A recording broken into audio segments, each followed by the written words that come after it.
My bad. Man, did I screw that up. That was what I call screwing up. I screwed it all up today, boys and girls. What do I got going on here? My camera is all jackied up here. There we go. Much better. How's it going, everybody? What's new?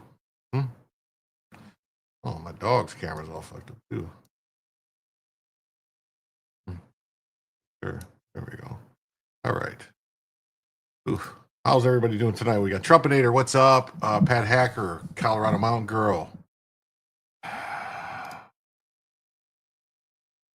from. What's up, Derek? Pat, Diamond G, JD, none of your business. Tim Lorson, what's up? Renee, how's it going? Choosy, what's going on, bud? How's it going? So we got.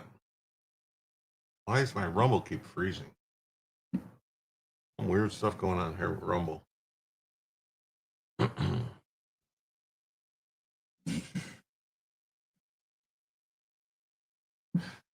Got some stuff to talk about tonight. I got a bunch of stories to talk about, and I even got some stories relevant to the whole Charlie Kirk stuff. There's been some new developments that I'm sure some of you have heard about. Oh wow, look at my hair tonight. What is going on here? What the hell is going on? Man. Oh, I was in the pool today, so my hair's a little, how should I say,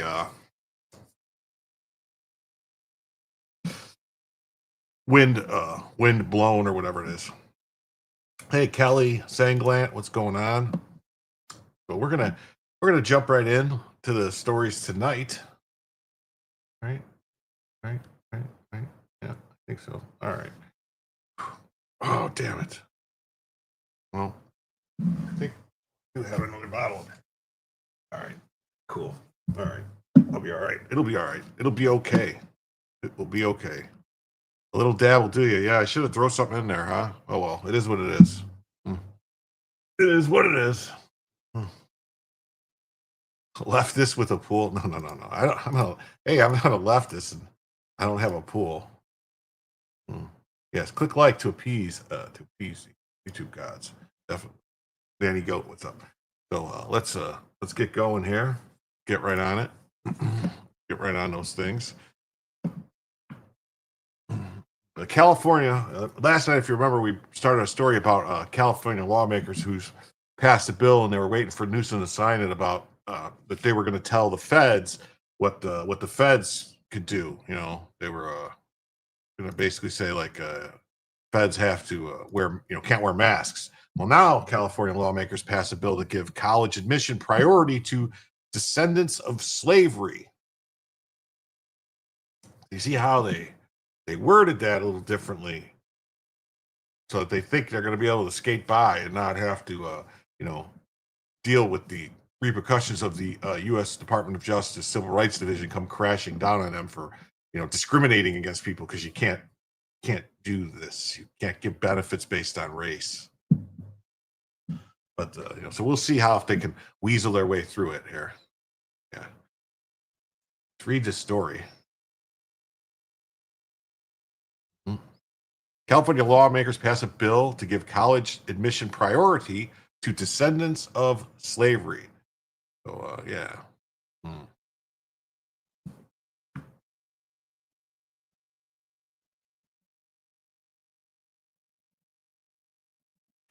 California lawmakers advance a plan that would allow colleges in the state to offer preferential admissions to students who are descended from enslaved people, part of an ongoing effort by Democrats to address the legacy of slavery in the United States.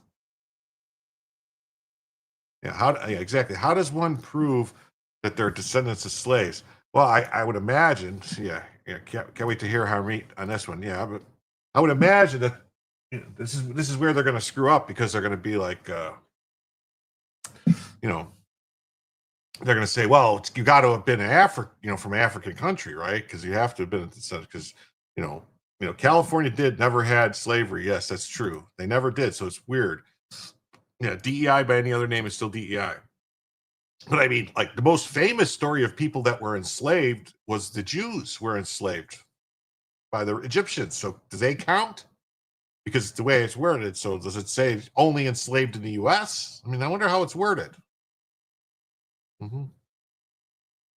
Yes, you were descended of slavery, but Moses freed you. Mm-hmm. That's what I'm saying. But what about the Irish who were indentured servants? They were technically slaves, weren't they? Mm-hmm. I mean, the Slavs, the entire name of the Slavic people got their names because they were slaves. They were enslaved. Does that count? Exactly. Indentured service. Does that count? Mm-hmm. The legislation by the Democrat-led assembly would allow but not require the University of California, Cal State, and private colleges to give admission preferences to applicants who can prove that they are directly related to someone who was enslaved in America before 1900, according to the Los Angeles Times. The measure now goes to Gavin Newsom, who will decide whether to sign it into law. Ooh. Is that all there is on this story? Hold on. I gotta see something. This is upsetting.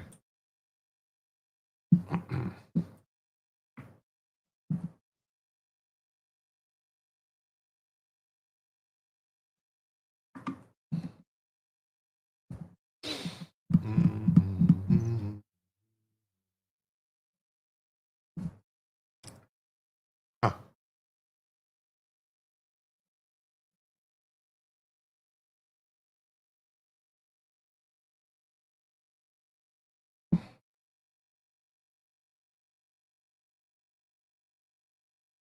Well, let's see. There's another story here on it.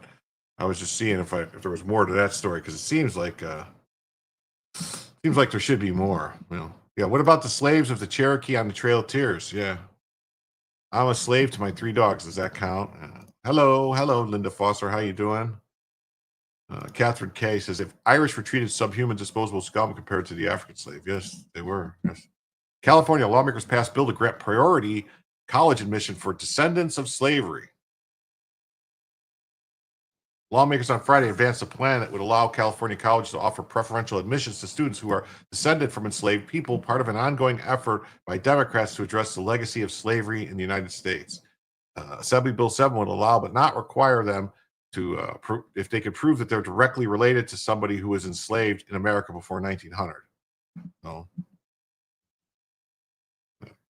Blacks and Irish need not apply. Yeah, definitely. That's what they said. That's what the sign said. I'll be number 1. Will you be number 2 to show your support? I don't have to. I want to. Well, thank you, Trumpinator. It's such very, very, very, very, very, very, very, very nice of you. And oh, yes, that's right. I forgot. There is a goal tonight. It's it says for every $75 in donations across all platforms, including memberships, the show will be expended by 1 additional hour. And Bellavision will be activated when we hit $75, or for any individual single donation of $25 or greater. That's always good to know. Always good to know. So with that, I will adjust the banner. We will change to the second banner, and we will reduce the banner by $5. So we are now $70.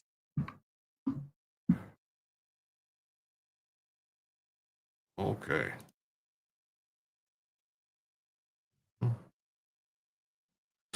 So while we like to pretend access to institutions of higher learning is fair and merit-based and equal, we know that it is not.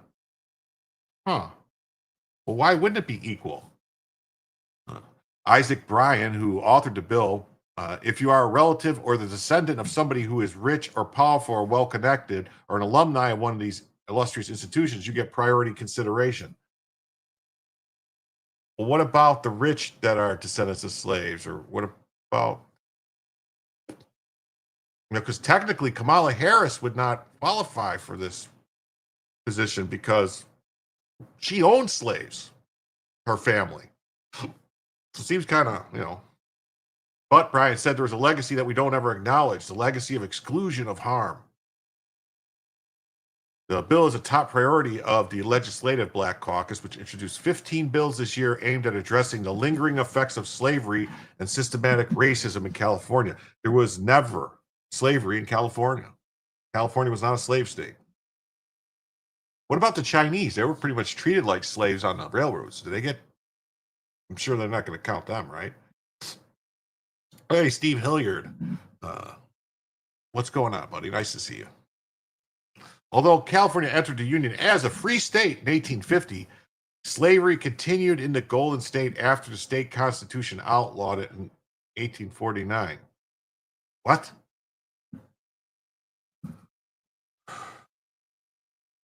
Slavery was abolished nationwide by the 13th Amendment in 1865. California voters barred colleges from considering race, sex, ethnicity, or national origin in admissions nearly 3 decades ago by the passing of Prop 209. 2 years ago, the U.S. Supreme Court found that affirmative action in university admission violates the Equal Protection Clause. Bryan and other backers stressed the language of the bill had been narrowly tailored to comply with Provision 209 by focus on lineage rather than race. Being a descendant of a slave is not a proxy for race, they said, because not all enslaved people were black, and not all black Americans are descended from slaves. Right.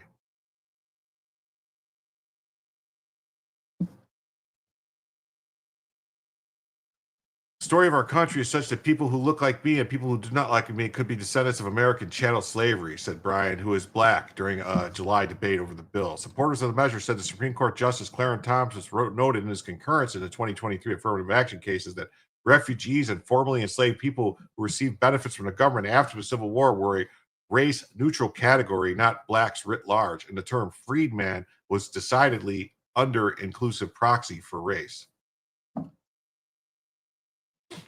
Andrew Canino, the attorney for the Conservative Pacific Legal Foundation, told lawmakers during earlier debates on the bill that lineage is, in fact, a proxy for race because being a descendant of an American slave is so closely intertwined with being black. Instead, he said the bill could give colleges a green light to give preference to victims of racial discrimination in public education, regardless of race, which would treat students as individuals rather than relying on stereotypes about their circumstances based on their race and ancestry. Oh, this is just great. So you're gonna have people just looking in and stuff and saying, "Oh, wait, no, wait, your family, your family did this, or your family had that." And it seems like the blood, the sins of the father type of thing. Were California confident in the overlap of students who have experienced present discrimination and students who are descendants of slave, then gives preference based on whether a student has experienced present discrimination would not exclude descendants of slaves.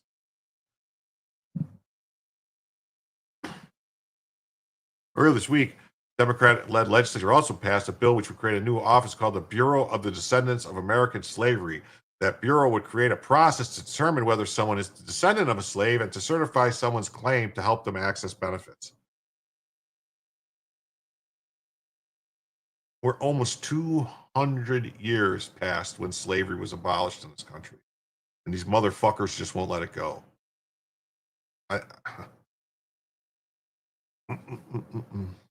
The legislature also approved Assembly Bill 57 by Assembly Member Tina McKinnon, which would help descendants of slavery build generational wealth by becoming homeowners. Well, the bill would set aside 10% of the loans from a popular program called the California Dream for All, which offers first-time homebuyers a loan up to 20% of the purchase, capped at $150,000. The loans don't accrue interest or require monthly payments. Instead, when the mortgage is refinanced or the house is sold, the borrower pays back the original loan plus 20% of its increase in value.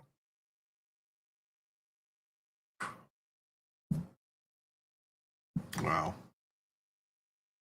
Wow. Salty, she says, I'm white and I want reparation for my grandfather's fighting in the Civil War. I wouldn't necessarily. LAPD was pretty racist. Yeah, generational wealth. Yeah. But then again, I thought the socialists, the communists were against anybody owning anything and having any wealth whatsoever. So they need to make up their mind. Because aren't they just want to take it all anyway? McKinnon said during the debates that over the bill that the legacy of slavery and racism has created stark disparities in home ownership rates, and the descendants of slaves about 30% points behind the white households. Don't they realize that whenever you give somebody something for free, when you give people handouts, that just makes them not work to get anything because they're used to getting it for free? I mean, that's where we're at. It's like anybody who has a kid knows if you do something for your kid, the kid won't want to do it for themselves. They're going to expect you to keep doing it for them. You have to make them do things on their own. Otherwise, they just won't. Legislature also passed McKinnon's AB 67, which sets up a process for people who said they or their family lost property to the government through racially motivated eminent domain to seek to have the property returned or to be paid. What the fuck are they talking about?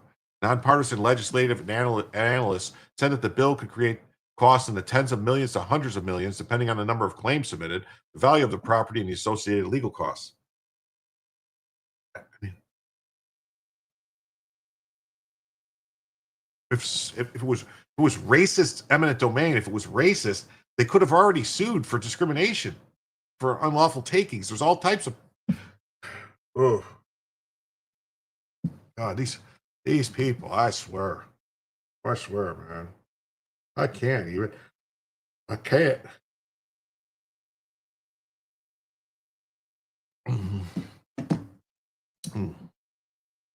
California became the first government in the country to study reparations after the 2021 killing of George Floyd by a Minneapolis police officer sparked a national conversation on racial justice. Yeah. Newsom and state lawmakers passed a law to create a first-in-the-nation task force to study and propose remedies to help atone for the legacy of slavery. Yeah, we need to atone. We really do. The panel spent years working on a 1,080-page report on the effects of slavery and discriminatory policies sanctioned by the government after slavery was abolished. The report recommended that more than 100 policies to help address persistent racial disparities, including reforms to the criminal justice system. Oh yeah, let them all out. That was the reforms. Yep. Yeah, who sold the slaves? Other Africans in Africa. That's correct. And there was slavery in Africa long before they started selling them to the Dutch, because that's who the first ones that went there and that were getting slaves, buying slaves for Africans were the Dutch.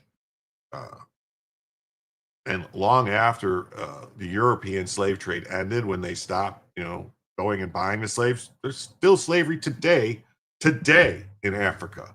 Today, right now, in Africa, they're slaves in slavery. Maybe they should apologize. Yeah, native-born Californians used to be first in line. Now they're trying to figure out a way to give it to other people. That's all, So hamstrung by a budget deficit, lawmakers passed a 10 to 14 bills in the reparation packages last year, which reform advocates felt was lackluster.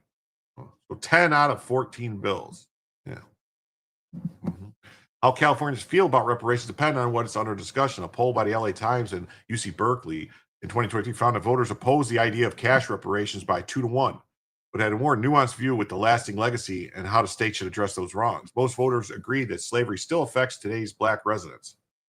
And more than half said California's either not done enough or just enough to ensure a fair shake at success. California banned slavery in 1849 in its constitution and entered the Union as a free state under the Compromise of 1850, but loopholes in the legal system allowed slavery and discrimination against formerly enslaved people to continue.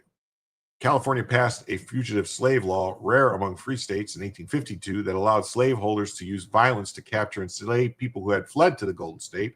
Slavery was abolished by the 13th Amendment in the U.S. Constitution in 1865, ratified after the end of the Civil War. Census records show that about 200 enslaved African descendants lived in California in that year. 200 people. So I guess that means that there's millions of descendants of slaves. Everyone now in California is a descendant of slaves, right? I mean, that's what they should say. They should all just say, yep, me too. Although at least one estimate from the era, the records say 200, but other people just decided estimates that they came up with were 1,500. That was according to the report drafted by the Reparations Task Force. They're trying to basically look for everyone to say whose relatives can we say we're here. We have to go back and say it's this many. That's what they're doing.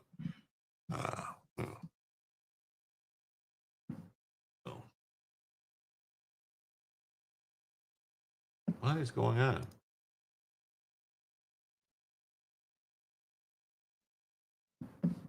What is going on? My computer, something is acting really weird with my computer today.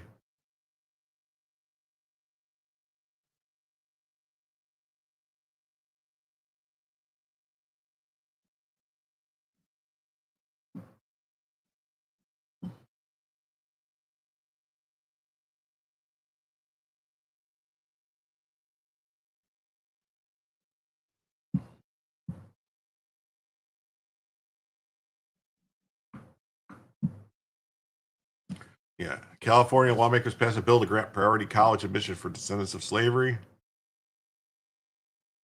They'd allow but not require the University of California. Is this the same thing we just read?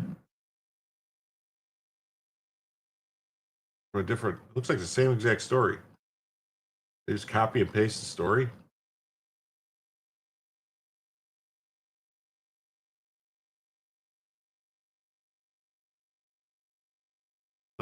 I think they just copy and pasted the story. It's got the same picture.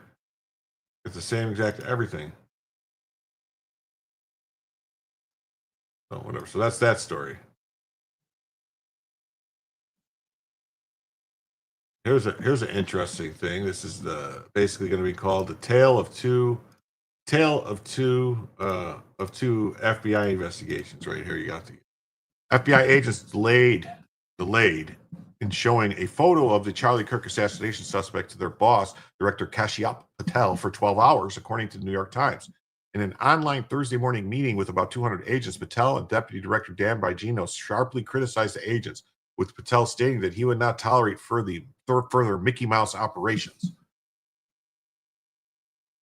That's right. No more Mickey Mouse. No more. Oh, fuck. How does this keep happening? I don't know how my cord keeps getting wrapped around my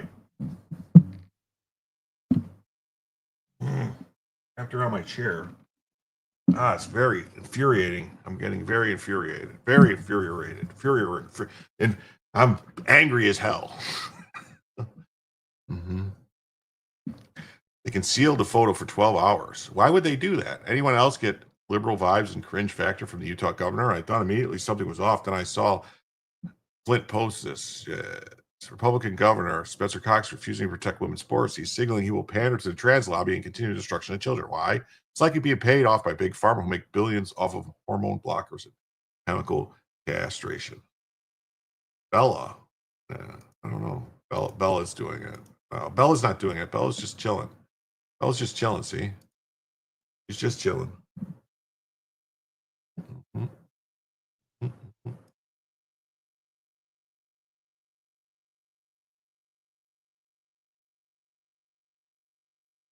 Hey.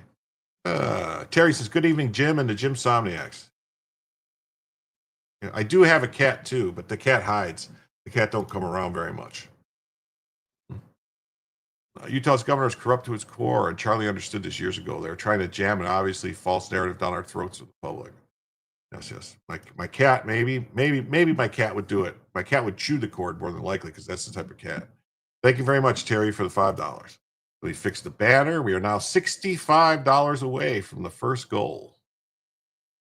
Yes. 65. $65. First goal. So,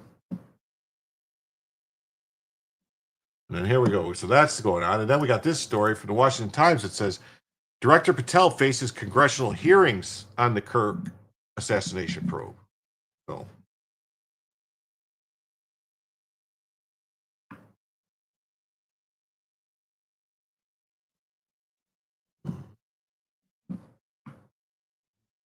Director Patel faces congressional hearings.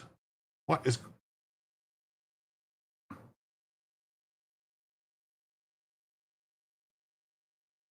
hours after the assassination of conservative activist Charlie Kirk, FBI Director Kash Patel declared online that the subject in the killing was in custody. The shooter was not. The two men who had been detained were quickly released, and Utah officials acknowledged that the gunman remained at large. Hey, Catherine K with the $10 super sticker. Thank you so very, very, very much for the super sticker. Very appreciated. You heard of Fred that had bunnies that they were really hard on electric cords. Yeah, I had to like when cats were young, I had to put this like spray. Originally it was two cats, one passed away, but I got them at the same time. But I had to put like the spray that they sell on the cords to keep them from chewing the cords. And then they don't really do it anymore, or haven't done it. Let me adjust the banner down to $55.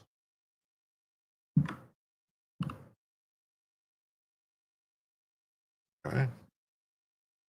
Yeah. It looks like they want another reason to bash Patel. Oh yeah. They're gonna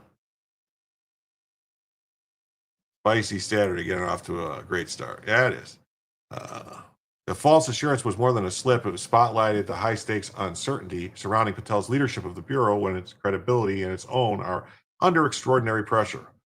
Patel now approaches a congressional oversight hearing this coming weeks, facing not questions about the investigation, but broader doubts about whether he can stabilize a federal law enforcement agency fragmented by political fights and internal upheaval.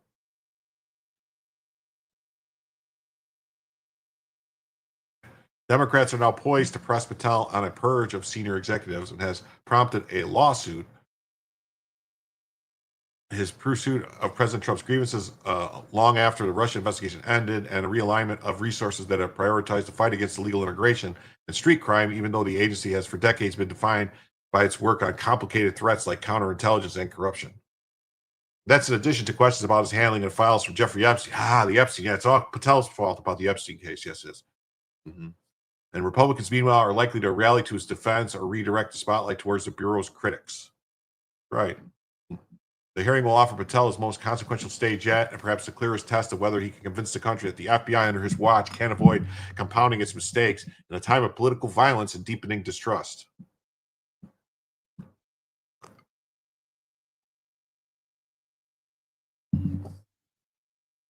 Because of the skepticism of some members of the Senate have had and still have, it's extremely important that he perform very well in these oversight hearings, said Gregory Brower, a former FBI executive who served as its top congressional affairs official.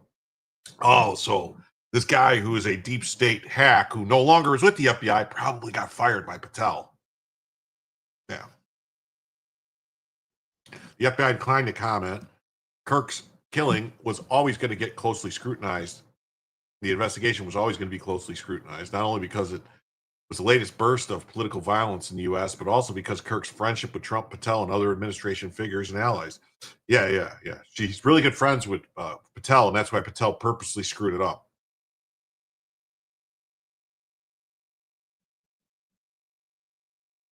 Oh, J.H. Swalbeck says, Jim, why do you always have so much energy? You're killing me. Spend more time with your wife. She needs loving too.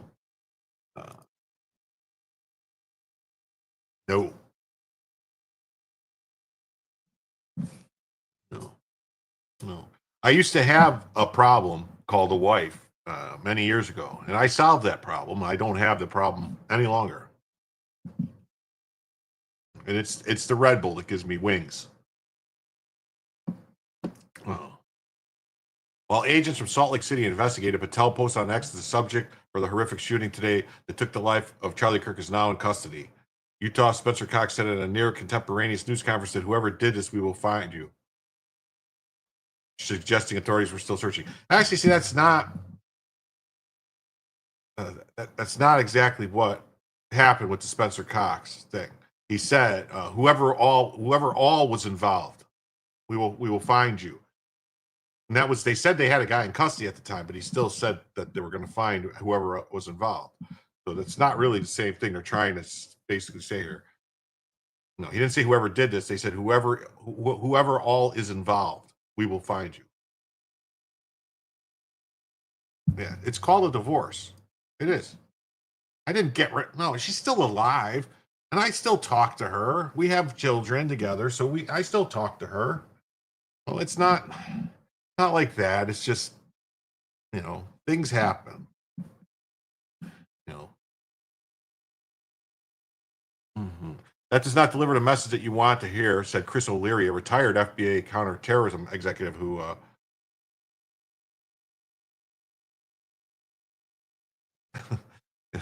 Has the opposite effect. It looks like Keystone Cops is going to get worse. Let's say I said mistress. Okay, everyone, we have a mission. No mission. No mission. Yeah, exactly. With you, you get along better. Yeah, we get along way better after divorce. Like, uh, you know, did she take all my money? No, she only took half. It hurts. It still hurts. It's very upsetting. Very upsetting. Hmm. Yeah, definitely. We need to stop expecting instant results. Yeah, I mean, what happened is, yes. Now we know why Jim has such an awesome record collection. Well, my record collection was a lot better before, but she got half of everything. Yeah, the loss of half is definitely a pain in the ass. Yeah, it sucked, but you know, I don't want to get into it. Yeah. Legal fees. Oof. Rough. As the search stretched over for over a day, Patel vented on a call with FBI personnel about what he perceived as a failure to keep him informed, including that he was not quickly shown a photograph of the suspect. That's according to two people familiar with the matter who were not authorized to discuss it by name and spoke on the condition of anonymity. Yeah, they didn't tell him that they had a picture of the suspect for over 12 hours.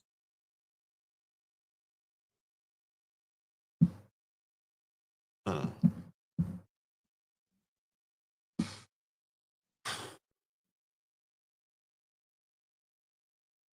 you got half also, didn't you, Jim? Yes, I got to keep half of my stuff. Yes.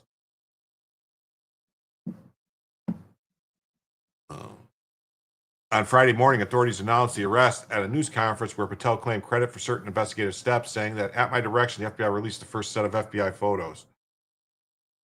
Well, yeah, because they didn't release the photo until they showed it. Patel goes, "What are we doing? Let's get it out there. Someone will see it. They'll point him out. They'll tell us who it is." Asked about the scrutiny of his performance, the FBI issued a statement saying that it worked with local law enforcement to bring the suspected shooter, Tyler Robinson, to justice and will continue to be transparent with the American people. Yeah. Yeah, it is a problem with the internet information. Is people have been conditioned to expect instant results and they can't handle having to wait. Yeah, but see, it's also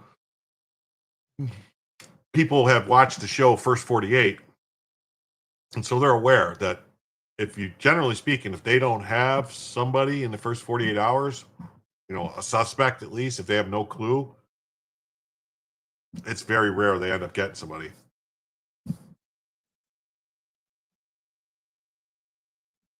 LTC says, husband and I were fair to each other, but his second wife took him to the cleaners.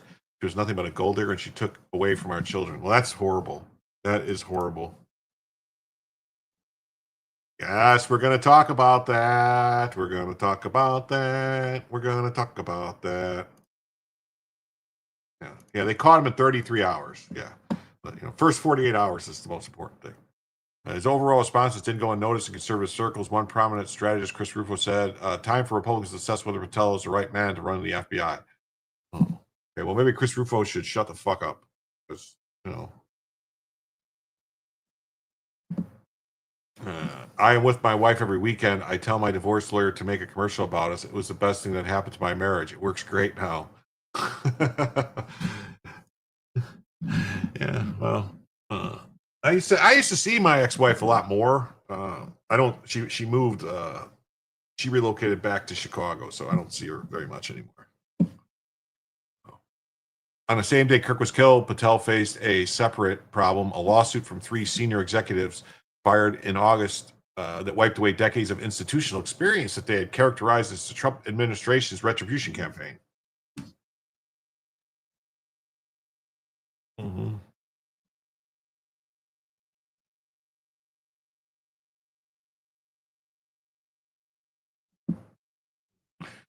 Uh, just say the shooter loved fudge popsicles. Okay. When you signed the divorce papers, the ex, and you went and got a hotel room for the weekend, it was the most fun you'd had in 15 years. Oh, oh.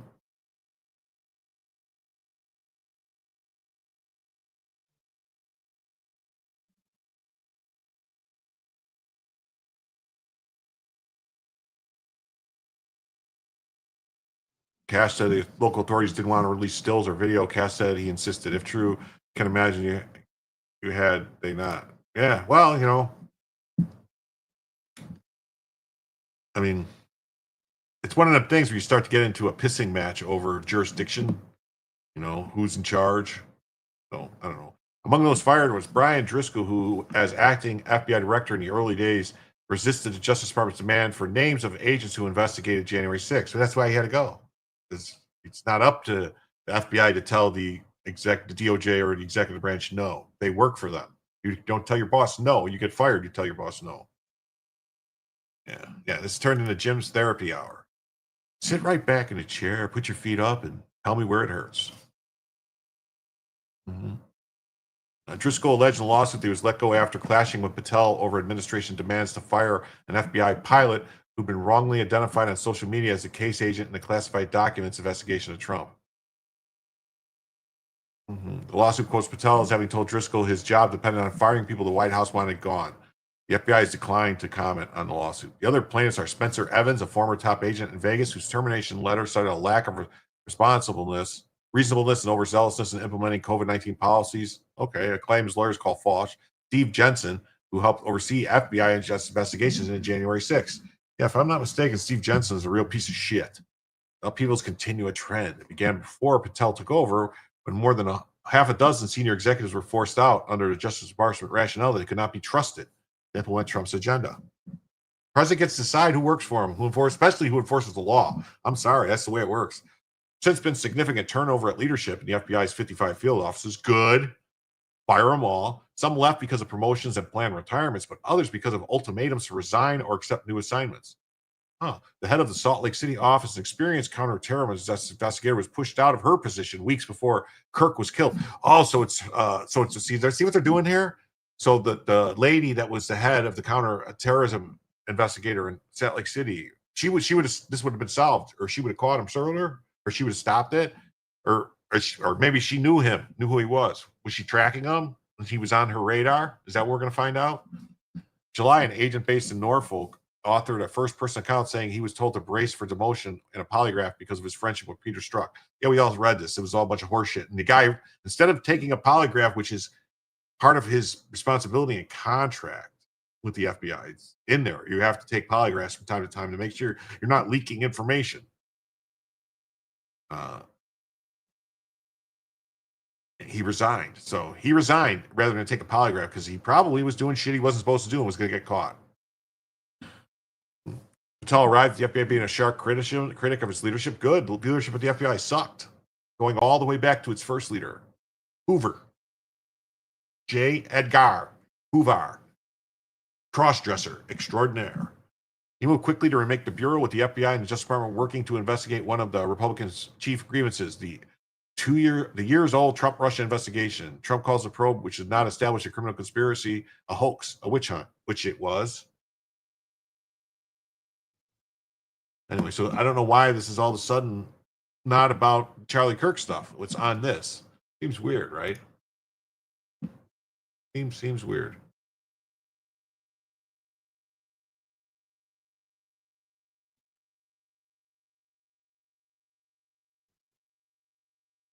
We got the Tribune. Says Kash Patel faces congressional hearings after missteps in the Charlie Kirk investigations and turmoil at the FBI. Yeah, exactly. You know what J. Edgar Hoover and Herman Goering had in common? Women's fishnets. Yeah, they both wore them. His dresses were real purty. Yeah, the FBI can only stop attacks. They have a direct hand in planning. Yeah. You know what the FBI did with the whole Whitner kidnapping thing? Anybody involved in that? Which that Steve Jensen was involved with the Whitner kidnapping thing too, if I'm not mistaken. Fired. Get rid of them all. They're all scums. But then Fox News has a completely different take on everything. It says Trump praises FBI Director Kash Patel for speedy capture of the Charlie Kirk assassin. In an exclusive interview, Trump said he's very proud of the FBI.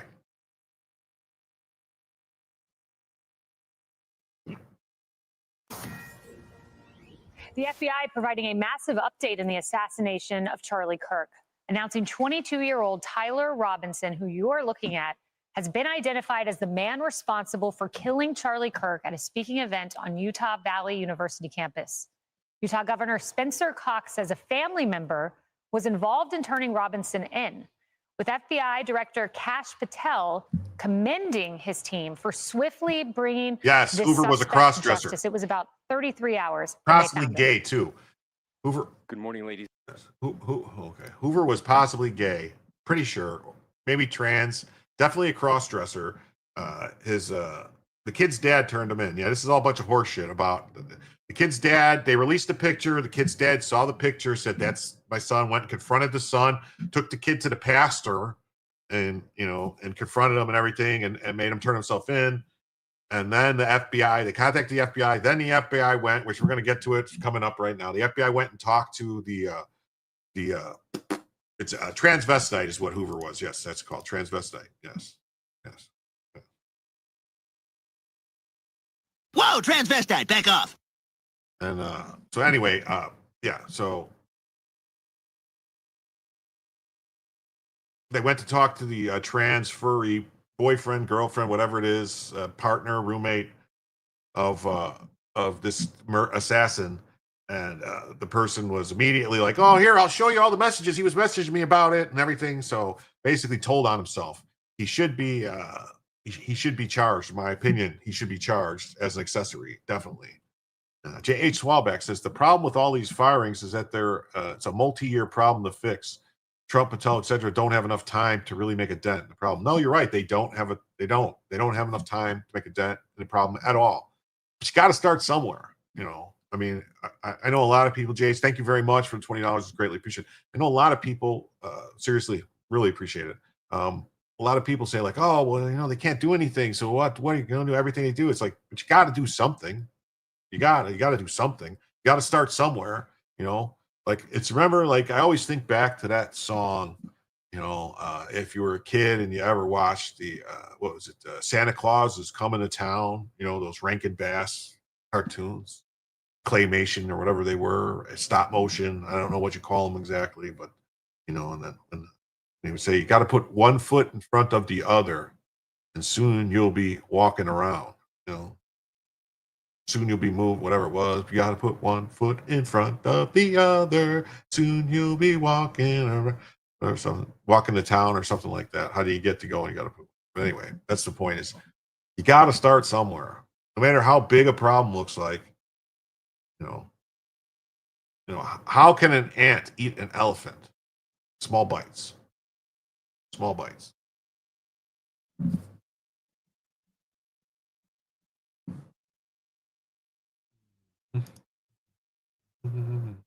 Right now, we are $35 away from the first extra extended hour of the show.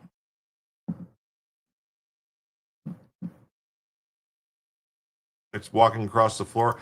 Yeah, it's something like that. But basically, it's the bottom line is you got to start somewhere, and you just got to put one foot in front of the other, and then you'll start moving. You'll start going. I just remember when he was like going to town or something. It was like, you got to put one foot in front. And Santa Claus was anyway, whatever. Yeah, he was the only lefty in his family. Well, I think he, was a late,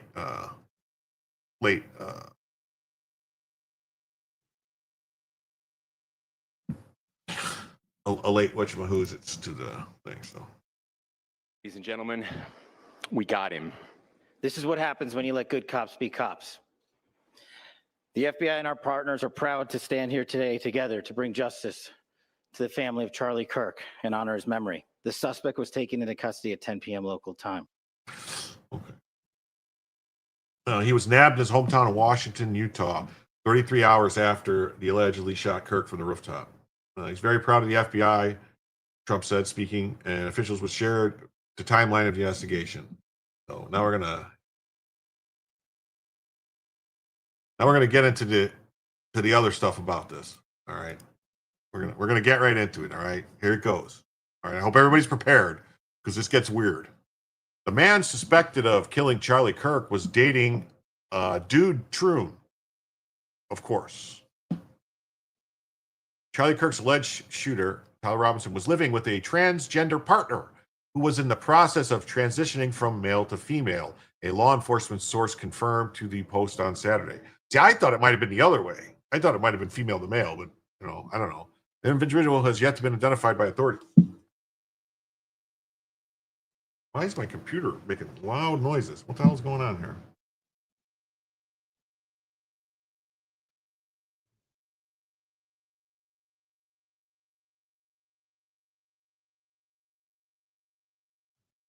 My computer just got really, really loud. Can you hear it? No, anyway. Text messages and the relationship was first reported by Fox News' Brooke Singman. Yes. The dude was dressed like a puppy. Can we get rid of these people? So I don't know if it's I don't know if it's a troon furry or a furry troon, what it's called. But anyway, text messages and other communications that the transgender individual traded with Robinson helped the feds nab the accused assassin. Well, they already knew who he was when they went. It doesn't make any sense. They already knew who he was. The dad had already called the cops. They had already got him before they ever went and talked. Why are they wording it this way? They knew his name before they went to his house where he lived with this guy. I don't get it. Why are they trying to say, like, this Troon Furry did not call the FBI and said, hey, my lover did this? No, none of that happened. It wasn't until confronted when they came. It sounds like it is. It sounds like it's mining for Bitcoin in the CCP. It sure does sound like that. Like, I don't get it. Like, it says I'm using 26% of my memory and 15% of my CPU. That's a brand new computer with like the highest level Ryzen chip you can get. A 9950 3D. What is going on?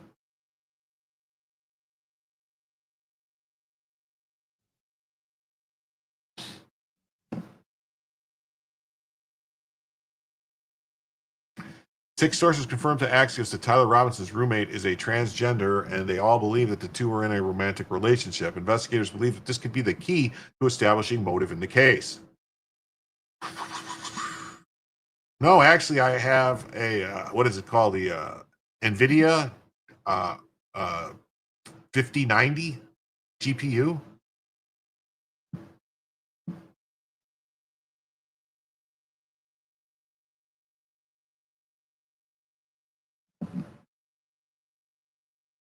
I might have installed the AI thing. What AI thing?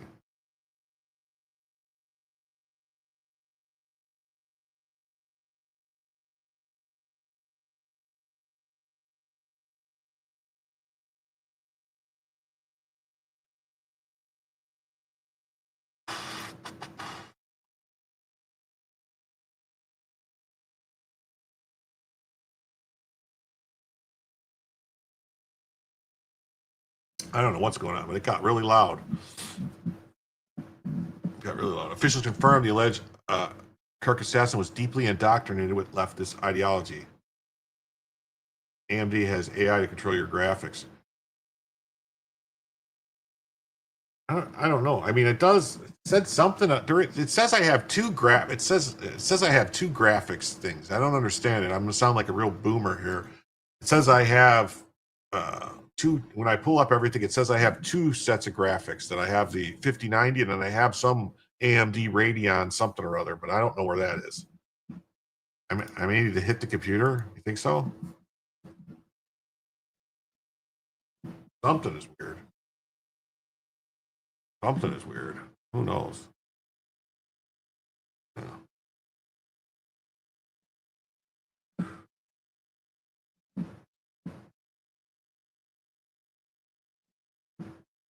Let's see here. Dashboard.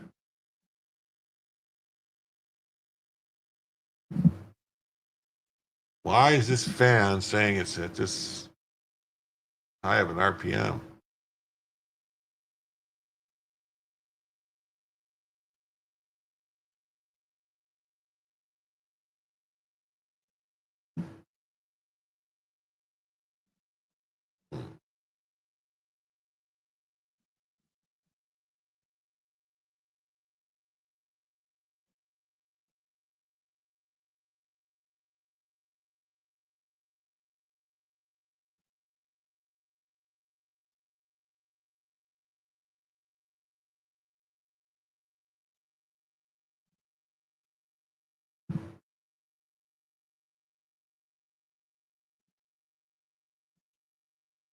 I see it's everything is quiet, but it's still not quiet, so I don't know what the hell's going on. I don't know if there's some other way to fix it. Get it to shut up, but it's starting to really annoy me. Oh, I should reboot until after the LSU Florida game?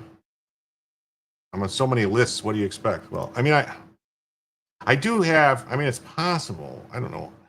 I do have about 87 tabs open. You think that could be it? I don't know. I don't know. We'll see. We'll see. There's 86 people here. Please hit the like and subscribe. So authorities are investigating whether Tyler Robinson, suspected of killing Tyler Kirk, believed that Kirk's views on gender identity were hateful to people like Robinson's transgender roommate / lover, sex partner, furry friend. 6 sources familiar with the case tell Axios. Think it's an attack? Same thing happened to a friend on Rumble last night? Could be. It says my fan speed is only 600 RPMs. I don't understand it, but it sure sounds like.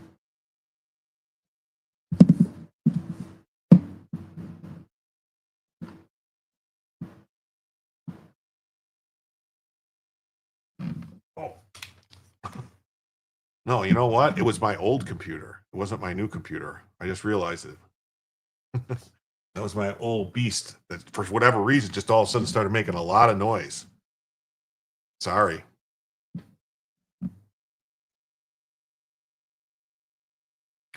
That's it, Jim. Ride it like a rented Grand Canyon mule. Yeah, call an electrician. Oh, good thing I am one. It was my old. It was my old. No, it was my old computer. It's not really. Oh, it's older. It's the one I built years ago. It's got like 180 terabytes of storage in it because every movie I own is on there and everything, and I use it to stream movies around the house. So I wonder if somebody was streaming a movie. Maybe somebody was streaming a movie. Oops. I didn't even realize it. Someone could have been streaming a movie. Anyway, oh well, they'll have to watch something else. So why it matters, investigators believe that anger at Kirk's views could be a key to establishing motives for the slaying. You don't think, huh? Somebody was angry at him, huh? Each of the 6 sources told Axios the investigators believe Robinson had a romantic relationship with his troon mate. His troon mate. Who else is here? Oh, I have guests over. Family members are here. Family members are visiting.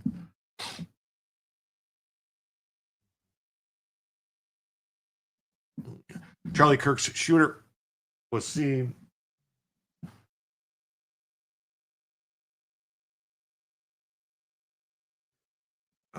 Charlie Kirk's shooter was seen kissing his transgender boyfriend just 2 weeks ago and was spotted wearing a mask.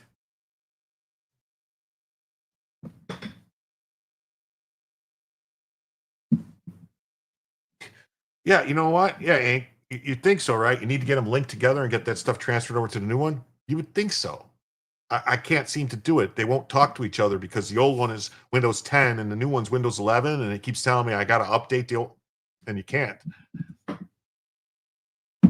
Yeah. Jim, us old young folks call furry troons that are addicted to anime and Reddit weebos. Oh, okay. So we call them weebos. Okay, cool. I just call them weirdos.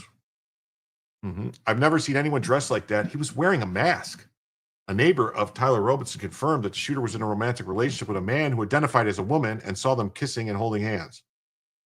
I saw them holding hands. They drove off in Tyler's car, and it was about 2 weeks ago. They looked like they were a couple, and he was dressed all in black. I thought it was weird because the way he was walked, and I've never seen anyone dressed like that. He was wearing a mask, and I believe he was transitioning because I heard them talking about a doctor's appointment.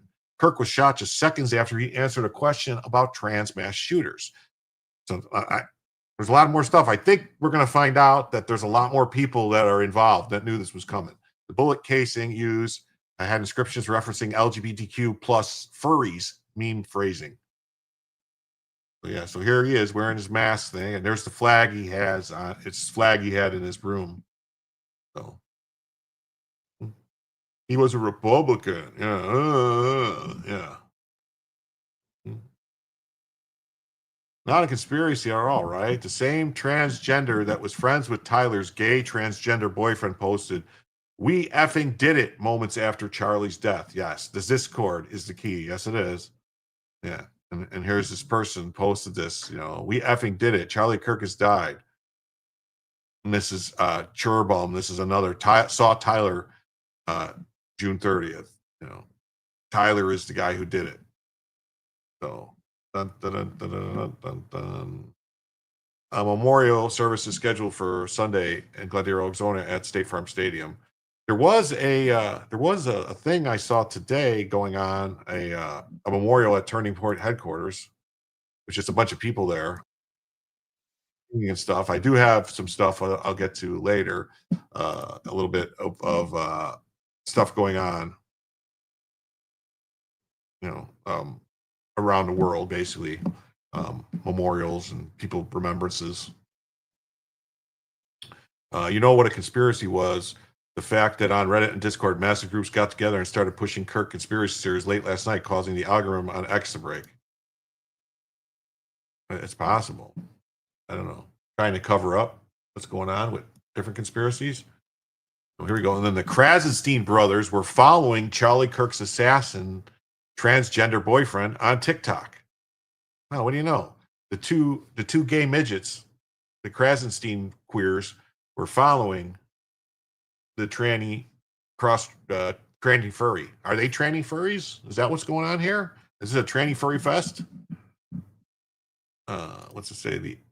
My husband went on a motorcycle memorial ride tonight. He still has a candlelit vigil here in Arizona.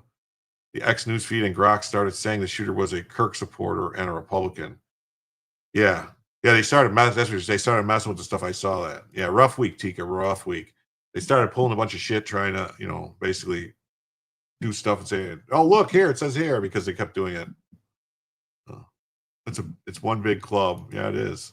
And I wouldn't be surprised if these whatever their name, Krasensteins are involved. Look at them. You know that they have sex with each other, right? I mean, just look at them. Charlie Kirk assassin Tyler Robinson's roommate has been identified as 22-year-old Lance Twiggs. Twigs. Huh. Amid reports, Robinson was living with a transgender partner. Their families refused to deny transgenderism was a motivating factor. We all know it was. So yeah, so this is the furry, whatever.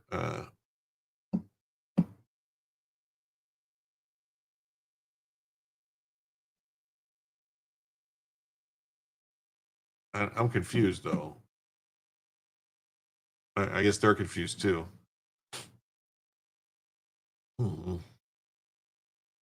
Again and again and again.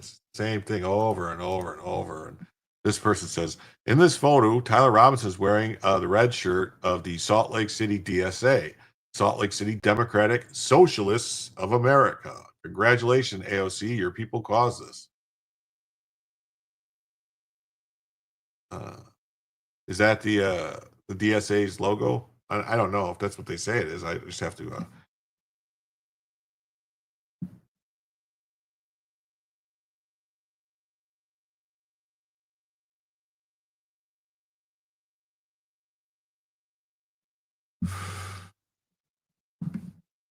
Mm-hmm.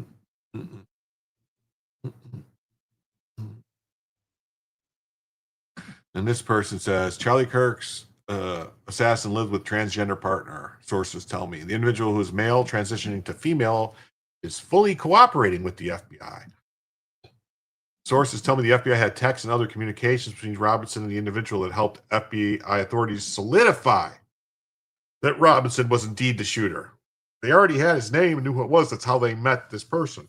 So it wasn't that he helped them in any way, shape, or form. The last question Charlie Kirk answered before he was murdered was, do you know how many transgender Americans have been mass shooters over the last 10 years? Charlie replied, too many. And then he was asked, but do you know how many mass shooters there have been in America? Charlie probably counting or not counting gang violence, and Charlie was assassinated. FBI senior officials confirm that Charlie Kirk's assassin, Tyler Robinson, was in a romantic relationship with a transgender partner. Officials confirm that the unnamed person is cooperating with the FBI.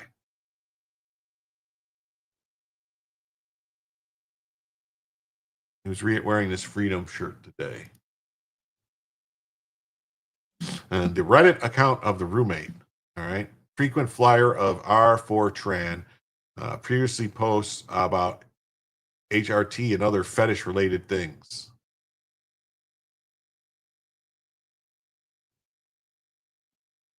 You have to be genetically lucky to get good hip growth, and no, HRT will not stop facial hair from growing. It may stop you from getting more than you have, but it'll slow beard growth. But I've not heard of someone completely reversing their facial hair growth solely off of HRT. Raloxifene has been inconsistent at best. Should stop or slow breast growth allowing you to continue feminization. But I've read a lot more stories about people being frustrated that isn't working as well as they'd hoped, and people saying, according to plan, it's not used to. So YMMV. Please read the rules wiki to go through old posts. You probably get better answers there than waiting for new responses. I don't know. Path to discovery. Facebook, Instagram, TikTok, Steam, Reddit. Voila. So he found this person's in all these things. Anarcho-capitalism, ex-Christian, smuggle, whatever that is, arc, trans, destiny lore. Oh, so he's destiny.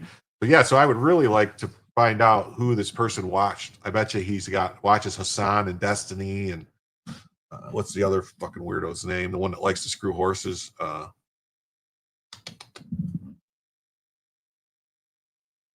He's live. He scrapped and archived the main page. Imagine it won't be there long. Oops, put not at the end. Information of Utah. I literally could drive to Arizona right now and it would be the exact same temperature as my city in Utah. 20-mile stretch. Appears that both of them come from Mormon families. It doesn't really matter what family they come from. What's the other person though? The other one, not Hassan, not Destiny. The other one, the one that was the not Tim Walsh. No, not Tim Walsh, the horse semen guy. The guy that wants to have sex with the horses that like showed something on his page and he had all these things with like horse sex with him. Name.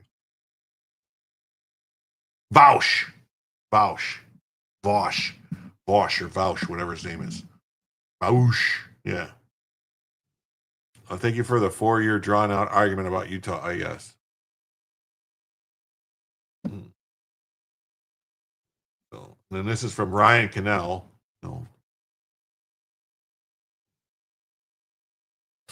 The leftist mainstream media is disgusting. Their lies got Charlie Kirk murdered. They refuse to acknowledge their role in his death. And for 24 hours, they've been trying to spin that the shooter is conservative or far right when he wrote far left rhetoric on the bullets and is living with a transgender boyfriend. They are vile. They are evil. Call out their lies.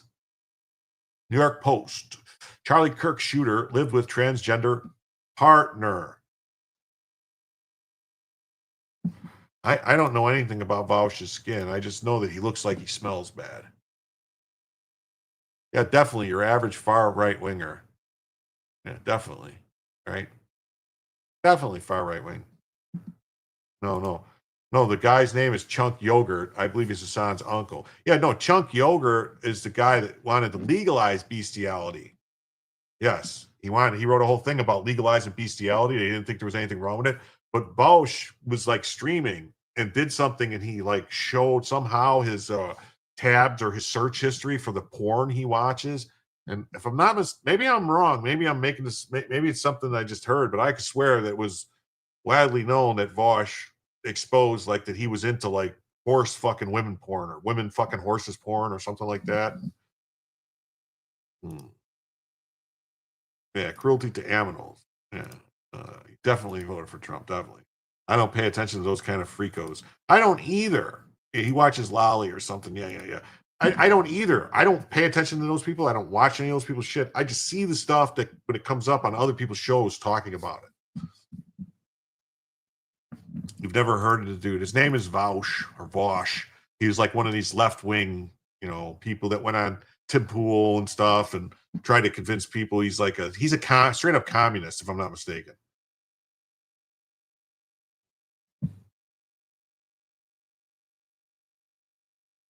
And he says, just because he's gay doesn't mean he isn't a groiper. Listen, I'm not saying he's not a groiper either. I don't know. I just think it's like, I wouldn't think, I don't know. I've heard some weird stuff about groipers, but I don't know enough about them to say if it's true or not, really. So who knows?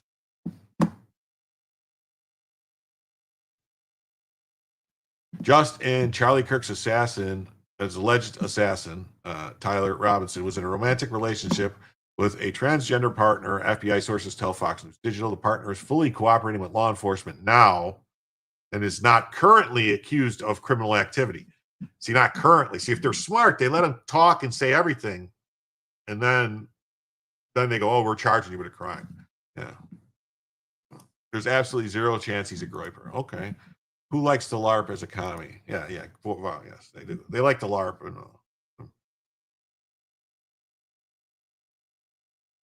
You're disgusted by Tate telling us to think he's not much better than a pimp. I don't listen to any of those people. I mean, personally, I think they're all woo, like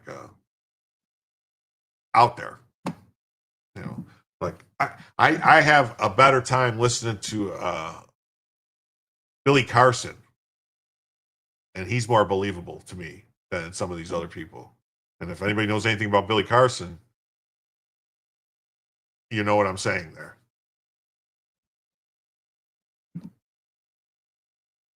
He says, good Lord, it doesn't matter who nutjob was in a relationship, for crying out loud. Well, it does if that's why he killed Charlie Kirk. It matters.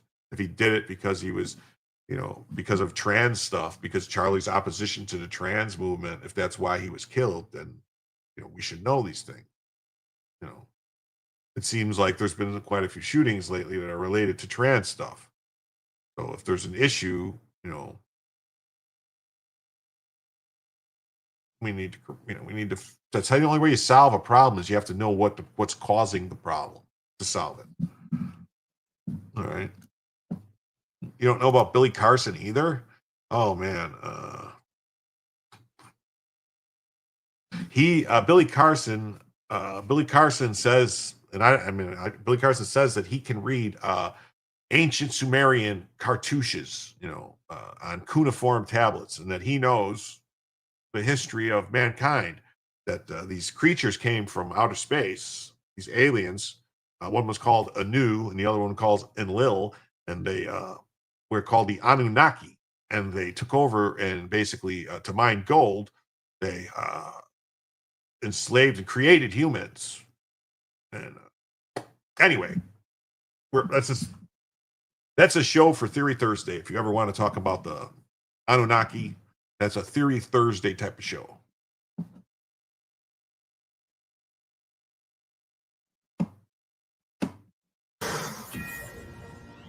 A Fox News alert. FBI sources tell Fox News Digital that the man charged with assassinating Charlie Kirk was living with a transgender partner. Bureau officials confirmed that Tyler Robinson was in a romantic relationship with someone transitioning from male to female. They say that individual is fully cooperating with their investigation, claims to have had no idea of Robinson's plans, and is not currently accused of any criminal activity.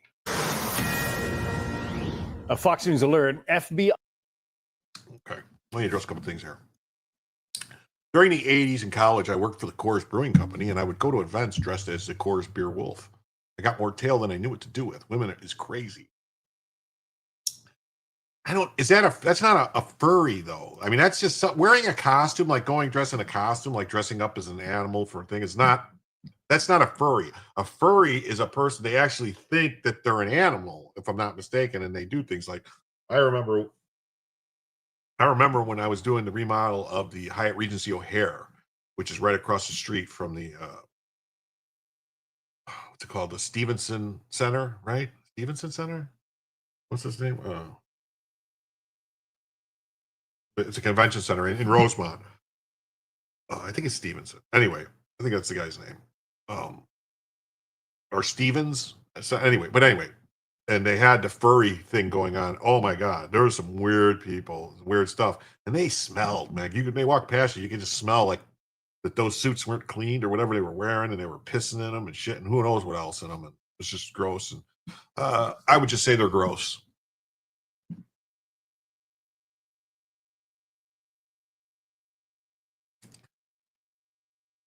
Yeah, he says, if they were advanced, why use humans and not robots? I don't know. Good question. Because when they came, okay, the story of the Anunnaki is that they had these slaves called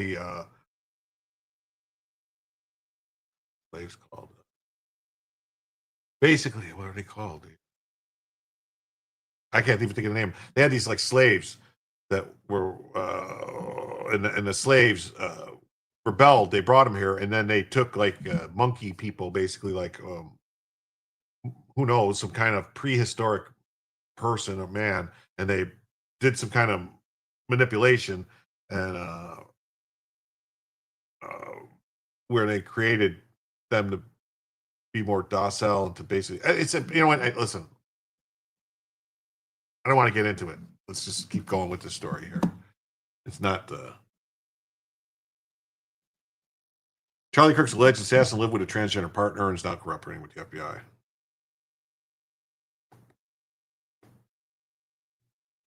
Bureau affirms that his relationship with the person who is transitioning male to female, and they shared an apartment in St. George, Utah. He's been extremely cooperative and said the person had no idea Robinson was allegedly planning to assassinate the Turning Point founder. The person is not currently accused of any criminal activity. Yeah, but he was messaging him on Discord telling him, hey, I need you to go pick up the gun. I hid it here and all this stuff. So how could you say he had no idea? No clue.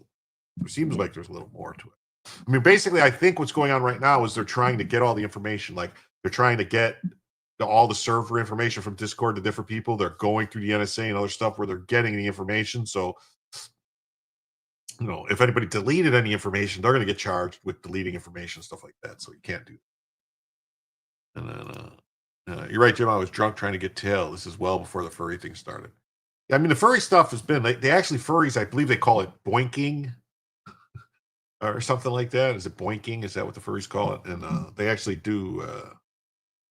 Anyway, FBI officials told Fox News they had text messages and other communications between Robinson and the partner that helped the FBI not zero in on Robinson. No. It would be confirmed that it was him. They already knew it was him. That's how they went and talked to the roommate. And the FBI took evidence from the apartment, including computers, which have been sent to Quantico for review. So anybody he's been talking to, they're going to get all that stuff. FBI has investigated a record number of tips. Every connection, every group, every link will be investigated, and anyone involved in this matter anywhere in the world will be brought to justice. Yeah, we'll see. Yeah, the pre-biblical Persians were some weird bird-loving people. Yep, they were. The apartment they shared in the southern Utah community that Robinson's parents live in is approximately 4 hours away from the university where Robinson shot Kirk. Kirk was killed Wednesday as he spoke to a crowd in Orem. Authorities believe a single shot was fired from a roof from a building nearly 2 yards away. Kirk was 31, married father with 2 young children. I think they're going to give him life, more than likely. They're going to say mitigating circumstances because he's going to say whatever. They're going to probably come up with some kind of brain issue. They're going to say something because he's got some kind of condition with his eyes where one eye goes a different way. There's a name for it. It's not an astigmatism. It's something else, and it could mean some kind of brain damage. It's hereditary, and it could mean some kind of brain issue, hereditary brain issue. Moments before he was shot, he asked, "Do you know how many transgender Americans have been mass shooters?" Too many. Yep. Kirk was assassinated after not really a lazy eye. Not really a lazy eye. It's something else. So there's a name for it. I don't want to get anyway. I shouldn't even brought it up. The rifle that the FBI believed used Kirk contained ammunition inscribed with anti-fascist messaging. Spencer Cockhead said that the messaging on Friday's news conference saying investigators discovered inscriptions on cases. I thought I heard something. Anyway. One used casing, and 3 unused casings contain the writings. It's a developing story, so please check back for updates.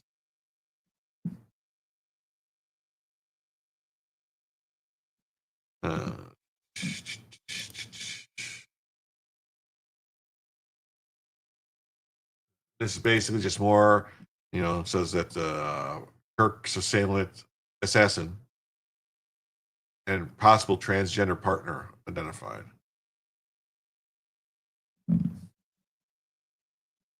Hey, what's up, Woodtick Mike? How you doing?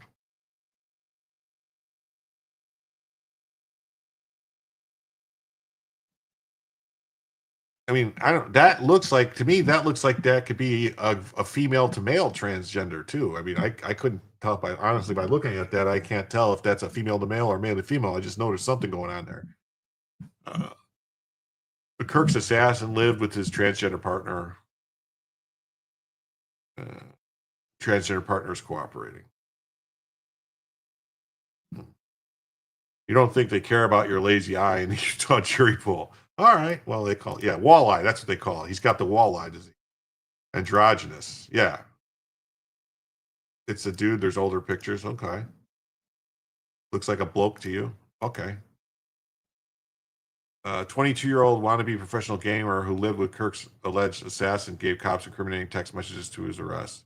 Wait, is this a wannabe professional gamer?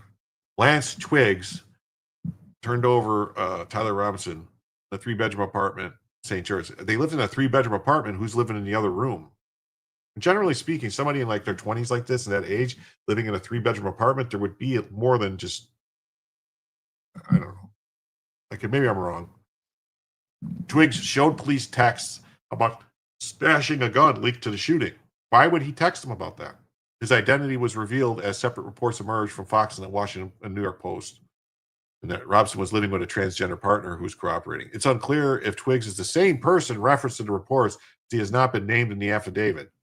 His grandfather, Jerry Twiggs, told Daily Mail that he was unable to comment on the rumors. That generally means. Lance Twiggs appears to have transitioned within the last couple of years. This is Harry Bosch. Says, how did Lance Twiggs get radicalized and turned transgender within 2-3 years? Her mother's Facebook page has him basically gone after 2022.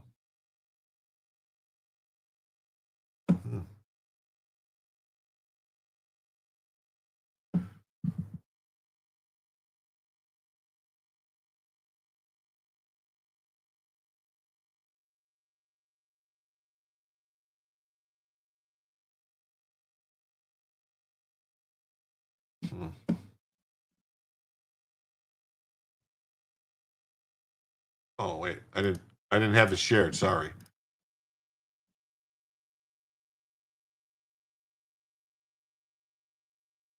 I can't tell which one's which here. Who's who? I don't know. Anyway. And then Breitbart. Sorry. I was looking at the wrong stuff and I had the wrong thing pulled up.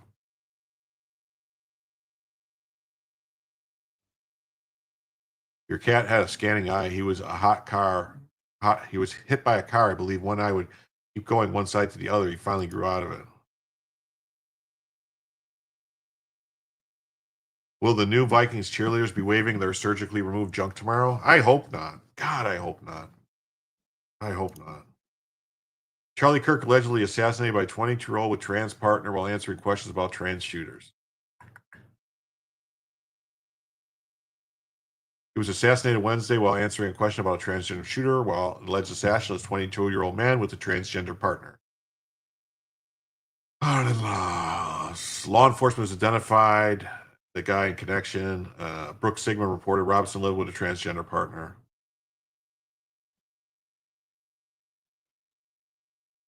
Yeah, he went from a valedictorian with a 4.0 GPA to a failed Fury trans dropout of college.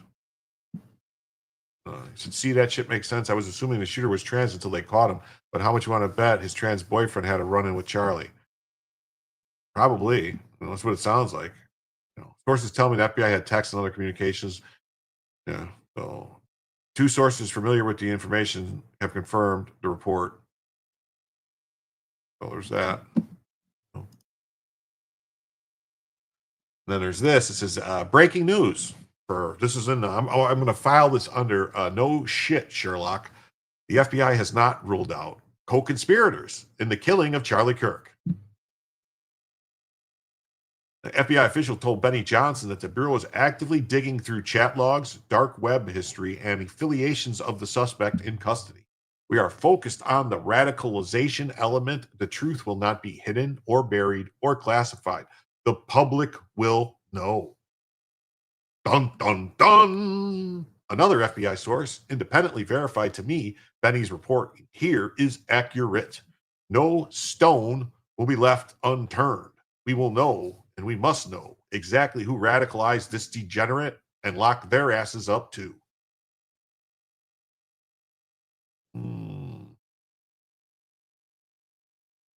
Fortunately, these kids these days don't need a physical run-in to see videos online and get indoctrinated. That's enough. Yeah. Yes, let the cover up begin. I hope not, Flexed. I hope not. I really do. Expose it all. Transparency is key.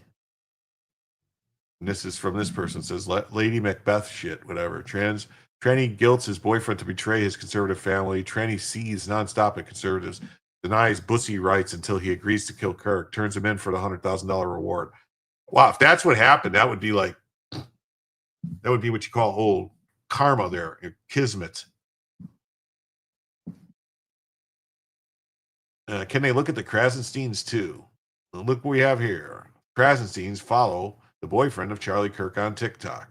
What do you know? Brian and Ed Krasenstein follow the whatever this one is on TikTok. The Tick-a-tack-tock. The Tick-a-tack-tocking, they don't care. Tick-a-tack-tocking, they don't care.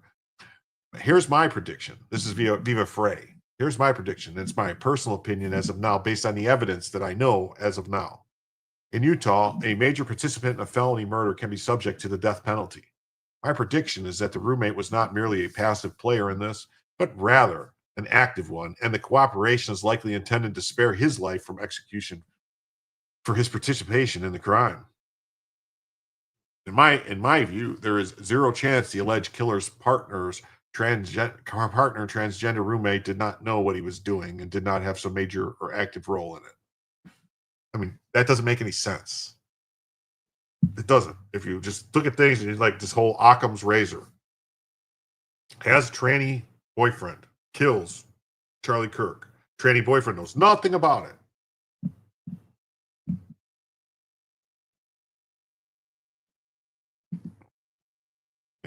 Yeah. The roommate raccoon was motivated by threat of incarceration. Oh yeah, I think so. Yeah.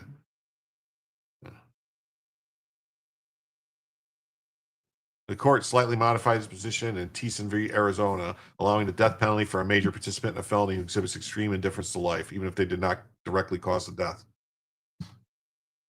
Yeah, the guy was cockeyed. Literally, he got cock in his eye. Here's Benny Johnson says, just spoke with a top FBI official who made it very, very, very clear.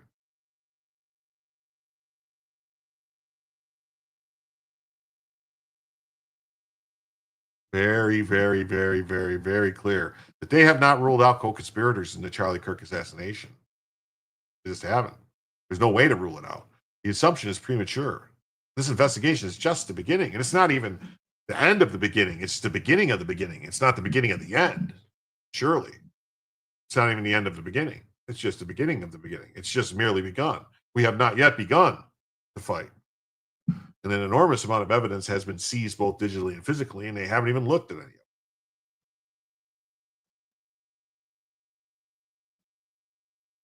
Oh, Gundam Zig says, that's what I get for zoning, watching movies. Just saw you streaming. Well, it's okay to be here, late, never, whatever. You come by, we're happy to have you. If you're busy doing other stuff, we understand,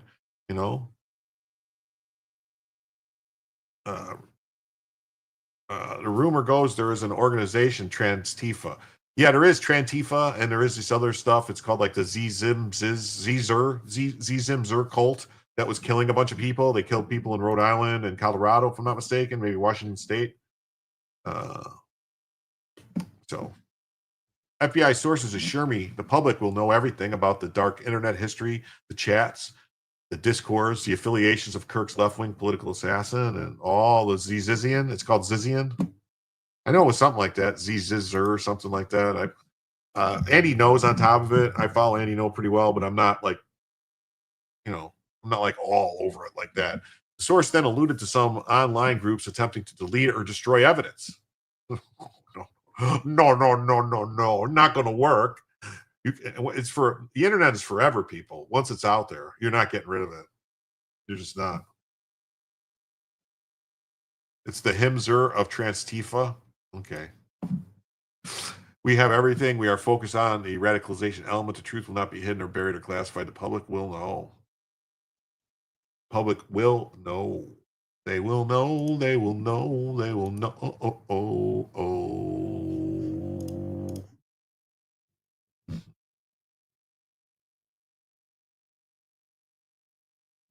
So.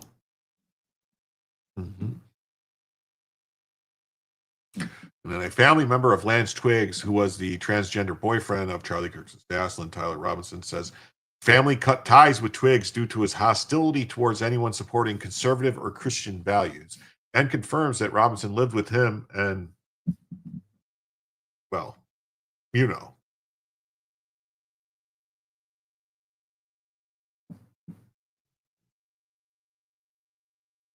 Axios says that authorities are now investigating whether Tyler Robinson believed Charlie Kirk's views on gender identity were hateful to people like his transgender boyfriend, and 6 sources familiar with the case tell Axios. Yeah, they scrubbed Crooks' history pretty well. They scrubbed his house pretty well. They went in there and they said it looked like it was cleaned by a professional cleaning squad. Cleaners from John Vick.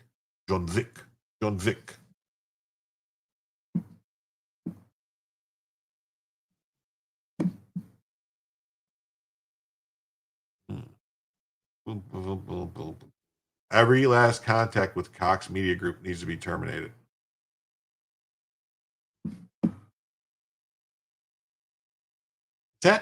Is that the guy that's the mayor of or governor of Utah? Is he Cox Media? Is that him? Spencer Cox, Cox Media? I didn't put that together until right now. What am I, stupid? Lance Twiggs was the boyfriend of Tyler Robinson, family member says. Lance Twiggs was named as the roommate of the accused Charlie Kirk assassin Tyler Robinson. After those reports, Wisconsin Right Now reached out to 2 family members of Twigg by phone on September 13. Twiggy was the female. She was like a famous female personality in like the 70s and early 80s. If you ever saw, it's a little movie. It's very rare. You know, it's like a cult classic. You know, it's hardly seen by anybody, called The Blues Brothers. She is standing at the gas station, waiting for gas in her Porsche, I believe. It was a Porsche, when Jake and Elwood Blues pull up, and Elwood charges her like $80 for gas or something like that, and gives her like free windshield wipers and stuff like that, and gets her number or something. And it was actually, no, I'm sorry, it was before the concert, and then they had a rough leave and get to the concert, and she was waiting for him later and stuff. But yeah, that was her. Oh, you know that. That's why you said that she's still alive. Okay, pretty.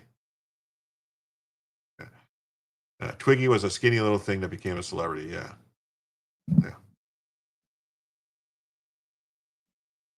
Crazy. Yes, I know. Model from the 60s and 70s. Yeah. Mm-hmm. Lots of eyeshadow. Yes. Twiggy was early trans familiarity, had 0 curves. They used to say, I don't even feel like making these jokes, because, you know, they're jokes, but people could get upset. But I can't. I can't do it. I'm sorry. I can't make these jokes anymore. The first family member declined to comment and hung up. Second family member confirmed the information in the Post and Daily Mail stories, but also provided additional details to Wisconsin Right Now that no one else has reported yet.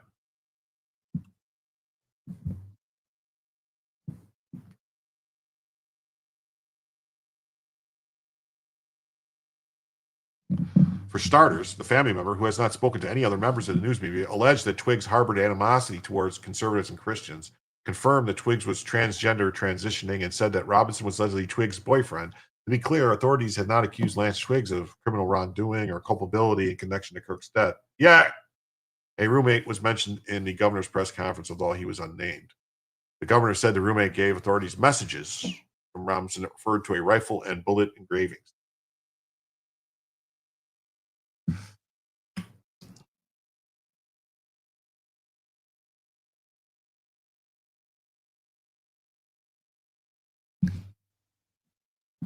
Mm-hmm. Yes. She was like a stick, very hip. Yeah, you have the Blu-ray. Okay, cool. They did live together, and a family member of Lance Twiggs told Wisconsin Right Now in an exclusive phone interview on September 13th, referring to Twiggs and Robinson, that he, Lance Twiggs, is very angry with anyone who's supportive of conservative ideals and Christian values, alleged the family member. Okay, Hank, you're going to bed? All right, thanks for coming by, though. I really appreciate it. Maybe if I do stream Sunday night, I hope I'll see you Sunday night. We'll see if I haven't decided what night maybe I should do a poll, like a poll type of thing, not tonight, but like a poll in my members section or something, asking what night I should take off during the week, because I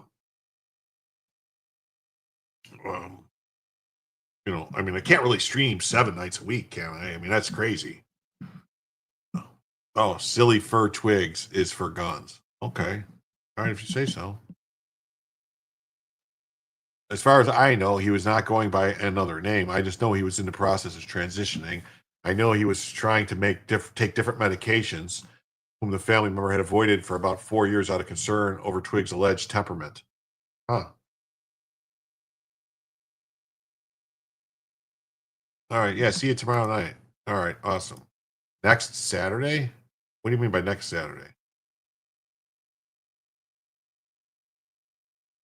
The relative told WRN about having heard secondhand from other family members that Lance had allegedly wished horrible things on people. I've really distanced. There was allegedly evil inside and only getting worse. I don't know what you mean, We'll Call Magic, about next Saturday. I was talking about tomorrow, Sunday. I don't know what day of the week I should take off. Like I didn't stream Wednesday because all the stuff happened and I just didn't feel like I couldn't do it Wednesday because of the Charlie Kirk stuff. I just didn't have it in me.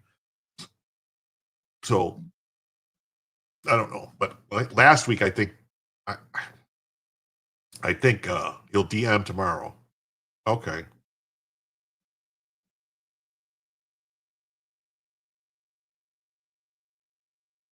Was it supposed to be what were we supposed to do? Something today? I don't know. A Fox News journalist reported via sources on September 13th that Robinson was living with a transgender roommate, but did not name the roommate. Robinson was living with a transgender partner who was in the process of transitioning from male to female. The Post confirmed. The Post and the Daily Mail reported that they were not able to confirm or deny whether Twiggs was transgender and whether Twiggs was the same transgender roommate referred to in the Post. Well, that would be weird too if there was two trans. I mean, it wouldn't be weird. Maybe it's normal. Maybe it's just a group of people he hangs out with. Maybe there's a whole bunch of trans people. Oh, Nike and Steve meet up. Oh, is Nick Starvos? Is he coming to Florida? And Steve Ghazi? I would meet up with them next Saturday. DM me. I would love to go have a drink with them guys, because that's not far from me. I believe Ghazni is in Miami, like right outside of Miami. That's about an hour and a half for me drive. Hour and 20 minutes, hour and a half. Yeah. Maybe we can get Jim to stream 7 days for an extra $75 goal. Yeah, Nick, I know who you're talking about. Nick from Sweden, Sweden, Finland, from over there, the place, the funny talk place. The shaken relative who almost broke down into tears at one point during the interview asked not to be named. WRN tracked down the family member through data mining sites that showed the familial linkages to Twiggs. The relative alleged that Lance Twiggs is not mentally well at all. Asked whether Lance was a transgender or transitioning, the family member alleged, "This is true. I can't be sure of when it started. I have suspicions it would have been about 4 years." Staro, yeah, Nick Staro, yeah, from Sweden. Yeah, okay, yeah, okay. I'd love to meet up with him and have a drink. The family members alleged to RLM that Robinson was Twiggs' boyfriend. I knew he had a boyfriend. I never met him. None of us had. The relative was not sure how long they were living together. Asked how the relative knew Robinson was allegedly Twiggs' boyfriend, the relative responded, Lance disclosed that, not to me directly, he wanted to have lunch with other family members to introduce his boyfriend. The relative said that the relative had avoided having anything to do with Twiggs for about 4 years. And how does he know? I mean, families do gossip. Everyone knows families gossip. I know the reason I had nothing to do with him is the fuel of evil and hatred. And the family member alleged about Twiggs. Well, this is extremely shocking. I was afraid he might hurt someone. Family member alleged saying he believed it was based on things he would say to family members. Relative declined to be more specific. For the last 4 years, I haven't talked to him. I did not want to be around him. He's not a healthy person. He's very angry, and anyone who is supportive of conservative ideals or Christian values. It seems like they keep repeating the same things over and over again. Relative expressed great devastation over Kirk's murder, and that we feel collectively as a family, we feel sick. We were all very, very, very devastated that this happened to Charlie Kirk. and the relative said, breaking down emotionally, and that it should have never happened. We all liked him and the things he believed in, and this should never happen in our country. It shouldn't happen in this country at all. Oh my goodness! Oh my goodness! Oh my goodness! It's Charles and Company comes in with five subs, 5 gifted memberships, and with those 5 gifted memberships, at $6 a gifted membership, that comes out to $30. That is more than $25. That means Bellicam is activated. Bum, bum, bum, bum, Bellicam, activate the Bellicam. Bellavision is the way. You get to see it all today. Bella, here is the Bellicam.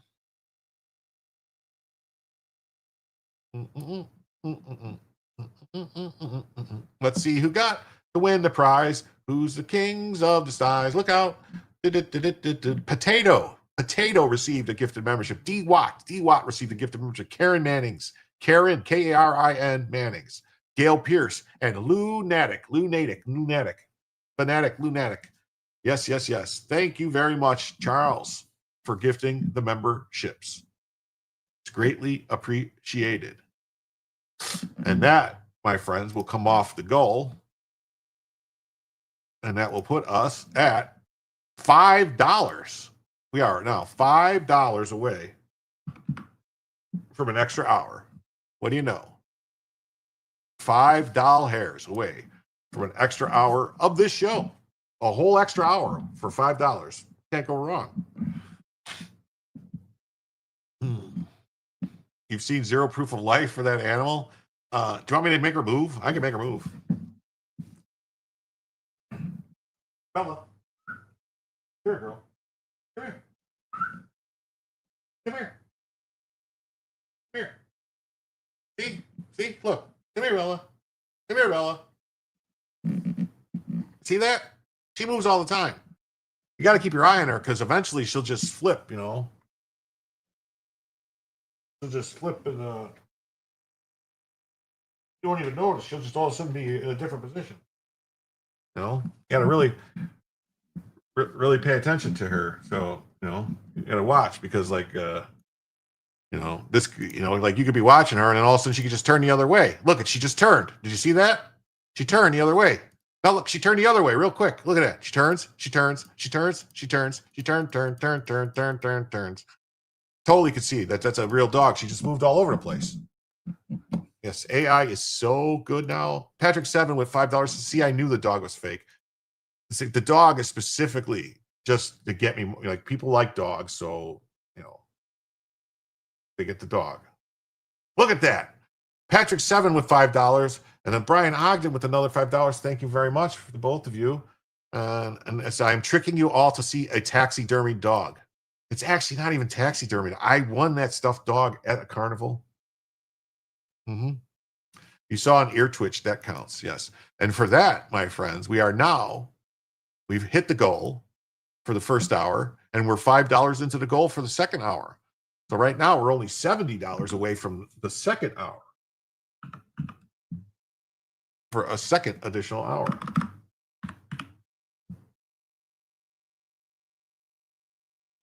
How do you like them apples? How does this keep happening? Ugh. Well, I'm gonna have to get something to fix my cords, I swear. Thank you very much. Yes. So we yes.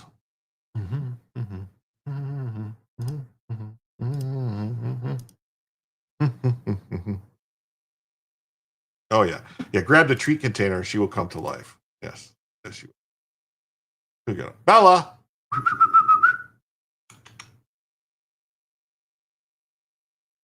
None of your business. Figured it out. I have a fishing line tied to the ear and I move it with my foot. Yeah, every once in a while I'll give it a little tug so you guys think she's alive. The family member said the devastation came from having it come anyway close this way. It was completely unexpected. The relative learned. Oh, see, she just moved. The relative learned that Robinson was accused of killing Kirk on Friday, and Tyler, I don't know him at all. But the Twiggs family is generally conservative and Christian, so Lance's beliefs deviated from the family's political stances. And I hate what happened, said the relative. Although the relative confirmed to the Post that Twiggs was Robinson's roommate, and the news site verified that Twiggs resided at the same address where Robinson lived, the Post stopped short of reporting that Twiggs is the transgender roommate. See, she just moved again. Moved again. There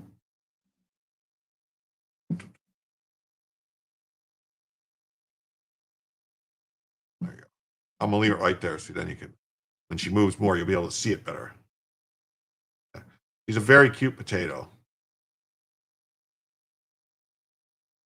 Did I get the notification chime figured out on a new computer? No, I still don't have it figured out. I don't know how. I've done everything possible to see to stop it, and it still hasn't stopped. Public records confirms Twiggs lived in an apartment, St. George. Wisconsin right now reached out to the second relative, and they have I have no comment. It hung up. And you also, like, this stuff, you kind of gotta wonder. And yeah, I know. I'll tell her. She barks a lot though, and I'll tell her to stop barking. She gotta, because the roommate that just wouldn't shut up. It seems like maybe the roommate just wanted to talk. I don't know. The angle that Robinson lived with had a transgender partner was first reported by Fox. Yeah, without naming the partner. The image was Lance Twiggs showed police the texts.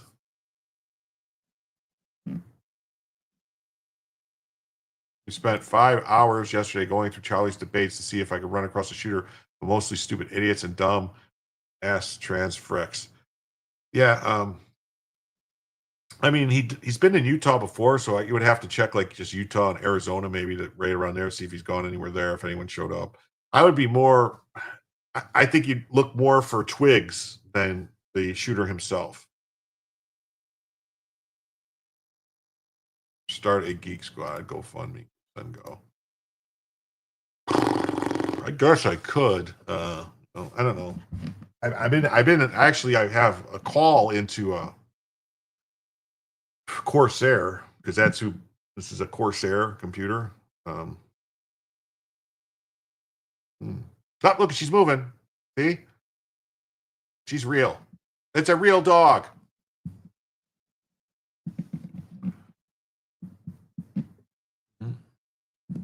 Anyway, because I wanted to put some more fans here in the side. For whatever reason, there's 3 spots here where there's no fans. And I added some more drives to it and some more memory and stuff like that. So I figured I'd throw some more fans in. So I just ordered the fans that it said on the website were in the computer. And they came, and they're not the fans that are in the computer. And then I started noticing stuff, and it's like all the stuff that it said was in the computer. It doesn't really seem like it's what's in the computer. So I'm waiting to hear back. I'm waiting to hear back from Corsair's customer service to let me know exactly what the hell's in this computer. It seems like they might be bait and switching people, telling you that this comes with this model of this model of that, and it's not what's in there. So Twiggs was described by the Daily Mail as a 22-year-old wannabe gamer who lived with Robinson in a 3-bedroom apartment in St. George, Utah. The Daily Mail linked Twiggs' alleged TikTok account, which shows an interest in shooter games, and ran a photo from his Facebook page. A person familiar with Twiggs on Facebook comment 31 weeks ago showed Twiggs snowboarding, and "You are a better man than me. I tried it and had to use my board as a sled halfway down." Did you pray today? Reads a graphic that Twiggs posted as a cover photo. The page is now filled up with people angry about Kirk's death.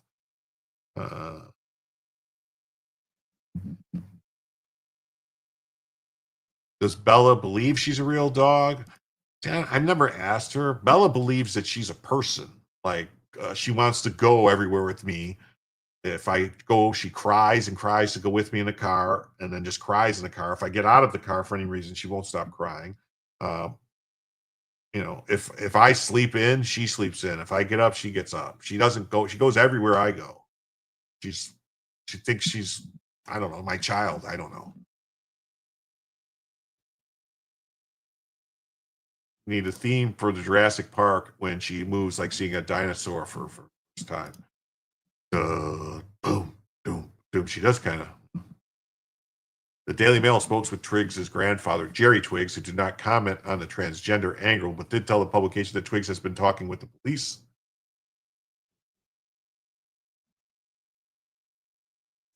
Oh, well, thanks, Steve. I appreciate it. I appreciate what you said about the Windows 11, that you don't know about it, but you try to help. But like, I don't know. Like, I don't know. Like in a computer case, if there's 3 spots for fans in a computer case, you should probably put the fans in them spots, right?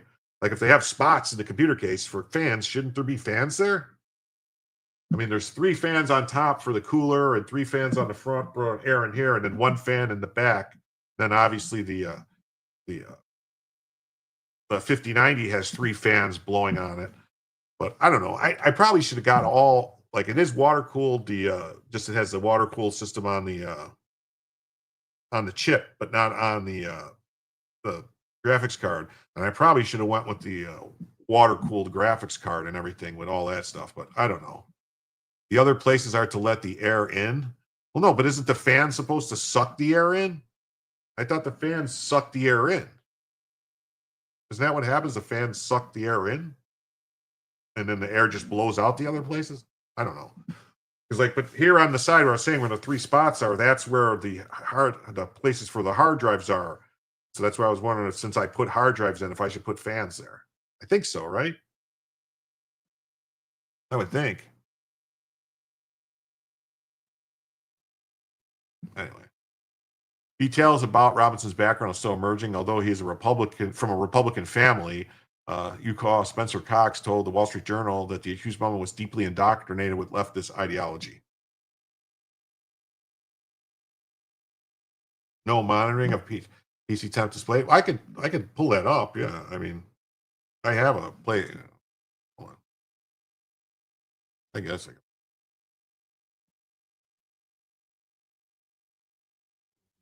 Yeah, it says right now my coolant temperature at the core is 38.6. My pump core is 2200 RPMs. The chip is 59. AMD graphics. See, it says AMD graphics is 49. AMD Ryzen 9958%. Graphics, and it says my NVIDIA RTX 5090 is 52.9. And then the other one, temperature 2 on the 5090 is 64. I don't know. But yeah.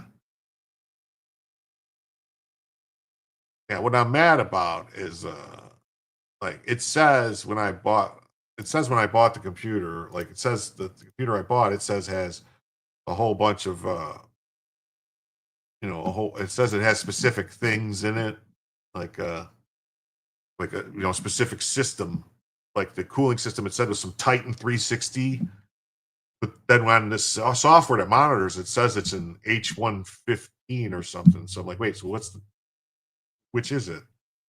And it said it was going to have these specific types of fans, these like they were like QL fans that were supposed to have like 32 lights per fan, but according to the software, it says there are only 16 lights per fan. So it's just, I'm thinking like I got bait and switched here. I paid over $5,000 for this computer, so I'm a little miffed that if I got bait and switched on it. Yeah, I could have had a Dell.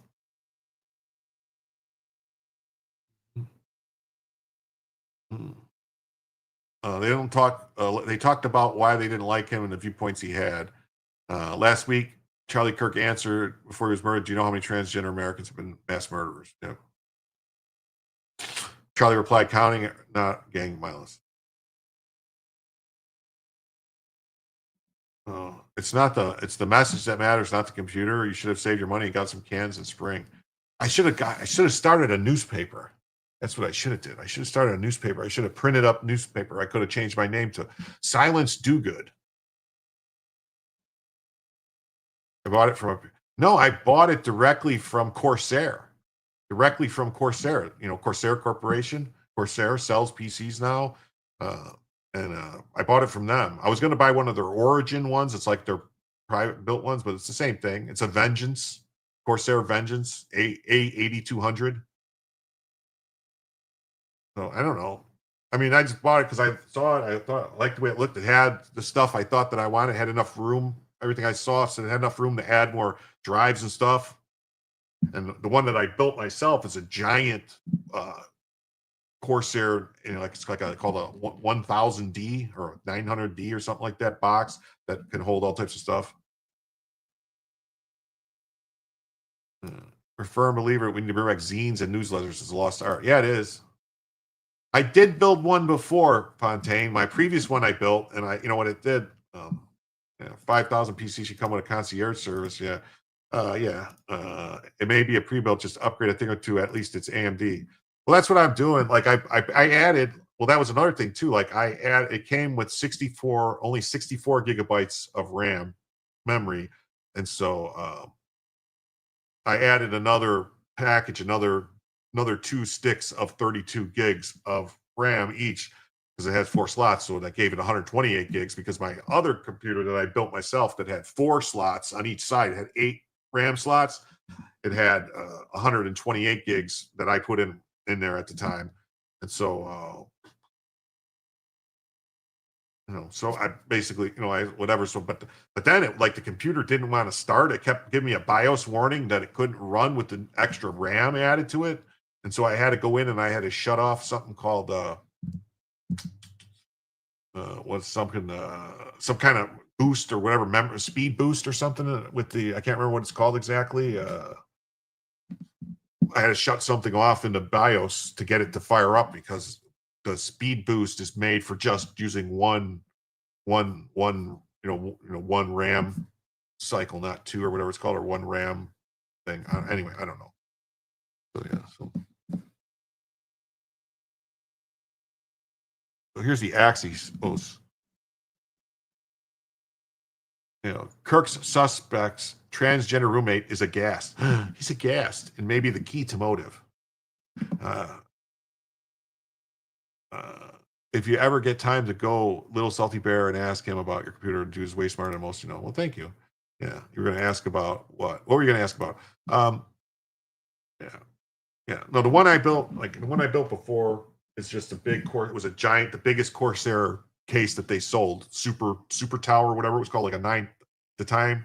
I built it in 2016, I think, or 2015, 2016. I mean, it still works. Everything. It just kept giving me problems. It kept getting hot and shorting out and everything. Like my video was real sketchy and stuff. I kept getting warnings telling me, my speed was messed up, even though I had awesome speed. So I had to I get time to get a new computer. And when I tried to replace, I thought I just needed to replace the graphics card in my old computer, because it had a 1080 Ti in there. When I put the new one in, I just had gotten a 5070 and put it in there, and nothing would work. Yeah. BIOS is finicky. Yeah. It's something. What is it called again? It's called it's something about, they have a thing that's like a built-in X something, or yeah. Well, replace the motherboard in the old one. Yeah, if I replace the motherboard in the older one, though, then I'm gonna have to replace everything, because I have all old. All the memory, all the memory sticks are all the old memory from 8 years ago. And it's everything is all old.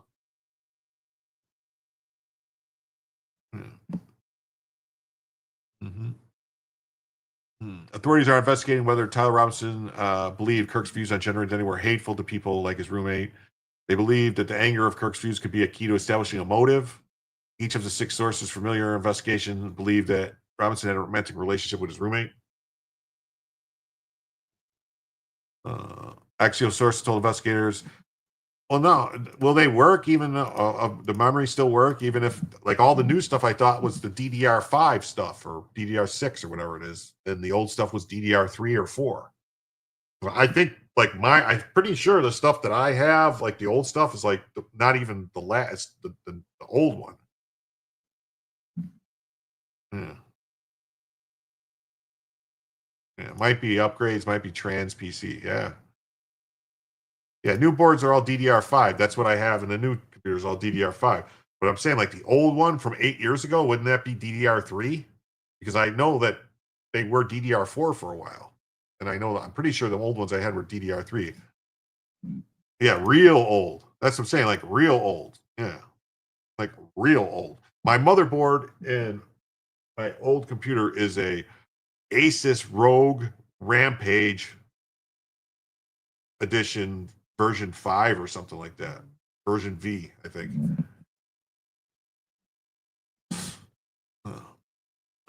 The roommate was aghast at the slaying when speaking to investigators and shared the messages sent by Robinson.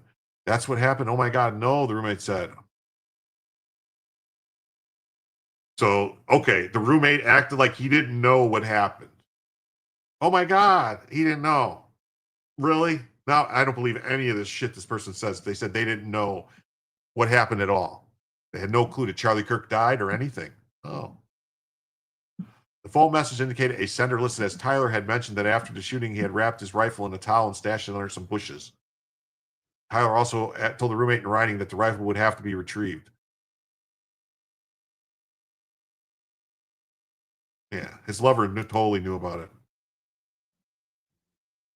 Federal and state enforcement are examining leftist groups in Utah to see whether they had knowledge of the plans beforehand and if they lent material support. One of those groups eliminated social media profile after the shooting, Axios has learned. Oh, that's kind of admitting there was a problem, right? They obviously knew who it was, knew what was going on.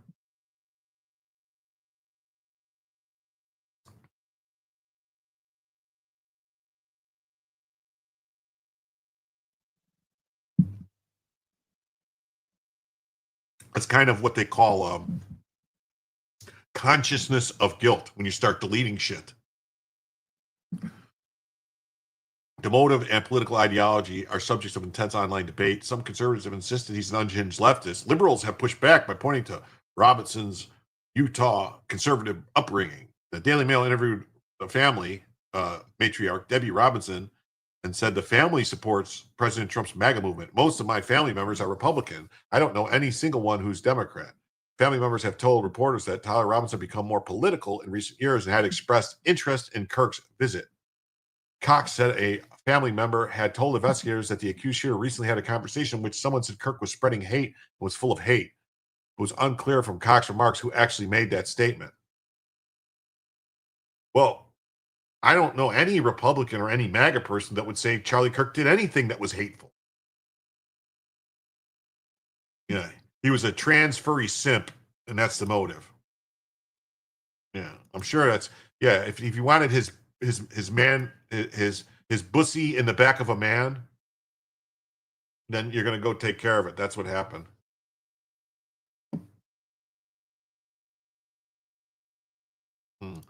You can amortize the cost now. I guess you know that stuff. Your career provided work computer, I would guess so.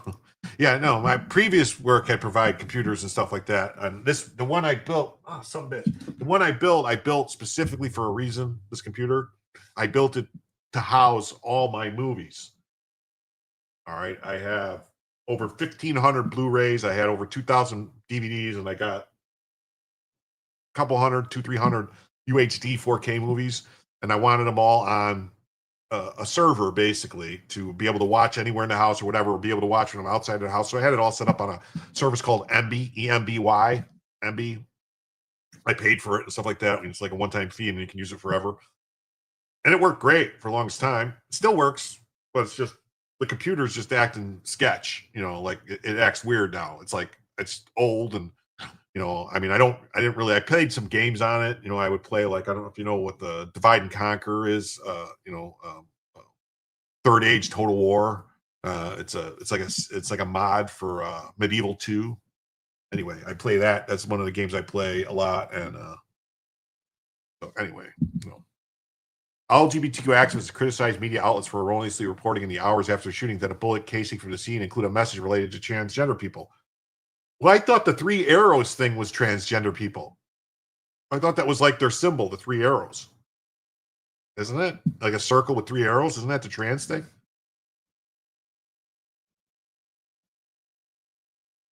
You have 3,000 movies on 14 3 to 4 terabyte hard drives, and not one of the movies I paid for.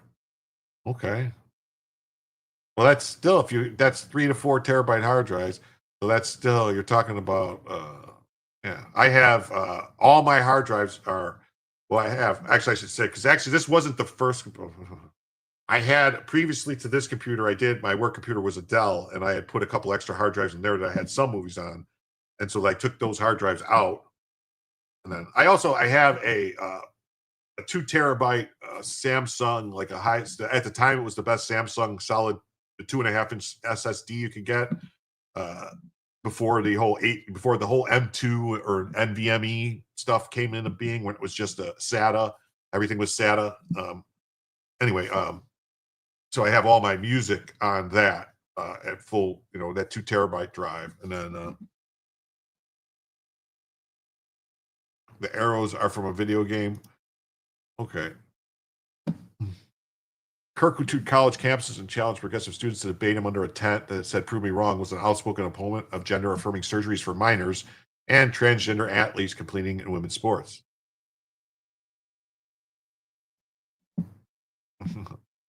Oh, you have a Vio XP Pro on it with old SD RAM. Wow. Wow. What they're saying is pretty clear that Robinson's roommate knew a lot and didn't say anything after the killing, so they're a person of interest officially and are cooperating. We want to keep it that way. See? Right there. He knew a lot what was going on and is cooperating, so they want to keep it that way. So right now they're just, yeah.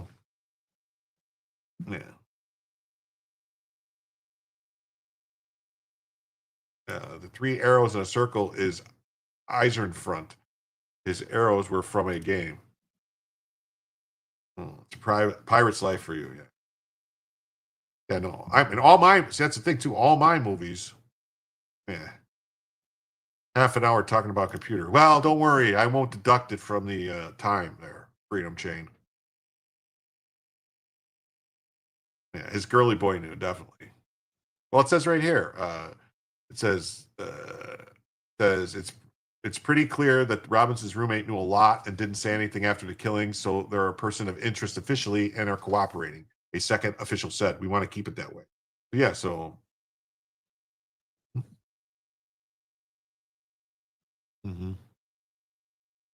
Suspected shooter targeted Charlie Kirk for spreading hate, cops say. The suspect who allegedly killed Charlie Kirk targeted him for spreading hate. President Trump announced on Fox and Friend they identified the shooter.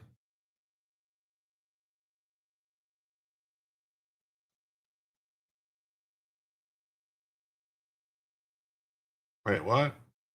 Oh, you're gonna do this, you motherfuckers? All right, you're gonna do this shit? You wanna play games? Okay. You wanna play rough? Okay.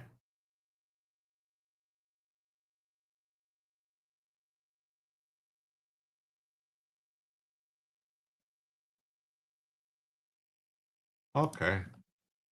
Say hello to my little friend.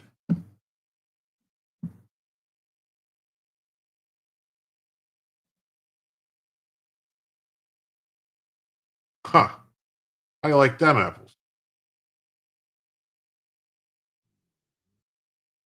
Authorities named him as the shooter. I hope he gets the death penalty, Trump said. Trump said a minister with close ties to law enforcement communicated with the father suspect to report him to authorities.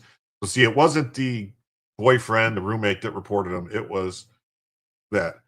Yeah. Oh, I remember Trumpinator. I remember when Napster first became a thing, like in the 90s. I remember Napster, and like you connected, like I remember when Comcast first came up with cable internet, and it was like super fast, like before they started throttling anybody or anything, and you could download a song, like you connect to somebody, you would go to Napster and connect to somebody with like a T1 or a T3 line at the time, which was fast at the time, and you could just get songs like in seconds, like boom, boom, boom, boom, boom.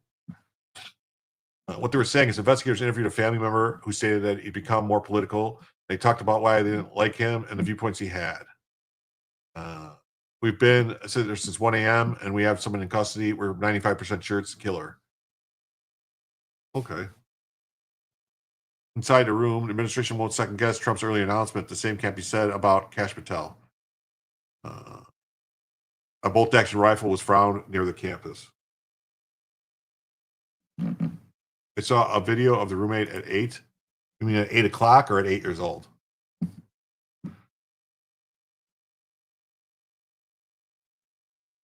All right, now we're going to jump into a different story here. I got a bunch of stories lined up. We're going to just keep going on other stuff. This is about that Hyundai, that you guys saw there was at 8 years old. Yeah, they saw a Hyundai. The Hyundai factory that was raided. They found 450 illegally working Korean people. Well, now they're saying, well, no, those people were here on tourist visas, so it was okay for them to be working. No, that's not how it works. You can't come on a business tourist visa. You're coming here for business or tourist and do work. You know, coming for business or for tourism, for pleasure, business or pleasure on that one of those type of visas means you're just here to talk to people about stuff or do like a business deal. You're not actually working, you know, doing work. You know, a South Korean electrician thrown into an ICE detention center says, I will never visit the United States again. Good. Goodbye. Newsflash. The electrical system that we use in the United States is not the same as anything they use overseas, Europe, Germany, Japan, Korea. They use a completely different system, completely shaped plugs, completely different voltages, different amperages. Everything is different. Different frequency. There's a different frequency. All right. You know, we use 60 hertz in the US. They use a different frequency over there. So there's absolutely zero reason why we would need a fucking electrician to come from South Korea to do any type of electrical work on a factory in the United States. Yeah.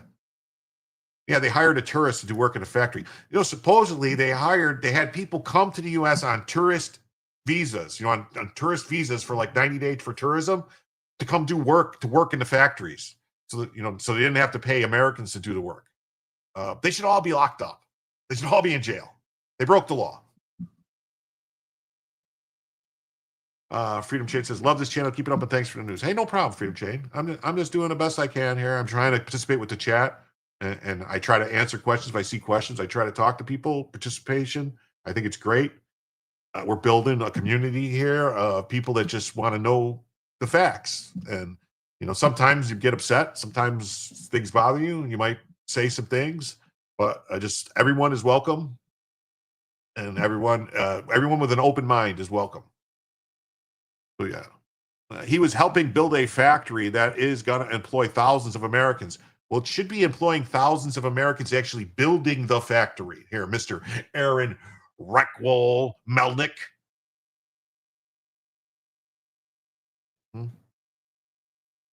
Yeah.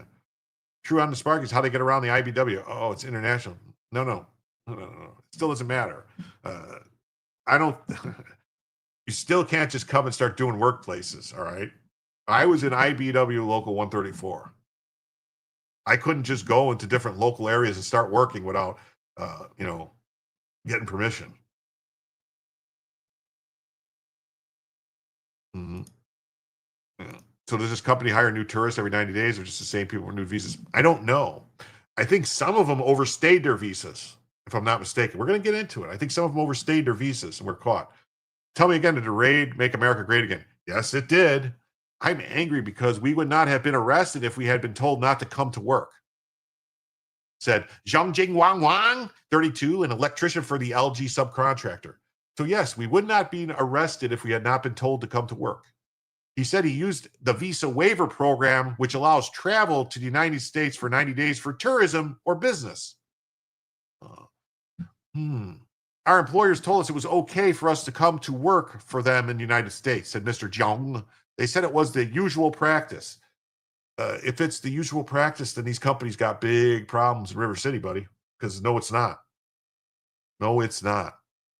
Because were they paying in the Social Security? Were they paying U.S. taxes when they were working here? Yes. It's a total misuse of the waiver program. And I would be talking to the government in South Korea and saying, hey, fuckwads, do you want to be in a waiver program? There's only one thing keeping South Korea from being part of North Korea, and that's the United States government. So, you know, all their little K-pop dances, they're going to be doing K-pop dances with those haircuts of Kim Jong-il if they don't watch it the fuck out. Yeah, a lot of Chinese restaurants are locked down. They caught a lot of Chinese illegals. Yeah, they did. China illegal. Yeah. Returning workers described the trauma of seeing armored vehicles and armed agents rolling in and being handcuffed and shackled at the ankles by immigration officials. Oh, well, shit happens. Don't work illegally. It's against the law to work legally in the U.S. Don't come here on a visa waiver as a tourist and get a fucking job. That's a crime. I will never visit the United States again. Good. Good riddance. We don't want you here. There's plenty to go around. The article here, hard to express enough how much the South Koreans feel betrayed by the American government. They betrayed us. They broke our laws, you fucking scumbag. I mean, look at this. Look at this fucking guy, all right? Look at him. Look at this fucking guy, all right? This right here is the problem with the United States. Look at that face. Oh, the United States government betrayed these South Koreans by enforcing our fucking laws. Yeah. So you're telling me that I could go, what do you think would happen if me or you or anybody else went to South Korea on a tourist visa and got a fucking job? I mean, we could ask Jeff, but Jeff's no longer with us, unfortunately. Rest in peace, Jeff. But I guarantee you can't, we would be in a South Korean prison if we tried anything like what these people did. You know, that's a good person. You know what's a good person to ask is legal mindset, Andrew. We got to talk to him maybe, or that other lawyer guy that he's with, and find out about this and talk to them about this and what would happen over there in Japan or South Korea or any of those Asian countries, Thailand, any of them, if we decided to go try to get a fucking job working somewhere when we weren't supposed to, when we were there on a tourist visa. We'd be under the fucking jail. You better believe it. Yeah. They feel betrayed by the American government. This could have genuine long-term ramifications for high-tech investment in the United States. You know what? No, I don't think so. I don't think, how is this going to have, you're investing in the United States to hire American workers. So this is kind of like that thing about, remember when you guys saw there was the whole story about Obama brought the Chinese glass company to, I can't remember what town, Ohio or something like that, and all the people complaining, and there was a whole documentary on Netflix about it, and they're talking about how great it was and all this stuff, and then they just kept bringing more and more Chinese people to come and work at the factory from China instead of firing the American workers. And eventually, they just basically said all the shit about American people. And, they want raises. They don't want to work 14 hours a day. They want this stuff. No. You know what? All these countries, you know what? South Korea would be speaking, well, they would be speaking the same language. It's still Korean, but they would be they would be under Kim Jong-un, whatever the fuck his name is. No, not Solyndra. It's a glass company. And when Obama left office and he got, whatever, brought into Netflix, they did a documentary about a glass company that a Chinese company bought this glass in the manufacturing place in the United States. And all it was it was supposed to be a puff piece, but it turned into basically like, yeah, the Chinese people are abusing, they're bringing in illegals to work, they're abusing the Americans, they don't want to work with the Americans. And they had 4 raids in Arkansas of human trafficking, Chinese massage parlor, 1 to 4 oldest indentured servants, early 70s.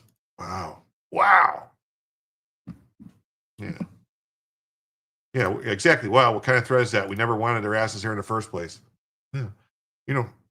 We don't need investments in the United States. You know what we need is we need to stop buying shit made in other countries. We need to make the shit here like we used to. Because you know what? When the shit was made here, it actually lasted longer than a fucking year or two before it was gone and obsolete and shit.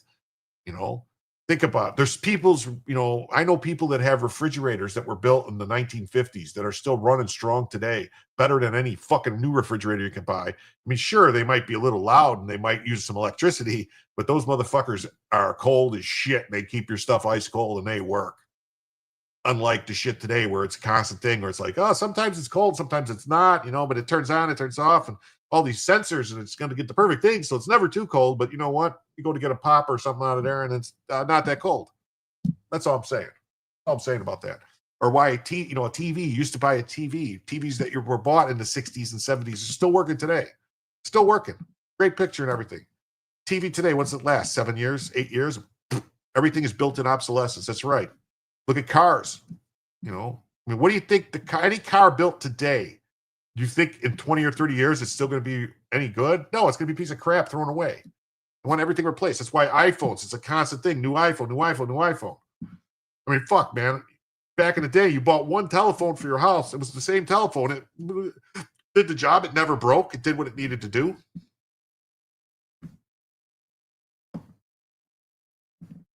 Mm-hmm. Definitely go back to through-hole circuit boards and ammonia compressors. Definitely. Shit worked, man. Shit worked. Oh, this guy right here, you guys should follow this guy if you haven't already on X. This guy, he knows some shit here. He says, why would we need any electricians from South Korea to come here and steal our jobs? They use a completely different electrical power system than we use in America. We have codes and regulations that they don't.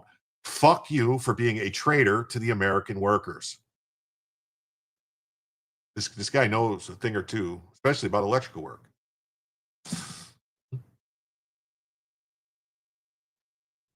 Georgia ICE raid netted workers with short-term business visas. They didn't have visas. They had visa waivers because they're not coming here to work, so they don't need a visa. They get a waiver to come for like business or pleasure, but short-term, not work.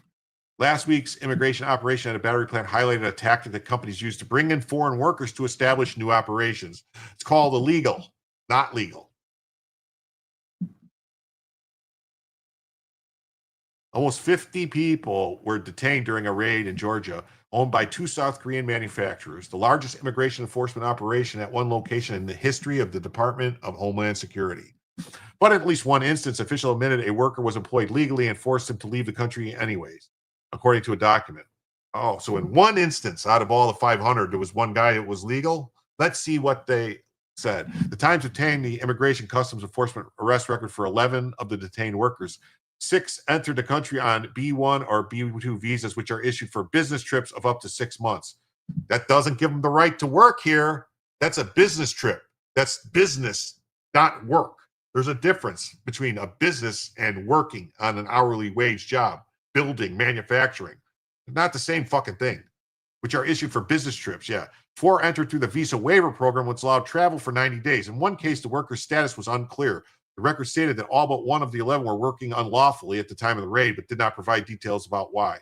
You just fucking said why, you dumb cocksuckers. Holy shit. So the one person they're saying is the one where it was unclear is the one that they didn't specify about the visa or whatever, or how he was here. In one exception, the agent said the worker has not violated his visa. Oh.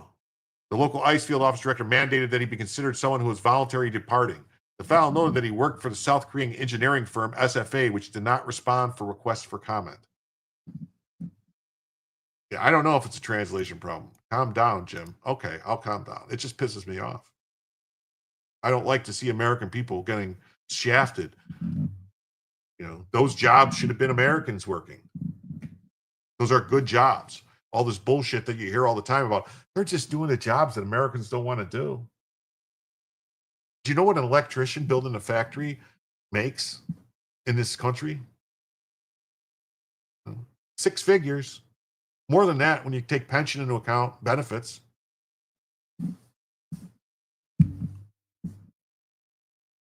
Mm-hmm.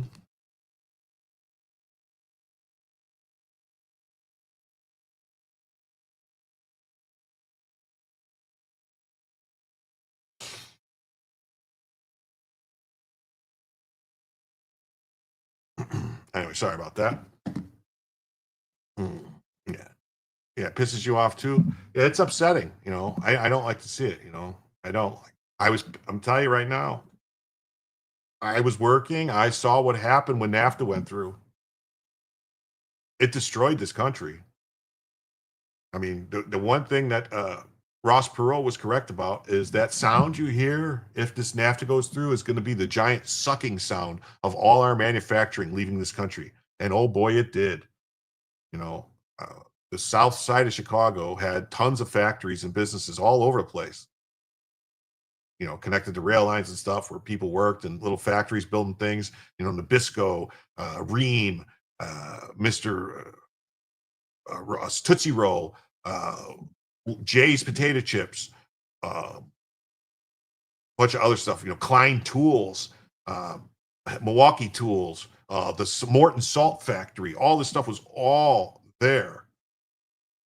And it just all closed down. I mean, I could take you to my own, should go to my old neighborhood sometime with a camera and just, if I can get a good enough bulletproof vest, and picture all the factories that are just old and closed down. Every industry got sucked out of the U.S. It created the Rust Belt. It literally created the Rust Belt. And it's all in Mexico, yeah. And a lot of it moved from Mexico, though. It went to Mexico, but then Mexico started costing too much money, and they said, we can go to Asia. We can go to Malaysia. We can go to China. We can go to Vietnam. We can go to Indonesia. We don't need, and it's gone. It needs to come back, though. We need to build stuff. What are we? If we can't build stuff, what are we? Yeah. 2/3 of the people arrested were South Koreans, and nearly all of them were flown back to their home country this week. They landed in Seoul only after sitting in limbo for 24 hours while President Trump told his government to consider letting them stay and train American workers. No. That's what the South Korean officials said. Oh, what ICE is doing here is illegal, and people should be held to account, said Charles Kuck. What do you know? His name is Kuck. Charles the Kuck, an Atlanta immigration attorney who was representing some of those who were detained. No. Fuck you, Kuck. You're a cuck letting America get fucked, Mr. Kuck. If I were returning from let's enforce the law against people who violate the law to let's enforce the law against everybody regardless of their legal status, I think we've changed. Their legal status did not allow them to work in the United States, you fucking lying cuck suck motherfucker. The fallout from the operation at this plant was the latest example of the dragnet. It also highlighted a strategy used by multinational firms to temporarily import workers to establish new operations. So which is it? Is it a strategy used by these multinational firms to temporarily import workers to not have to pay Americans? Or is it, as Mr. Kuck says, that it's perfectly legal and we should just deal with it getting fucked, letting other countries bend us over and companies bend us over and fuck us in the ass and not pay us what they owe us? The question of who will perform both the heavy manual labor and the sophisticated technical jobs associated with advanced factories has taken on greater urgency in recent years. Which job are they claiming that Americans can't do? The heavy manual labor or the sophisticated technical jobs? Which one? Because I'm pretty sure we could do them both. I'm pretty sure there's not anything that has to be built inside this country that we can't do. Because I built hospitals, research centers, high rises, schools, gas stations, restaurants, banks, you name it. A couple of houses too, but that's besides the point. You know.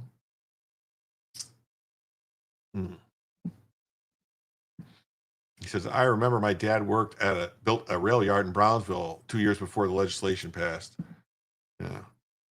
It's not, I don't know. I'm sorry if I'm upsetting people, but it is extremely frustrating to me because not only are they doing this shit, but they're also bringing in a bunch of illegals that are coming in and taking the construction jobs, any type of job that's slightly less, that they don't really have to be any technical knowledge about, like where it's just like, I'm gonna tell you right now, like laborers, the laborers union, the tapers and the plasterers union, painters and plasterers union has pretty much been overrun with illegals.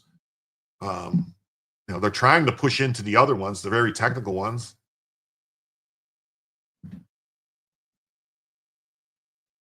It's upsetting to me.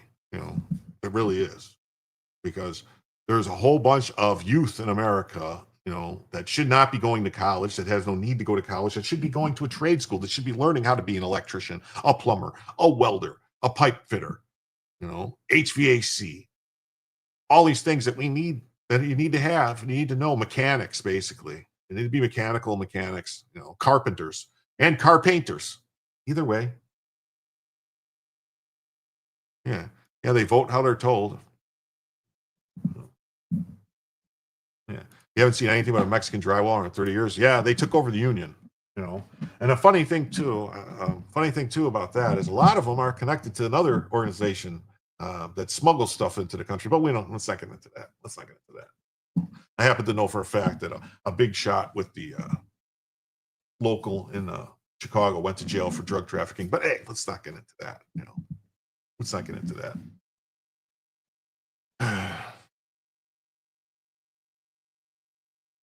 College is a scam. I heard that from some great person. Yeah, it is. Trump's purpose of foreign investment was for jobs. It seems like it, right? You know, I mean, it was supposed to be like they were supposed to invest in America to hire American workers, not bring people in from their country to do the jobs. For what? You know, like I said, there's a, you know, what is, let me find it. Let me find it. Let me see. Class company documentary. Obama.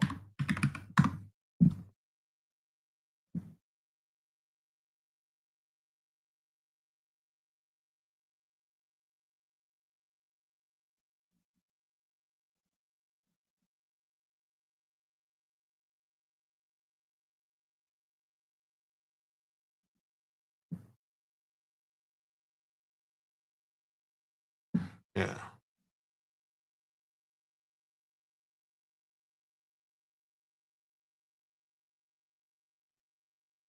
So here's the thing I was talking about. Here's the thing. Oh, thank you very much. I'm sorry for the $2. Thank you. Let me fix this banner. And so high. So we're $68 away from a second additional hour, which I think actually I have to start the new.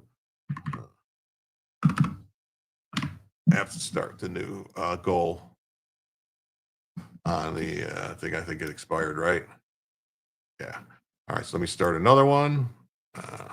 15:05. We'll set it for another hour.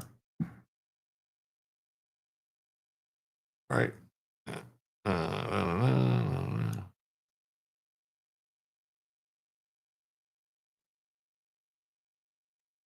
Okay.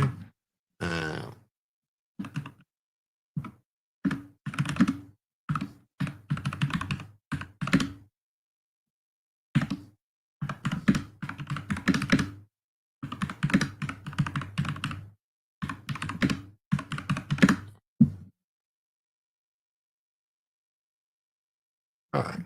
There we go.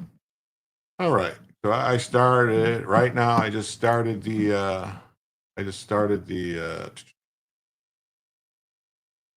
first additional hour of the show just started now. So we got 1 hour to go to get the other $68 of the second hour.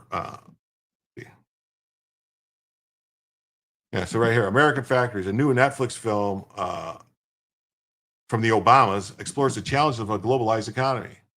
Yeah. So a group of workers at the General Motors truck assembly plant in Moraine, Ohio, gathered around a white SUV that rolled off the line. Yeah, because this was, they were, whatever reason, they were making all the glass in China or something and shipping it over here for these cars. It was like, why all of a sudden can we not make this glass in the U.S.? You know, so learning that their plant near Dayton was closing, leaving around 2,000 people without jobs. They would photograph the last facility. The plant was larger than the Pentagon. Then in 2014, a glimmer of hope appeared. A Chinese investor named Cho Tak Wang took over the factory, opened as the American outpost for the Fiao glass. Mm-hmm. Oh, I have to fucking seriously, you bastards. Hold on.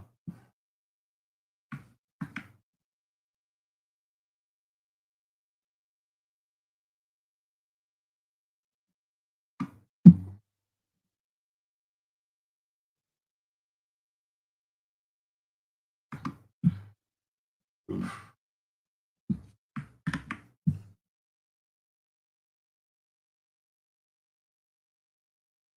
Oh, you prickle.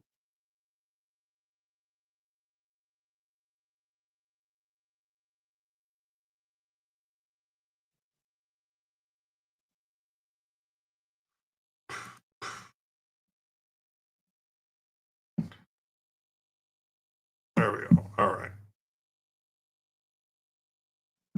Yeah. All right. Son of a bitch. I hate that this happens. Yeah. Mm-hmm. Mm-hmm.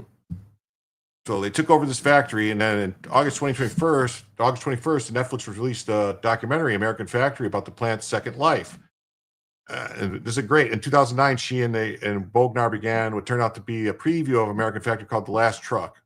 So this is actually great. If you get a chance to watch this, I suggest you watch this because it shows you exactly when these companies when the deal is not made correctly, when Obama was responsible for setting it up, basically the company was able to bring all the people in from China to work at the company. So an entire basically all the and all because all that the company was worried about, all that the business, and Obama, they were just worried about the tax dollars, tax revenue from the people working. They weren't worried about actual Americans having the jobs. They didn't care where the tax revenue came from, that it came from foreigners that they brought in to work there. So that's what happened. It's a joke, So no Americans got jobs, it's just the government got to get some tax money from a factory from foreigners working. It's fucked, The film also example of a new category in the Trump era, stories about the economic dynamics that led the country in a state of political polarization. Yeah. Almost immediately, though, the difference between American and Chinese business practice becomes glaringly obvious. Yeah, the American workers have against them is a globalized economy in which companies can easily shift jobs to places where wages and regulations are weaker than they are in the United States. Although the workers are happy to be employed again, and they know that their circumstances are never going to change what they were. One worker explains that under GM, she made $29 an hour. Working for Fioy, she's paid $12.84. Back then, if my kids wanted a pair of new gym shoes, I could go get them. I just can't do that now. Early in the movie, an executive explains that the Marine plant will be staffed with 3 different shifts with one unpaid half-hour lunch break. Upon hearing this, one of the American workers asked, "Is this a union shop?" The answer from management is a resounding no. So and then it was all types of stuff. They had issues with OSHA, and then the owner of the company kept threatening, "Well, I'll just close down the plant and leave," to get people to do what they want. And you should really, I don't know if the plant's still open, if it shut down or not, if it's still running. I have a feeling it might have got shut down, but did I see that the reported authorities are investigating multiple leftist organizations for enhanced knowledge? Yeah, we kind of talked about that they're looking into it, that one of the organizations got rid of all their stuff. But anyway, back to the story. So sorry. Trump administration told its trading partners to either make the goods in America or pay steep tariffs. And then the plant and leverage hundreds of billions of investment from these companies. But what good is it if the investment just means that they're going to send people from their country to come here and do the jobs?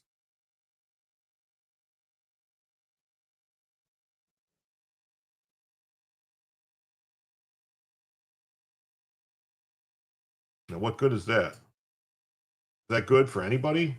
I don't think so. I mean, it's not good for you. It's not good for me. It's not good for anybody that I could see. So, A representative from the battery plant joint venture did not return requests for comments, noted people from the White House.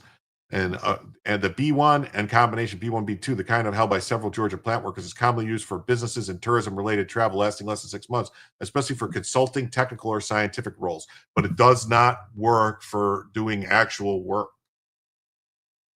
especially for, of a total of the B1, B2 visas issued to the South Koreans in the first 5 months of this year, a small slice of the 2.86 million issued for countries. So that's another thing that should wake up your eyes, everybody. A small slice of the 2.86 million visas issued to all countries over the first 5 months of this year for people to come here and take your fucking job. It's still happening. There's over 50 million people here working in this country from other countries on visas. Over 50 million. There's about 60 to 70 million illegal aliens in this country, most of them working illegally if they're not collecting some kind of benefits. And then you have these people, these other visas that are coming here for work and stuff and for visiting, and they're working also. And then you have an estimated 40 million visa overstays, people that came here on a short visa for 6 months or whatever, that just stayed. Just stayed. And we're just supposed to let it go and let them stay here and work legally and do this stuff. No.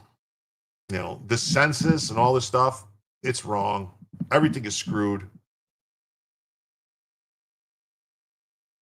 Something has to change. We really need politicians that put Americans first.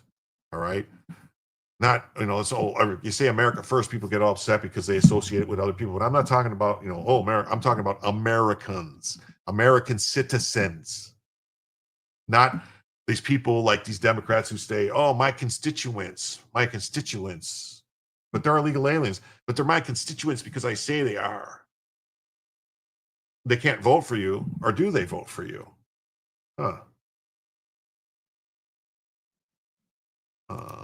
Am I going to talk about Trump's announcement that he will put massive sanctions on Russia and take other actions as soon as the EU stops buying oil balls in their court? I did not. It should be zero visas. If you want to send me something, Patrick, if you want to send me a DM with that in there, I'll pull it up. I didn't have it.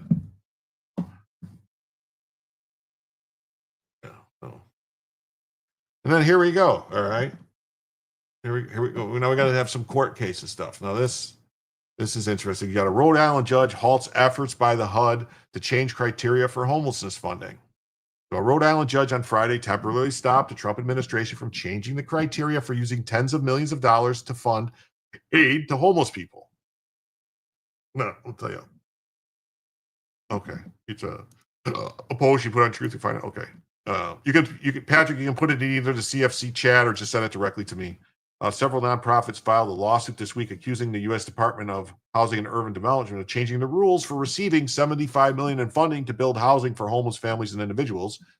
Plaintiffs accused the Trump administration of changing the criteria for the continuum of care builds to better align with its social policies. Judge Mary McElroy granted a temporary restraining order from the bench while the lawsuit plays out, which the Supreme Court said no more of these temporary restraining orders. The Supreme Court warned these fucking people, but they just don't seem to listen. No, what this is it's not money, but money to Democrat activists. What this is they said no more money for illegal aliens. They said none of this money can go to illegal aliens. That's what this is. It's saying, oh no, we got to have the money for illegal aliens. Like, no. This money for housing, for homelessness and stuff is for American citizens. It's not for illegal aliens. The court's decision provides significant relief for communities in vulnerable circumstances and for the principle that federal housing funds exist to serve people in need, not to advance partisan goals. No, it's for people, American citizens in need. Democracy Forward president said, the administration cannot unlawfully weaponize essential housing resources. Listen, this has to stop. American citizens have to come first. It's like when you're on an airplane, all right? And they tell you in an emergency, masks are going to drop down from the ceiling. They said, you have to secure your mask first before you can help anybody else. You have to save yourself first before you can save someone else. It's just like this. We have to save the Americans first. Otherwise, there won't be Americans to help anybody else. Yeah. 330 million population, math, not math, and if over 50 million of visa waivers. Yeah, it's not. That's why we're fucked. That's why everything is the way it is. That's why, have you noticed, Charles, if you call for somewhere to talk to someone about any type of problem, it takes forever to get someone on the phone. There's like 90 steps you got to take through all these digital stuff and different chats and different things. They try to find a way to do anything for an actual person. And then when you talk to an actual person, what is it? Maybe one time out of 20, it's an actual English speaker.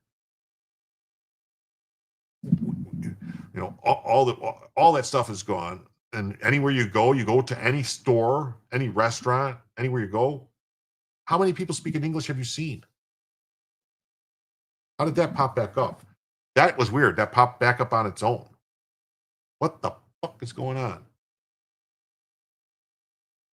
That was weird. The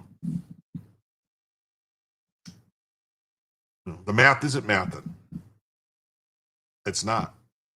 And okay. And the population numbers are the same as the job report we've been getting. It's way off. Did you see the report that Biden jobs were overinflated by 90%? Yeah, I saw that.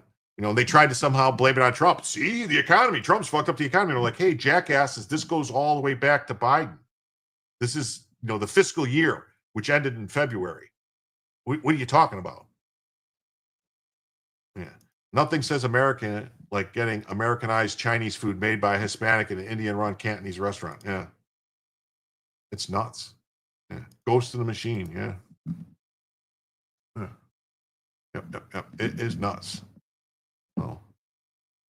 Yeah. So this, a coalition of plaintiffs in the lawsuit argued the Trump administration was aiming to upend policies in places for decades to satisfy its political considerations, including whether jurisdictions support sanctuary policies, harm reduction, or inclusive policies for transgender people. We welcome the court's decision to stop a rushed, lawless attempt to make essential funding contingent on communities' compliance with harmful or unlawful restrictions.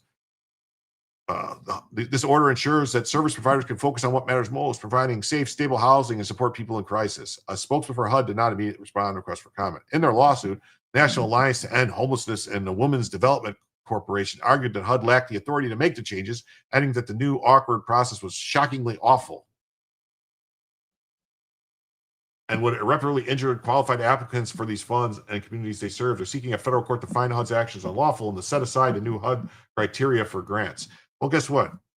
I don't think this is going to work because HUD has the right to set up these grants, and these are the new grants. And they're saying if you give money to illegal aliens, you can't get the grants. If you guys remember, I did a show. I showed stuff that the housing and urban development guy, can't think of his name. He's a very well-spoken man from like Alabama or somewhere. It's a Southern accent, and he said no more money for illegals. You give money to illegals, you're not getting HUD money. No more Section 8. That's what this is about. No Section 8 money, no grants. You're not getting it. Let me see here.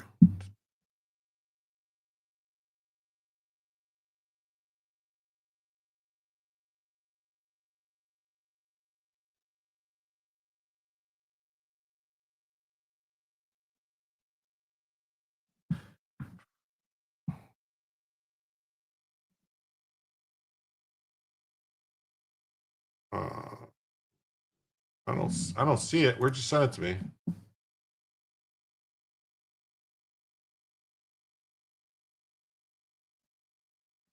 Oh, I know where. That's right. You're in here. All right. Got it. I forgot, Patrick, that you and me are in secret. Where are we at? There it is.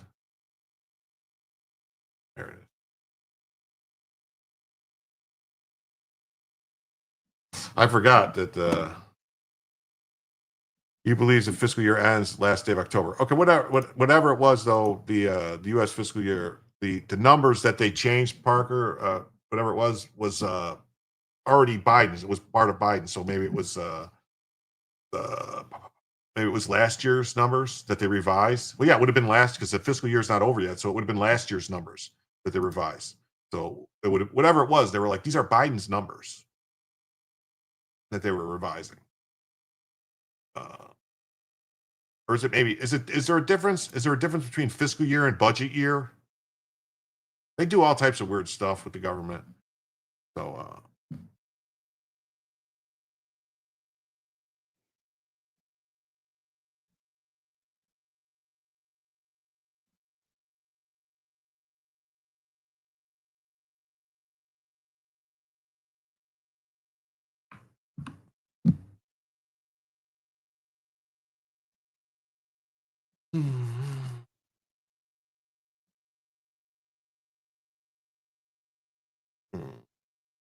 There's a thing, Mother. They said they could take it seriously if they were unemployed.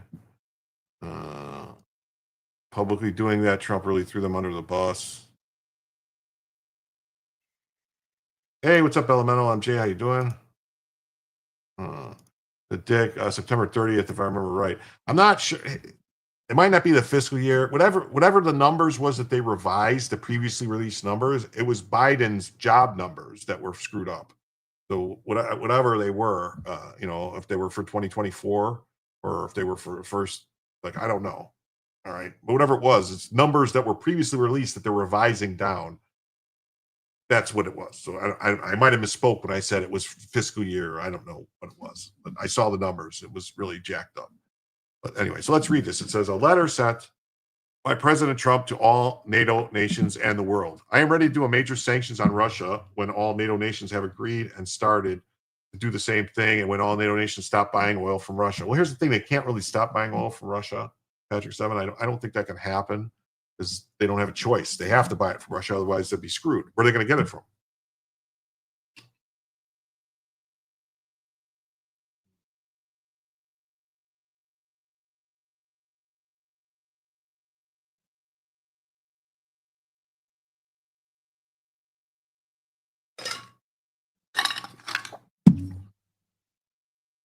Yeah, I don't know if it's fiscal year, budget. The government's real weird the way they run things. They have fiscal year, they have budgetary year, and then they have, congressional year.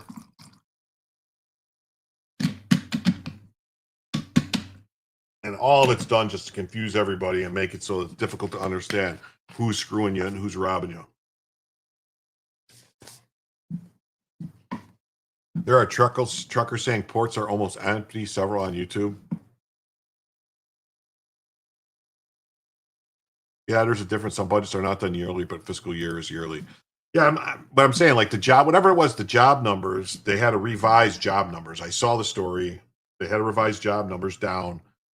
And people were trying to say, look at Trump. Oh my God, the job numbers, Trump, it's all bad. It's like, and it's like, no, these are the job numbers that are from Biden that caused all these. They revised it. And, when they are revising things down from over a year ago, it's going to cause issues with the numbers today because it changes everything. You know what I mean? It's like math is cumulative. It keeps adding and subtracting. So the numbers change when you have to move things from a year ago. That was the point, I think.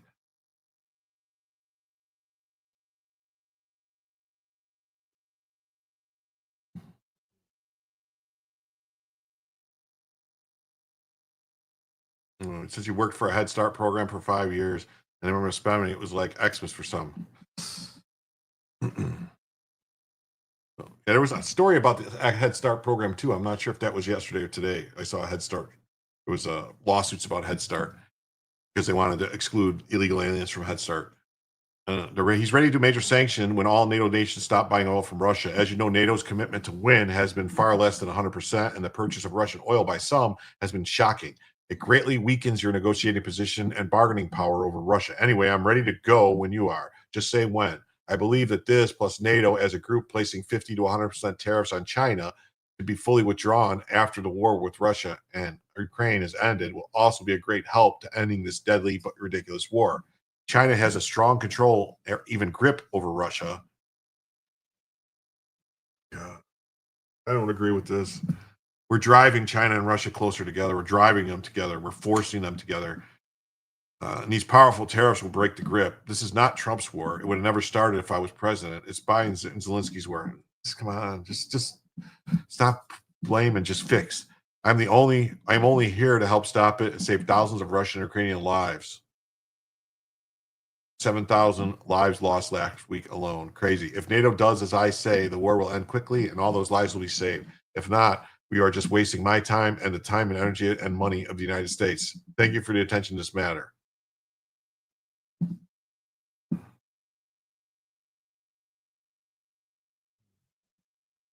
I don't know. I mean, I'm wondering. What do you think? Do you think that this was just a statement that he put out to rattle cages to make somebody do something? Yeah, revise means finally. I'm finally telling the truth. Yeah. Here in Michigan, they are doing dot checkpoints everywhere. Part of it is English language proficiency. They're literally making people read and write. I'm seeing it weekly, not really on the news. Yeah, if I'm not mistaken, I thought that's what Duffy said, that he's going to put at every way station, he's going to put people in there to check. We want to know. They're going to do spot checks.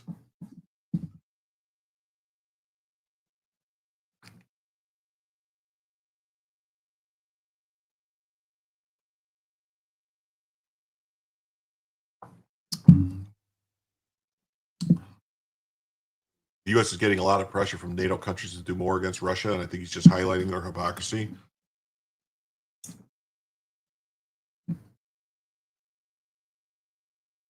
Let's be honest. Most of these European countries are basically their government treats their people no better than the Soviet Union treated their people. They lock them up for saying anything negative. They don't let them, you know, if you defend yourself, they'll go after you for defending it. I mean, I don't know. I don't know.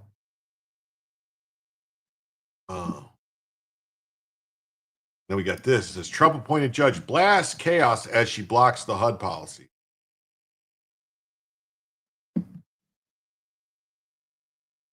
A federal judge in Rhode Island on Friday blocked the U.S. Department of Housing and Urban Development from acquiring recipients of homeless housing grants to adhere to the administration policies on immigration enforcement and transgender access. Yes.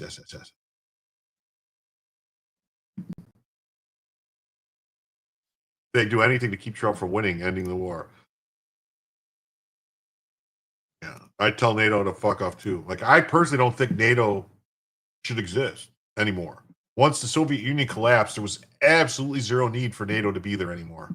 It's just a grift for, weapons development companies and stuff. It really is. I mean, think of it this way. How much, really going on a road. The amount of money that we've spent, the U.S. government has spent on weapons development and on arms and all this stuff in the past 50 years, all right, since the 70s. Let's just go to 70. Well, no, let's not go to 70s. Let's just go since the wall fell, 89, right? 89, the Berlin Wall came down, and then 92, was it 91, 92, when the Soviet Union collapsed? So let's go 35 years, 33 years. Well, 33 years, $1 trillion a year, at least, on stuff because of NATO that we were spending money on that we didn't have to spend it on. That's our entire debt, basically.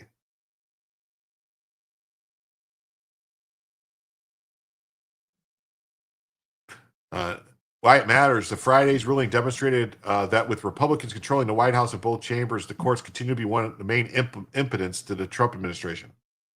Is that what the court's supposed to do? Is the courts are supposed to be the impediment to the Trump administration policies? Is that their job? Is just to be impediments?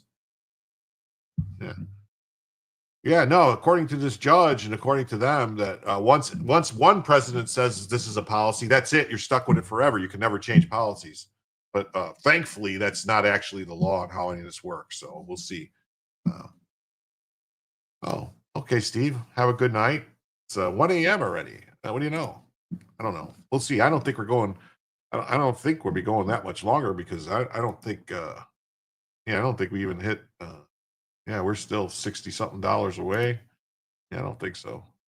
I don't think we'll be going much longer. We got 30 minutes left, basically, the show. Hey, Jeff Spruill, nice to see you. Glad for stopping by. Anyone, what do we got going on in the ghetto? Nothing going over there? A couple things? Nothing? Nothing.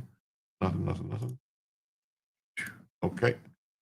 So on Friday, District Judge Mary McElroy in Providence, Rhode Island, whom President Trump nominated in 2019, imposed a temporary restraining order preventing a HUD from enacting new criteria for distribution of the $75 million toward homeless housing.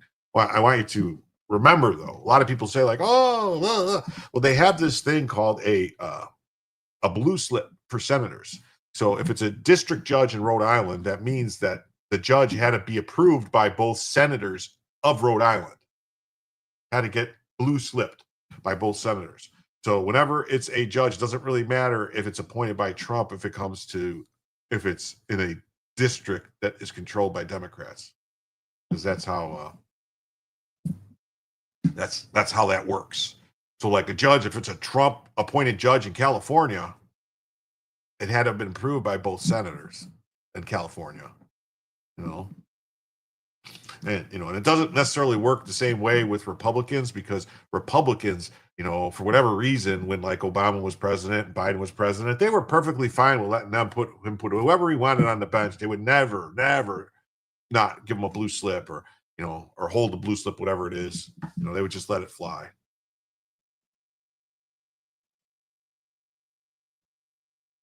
Yeah. Yeah, the amounts of money being tossed around are ridiculous. $66 it is. Yeah. It's a crazy amount of money. It is. I know. The new application criteria were published by HUD on September 5th. According to the National Alliance to End Homelessness, the proposed rules would have prevented funding being allocated to so-called sanctuary jurisdictions. Well, yeah, if sanctuary jurisdictions are providing money for illegal aliens through these grants, we can't get the money.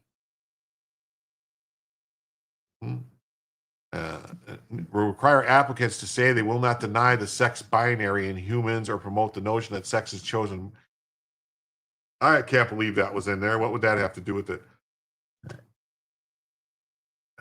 Lawyers argued these rules would be unconstitutional as they infringe on Congress's power over federal spending.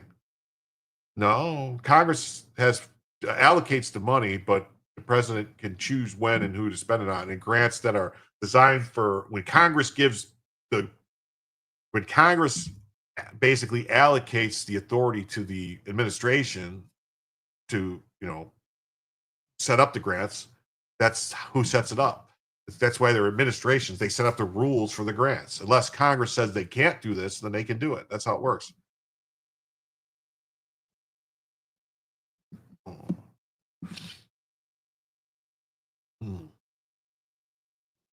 Oh, here we go. Here we got another one now, which I don't know why they have this. Oh, because that's right, because this guy, they're talking about sending him somewhere else. So the judge slams Trump administration for disingenuous plot to illegally deport Africans to Ghana. Huh.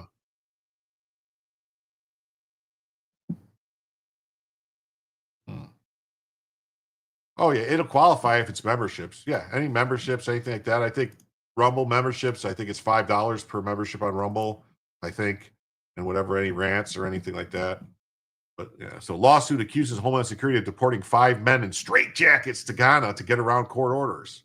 And there you go. There's the MS-13 guy, Brago Garcia. And you can tell his wife is not happy. Look at his wife. Does his wife look happy that he's back?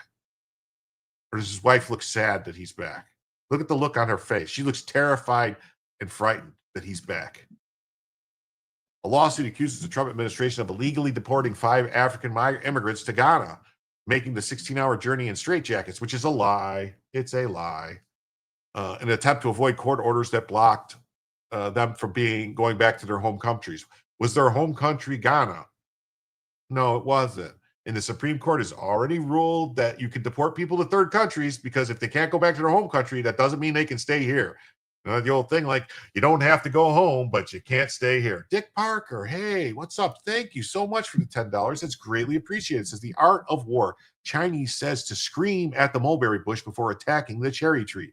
I think China is faking a move on Taiwan to take back what they lost to Russia in World War II, the West Sea of Japan. It's possible. It's possible. Don't forget, too, thank you very much, though, that China has always considered Siberia, Mongolia, Siberia, whatever you want to call it, the northern resource area. They want that land. They want the resources in there. They want Arctic access. They want the gold. They want the oil. They want the coal. They want all of the rare earths that are in the ground in Siberia from Russia. So eventually China's going to move on Russia. Eventually. So saith the sooth, Tom Clancy.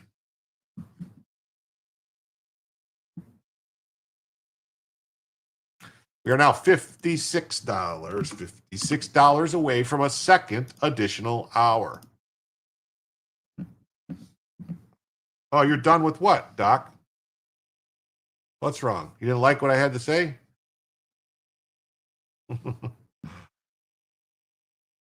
YouTube censoring comments makes the chat worth it. What is going on? What do you mean, YouTube? What are you saying? What are they saying? I don't know. What's going on? I don't see anything. I don't see anything being held back. What is it? What is it you're trying to say, Doc? Say it in Rumble, and I'll see it. You made a comment about NGOs. It must have never went through because it didn't come up. You don't see it, but they censor it. You go to Rumble, Doc, and type it in Rumble, and I'll see it. It'll pop up. But it's like YouTube is real weird like that. Like You'll think it goes through and then it doesn't. Yeah, try putting a period between each word and put it in again, or you could do stuff. Oh, that's the point. We don't see it. Yeah. Gay ass YouTube. Hey, what's up, Ducking Felonies? How you doing, sweetheart? How you been? I haven't seen you in a while. You're watching your Apple TV and you can see what chats get through and what doesn't. Oh, that sucks. It really does. It really does. So yeah, a lawsuit accuses the Trump administration of illegally deporting 5 immigrants to Ghana, making the 16-hour journey in straitjackets in an attempt to avoid the court orders. A federal judge on Sunday said it appeared that the Trump administration was making an end run around those court orders by first sending them to Ghana, which then could send them to countries they face torture, persecution, or death. Okay, so here's the thing: once the U.S. deports someone to a specific country, what happens to them after that point? It's not up to the U.S. We don't control the world. All right, we deport them to another country, and then if that country decides that they don't want them there and they want to deport them somewhere else, that's out of our control. It's just like if a visitor leaves the U.S., if a U.S. citizen goes to another country and they commit a crime, it's not up to the U.S. what happens to them. But this is all ridiculousness. Like the stuff that the court tried to order, this judge is going to try to pull the same shit that Boasberg tried doing, or the other one, Zinnis, tried doing to tell him, oh, you got to go tell El Salvador to do this or do that. That's not how any of this works. Yeah, Judge Chutkin, Tanya Chutkin. The name sounds familiar because she was the one that was persecuting Trump for the January 6th bullshit, ordered the government to provide assurances that Ghana would not send immigrants elsewhere in violation of those court orders. It's not up to them. Who does she think she is? One day earlier, Chutkin said the Trump administration had, with a wink and a nod, deported those African nationals in an apparent attempt to have Ghana prepared to send them somewhere else. What are you doing? What appears to be happening is truly disingenuous, she said on Friday. And the lawsuit filed in Washington accused the administration officials of enlisting Ghana's government to do their dirty work. Dick Parton says, I had to change lingo too. It won't let bad words. I don't know, man. It's getting worse, it seems like, honestly. Does anybody know if Andrew Bailey is in place at the FBI yet? I don't know. It's possible. I thought he was coming in at the end of September. Yeah, the Jamaican black robe freak, Chutkin. Yeah, that's her.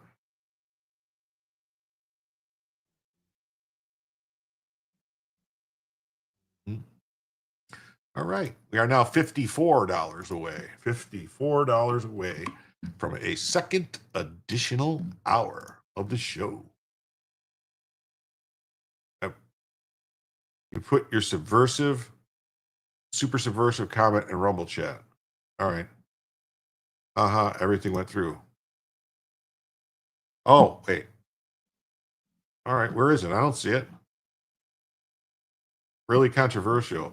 All the NGO funding needs to continue to be cut off. Talk about rot from within. This is what YouTube censored.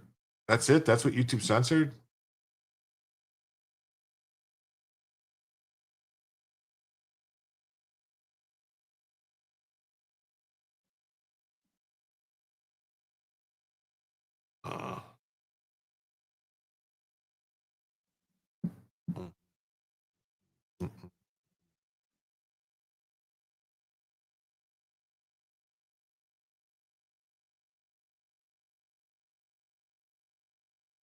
Hey, you want to know something even funnier, though, Doc? Haha, that went through. You put all your super subversive stuff. I don't. Yeah, the rot comment. That comment did not come up on StreamYards for whatever reason. Oh no, there it is. Okay, here it is. Sorry, yeah, it did. It was up here. All right. All the NGO funding needs to continue to be cut. Talk about the rot from within. Okay.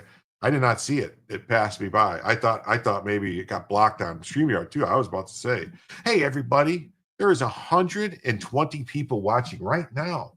Right now, 120 people watching on YouTube alone, plus the however many people on Rumble. Let's see, 50 people watching on Rumble. So please, if you would, hit the like button. You know, give me a like, thumbs up, whatever. Hit the plus sign, whatever it is, and talk in the chat, make a couple comments. It really, really helps with the algorithm. It really does. Muffin Rando with a rando drop. There you go, buddy. Thank you for the $5. It's really, really good. Thank you very much. All the NGO funding needs to be cut. Talk about the rot from within. Yeah, that's weird. It showed up when you put it in. Great. Well, thank you very much, Muffin Rando, for the $5. That definitely will apply to the banner. We are now $49 away from another additional hour.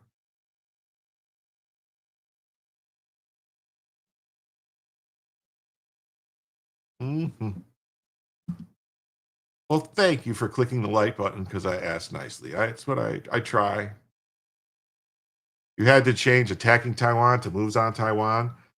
Yeah, I had a problem. What was I trying to type? I tried to type in something about a hurricane the other day in someone's chat, and I had to change it to storm. I don't know. I don't know. No. So lawyers, Homeland Security denied deportees were in straitjackets. Yeah. Yeah. Despite the minimal pass-through involvement of the Ghanaian government, the Trump administration's objective is clear: deport individuals who've been granted fear-based relief from being sent to their countries of origin to those countries anyway, in contravention to the rulings of U.S. immigration judges and immigration law. No. They're deported to a third country, which the Supreme Court says they can be. And then if something happens to them later, that's not up to the U.S. government.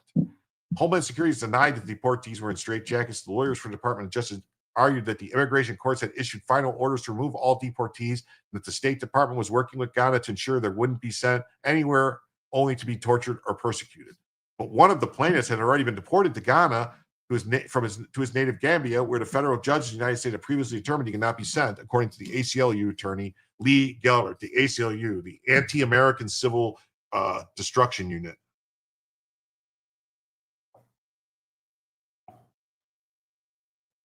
Justice Department lawyer argued that Judge Chutkan had no power to control how another country treats deportees, which is true. She noted the Supreme Court this summer ruled the administration could continue sending immigrants to countries they are not from, even if they didn't get their day in court to raise fears of torture or persecution. Yeah.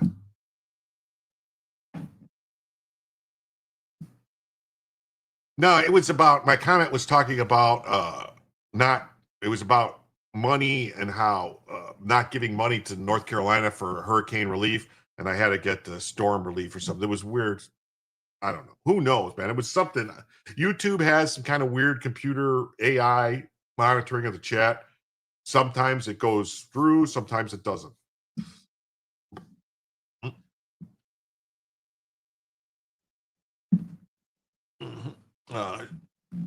Gerlach compared the latest case to the Kilmar Abrego case, who the administration mistakenly deported to El Salvador. It wasn't a mistake. It wasn't a mistake. They could screw off. It wasn't a mistake. He argued he couldn't get him back. All orders from federal judges and Supreme Court directed the administration to facilitate his return. No, they didn't say facilitate his return. That's not what they said. That's not what they said. Abrego Garcia eventually came back, only to face human smuggling charges. This appears to be a specific plan to make an end run around these obligations, Chutkan said. Well, you know what? Chutkan should have to recuse herself of all these cases because she clearly hates the Trump administration and the government. She later issued an order giving the administration till 9 p.m. to file a declaration detailing how they were trying to ensure the other immigrants weren't improperly sent to their home countries.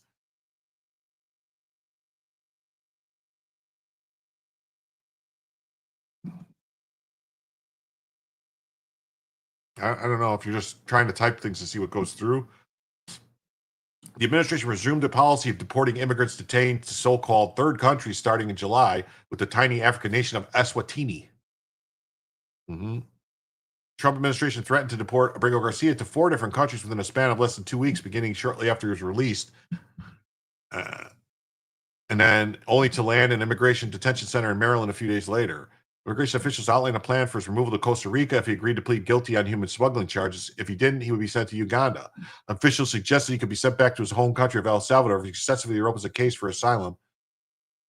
And it was officials suggested he could be sent back to his home country if he successfully reopens a case for asylum in the United States.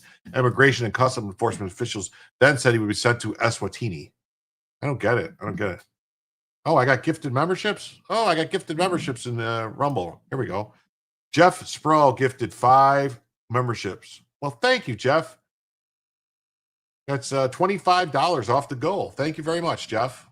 Let's see who got them over here. We got EJ Elemental received a gifted membership. Gundam Zig received a gifted membership. Fran VT received a gifted membership. Gripper received a gifted membership. Tika received a gifted membership. Thank you, Jeff. Very nice of you. Very, very nice. Very nice. Yeah. So that means that we take another 25 off the goal. So it means we are $24 away from another additional hour. Oh, and then Brian Oldenkamp says, whoa. Brian Oldenkamp says, listen, I am the gifted membership king. That's what Brian Oldenkamp says. He says, this guy's going to give 5 memberships. I'm going to give 10 memberships on YouTube. And at 10 memberships on YouTube, at $6 a membership on YouTube, that's $60. So that right there, my friends, is the goal. And we will be going another hour, and we're working on another hour. But thank you, Brian Oldenkamp, very much. Let's see who got those here. We got Noxy 100, 300-yard wink, Cousin Dave, Pat, Faith, Sylvia S., Salty, Lucky number 7, definitely not a coach, Kevin and ABQ, and Renee Collins received a gifted membership from Brian Oldenkamp. Well, thank you very, very much. Thank you very, very much, Brian Oldenkamp. That is awesome. And it's very funny, Duck and Follies. I know. I'm here to tell jokes. So nice of Brian Oldenkamp. Yes, he is. Brian Oldenkamp is like, I want to probably, if I had to look, I would say he's probably the #1 donator I've ever had on this, the biggest donator, definitely of memberships, if not money too, probably both. So let's see here. So that means 24 off. That leaves 36 off of 70. So that's $39. $39 away from a third additional hour.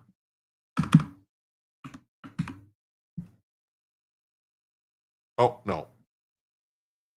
Not 23rd additional hour, third additional hour.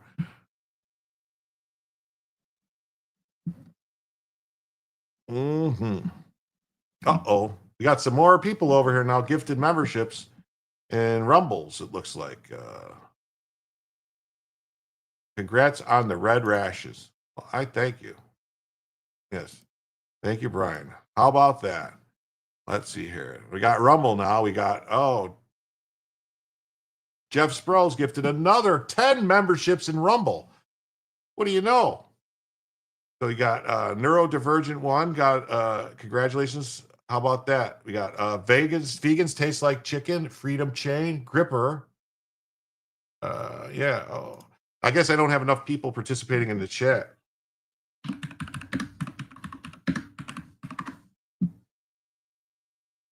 In Rumble to get these, but if any of you guys are watching on YouTube, if you go say something in the Rumble chat, you'll get a gifted membership in the Rumble chat right now. So that means that the 50, okay. So now we got a war going on here. So now I got to do this first. Hold on. I got to take the 50 off the 39. So that means it's $11 off of 75. So that means it's 64 for a fourth additional hour. And then I come to my comments and I see Barb Loves Alaska comes in and says, we want 2 more hours for $50.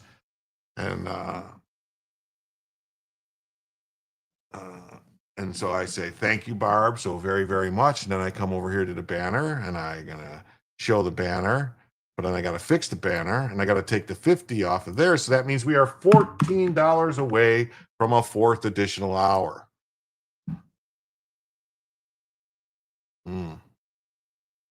Thank you. We got some more people that got some gifted memberships. So I went and talked. We got Doc42 was given a gifted membership in Rumble. JP Schwartz was given a gifted membership. Pat Hacker says hi. He's going to get a gifted membership. He should get one in a second. It'll give it to him. Because there's still more to go.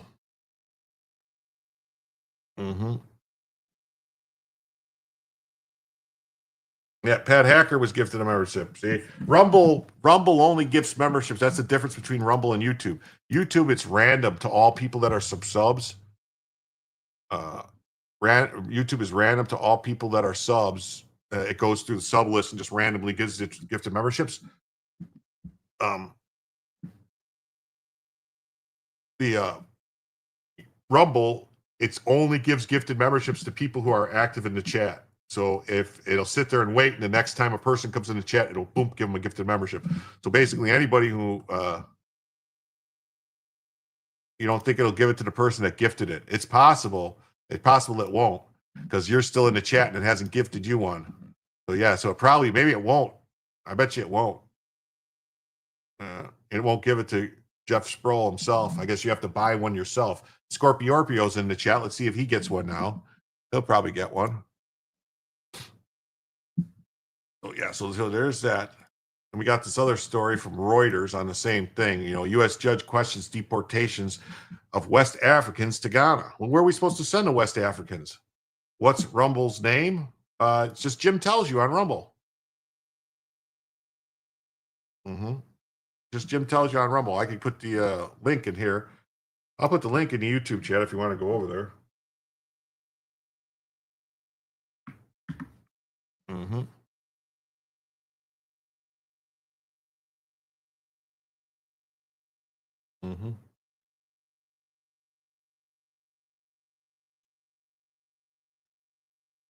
Yeah, Scorpiopio was just gifted a membership. There you go. Whoa, see that? You want to go over there and pick up a gifted membership. I think there's still 2 or 3 left to pick up over there in the Rumble chat. So you're welcome, Scorpiopio. Or well, thank Rumble seems to be lagging in processing the gifts. Yeah, a little bit. It takes a few seconds. Found it. Yeah, there's RW Parker 7. He found it. Let's see if you get one.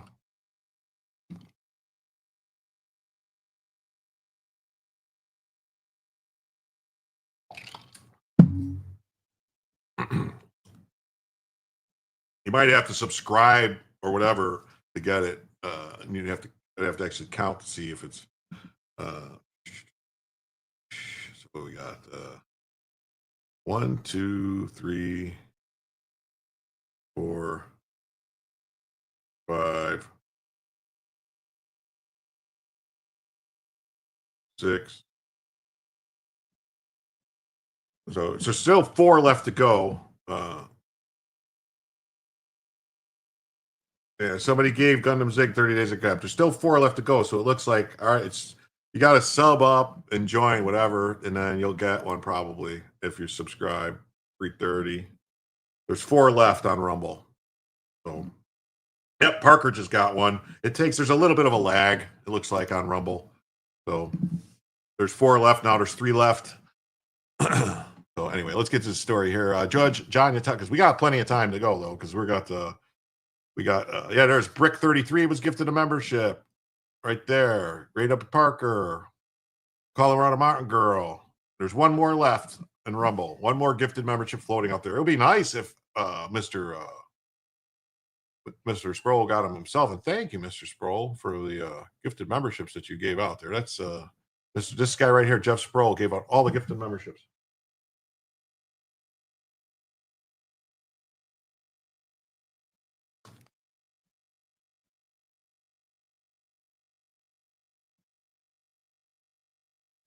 So anyway, I thought I heard something. I was hearing voices. It doesn't work that way because Jeff did this back a few weeks ago, and not one person that was in the chat received one.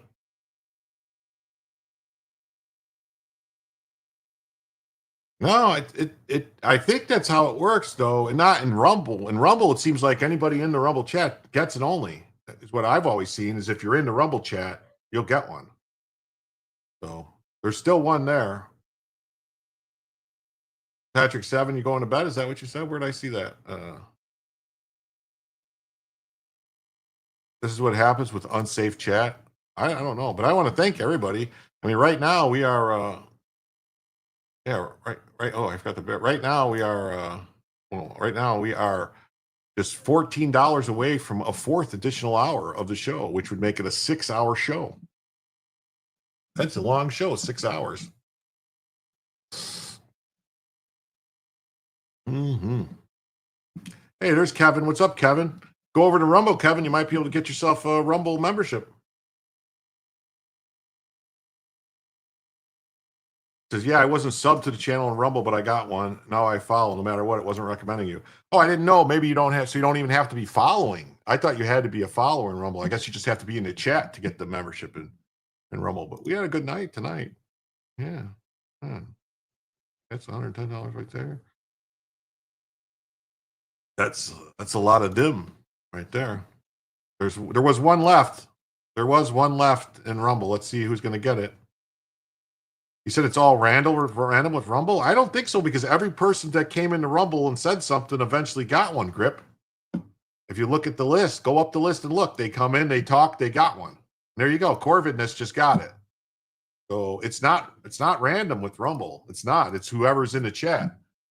It's whoever, like if there's a bunch, depends on how many people I think are in the chat. If there's 200 people in the chat, then it might be random with the people that are in the chat. But there's not. I don't have that many people in my chat. I mean, it's just my Rumble channel's not big. It doesn't. For whatever reason, I've been having such trouble getting Rumble to grow. But yeah, a judge on Saturday said it appeared that Donald Trump's administration intentionally circumvented immigration law this week when it deported Nigerian and Gambian migrants to Ghana. No, they didn't. The Supreme Court said they could. Chutkin ordered the Trump administration to file a report explaining how it's trying to stop Ghana from doing something. Oh, does she want us to invade? She thinks she can order us to send the military to order Ghana around? Who does she think she is? Uh-oh, Bella's moving. The deportation of part strategy to send migrants to third countries to speed the removals. That's right. We send them to third countries. Mm-hmm. Yeah. There she is. Mm-hmm. Well, thank you for subbing and liking up on Rumble. I really appreciate it. I'm trying to make that channel grow. It's been rough. It's been a hard road to hoe there to make it grow on Rumble. It's been a hard road to hoe to make it grow on a Rumble. But it is what it is.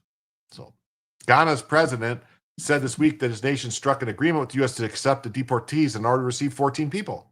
That's right. He said, we'll take them. And whatever we do with them once we get them is up to us. It's not up to you. Chutkin said it appeared they have crafted a deal to make it an end run around their legal requirements to refrain from sending them to danger. We're not sending them to danger. These are not speculative concerns. Chutkin, an appointee of President Barack Hussein Obama, these concerns are real enough that the American government agrees they shouldn't be sent back to their home country. They didn't send them to their home country. Not a big fan of Rumble, and I had hopes for it. Well, thank you for subbing and liking on Rumble. Yeah, she's clear. She rules against Trump every time, no matter what. And that may be, but I'm just going on what I've seen over the last 2 years in Rumble. I think it depends on how many people are in the Rumble chat and what's going on. I mean, it depends on your following and everything. JB Schwartz, Texas, says, love the show. When do you sleep? I sleep. I usually go to sleep around, 4 or 5 in the morning. I sleep till around 11 o'clock, and then I'm up, usually 10 o'clock, 11 o'clock. I do have to get up tomorrow. I have to be up by 11 tomorrow as I get my grandsons both back tomorrow at 11:30. Yes, Allegan News. Jim is still up. Yeah, chat and Rumble is really clunky. It can be. Well, thank you, Molly Robo, for joining and subscribing. I really appreciate it. I really do. I really appreciate it. I really appreciate it. Thank you. What have we been talking about? Well, we've been talking about, we talked a little bit about this Charlie Kirk stuff with the, the trans thing, watching them, the trans boyfriend deal. And we've been talking about some court rulings and some court cases and stuff. Oh, DLDX. I am a Rumble comment. Well, thank you for being a Rumble comment. That is great. That is just great. Oh. Mm-hmm. So the lawsuit filed on Friday on behalf of the 5 migrants said they were taken from a Louisiana immigration detention center, shackled, and put on a U.S. military plane without being told their destination. Several migrants on the flight were placed in straitjackets for 16 hours, the complaint said. No, there is no straitjackets on a military transport. They do strap you in so you can't move because you can't be walking around, and they have to keep you safe because it's a military plane, and they're not like actual seats. They're jump seats where you got to be strapped in like this, against the wall. But anyway, you still think it's not a trans boyfriend, but a furry? No, everybody says it's a trans, Allegan News, that it's a female to male, a male to female trans. Mm-hmm. What, boo-hoo, what? Oh, you're talking about that. I know. Okay, now, never mind. The 5 plaintiffs had U.S. legal protections against deportations to their home countries, the lawsuit says. One of the migrants, a bisexual man, has already been sent to Gambia and was in hiding, it said.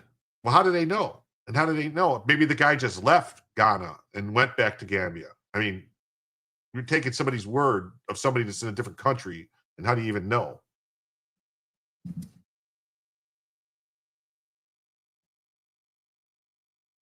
Yeah, but no, they didn't bring on restraint jackets like that. It's not straight jackets. It's not. It's just in this type of cargo plane, this big. It was probably like a C-17 or something.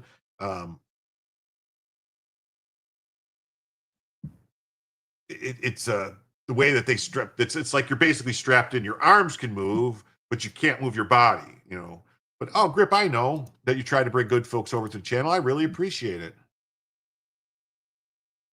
I'll say thank you, Jeff Sproul. Thank you very, very, very much.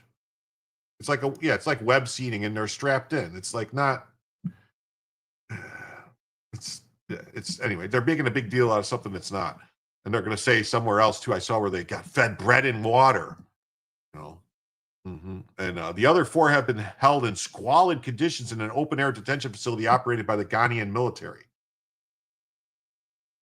Yeah. He kind of looks like a furry. Does kind of look like a furry, but he looks very androgynous. But in a court filing, the Department of Justice said it no longer has custody of the migrants, and that the court lacked the authority to intervene in diplomatic actions, and that a Supreme Court decision allowed the government to send migrants to nations other than the country of citizenship, which is all correct. Yeah, no comfort pallets like regular airline seats. Yeah, no. Yeah, it's a 2-for-1. U.S. Homeland Security spokesman Tricia McLaughlin said that detainees on the flight were not made to wear straitjackets. She did not comment on the allegations of circumventing immigration law.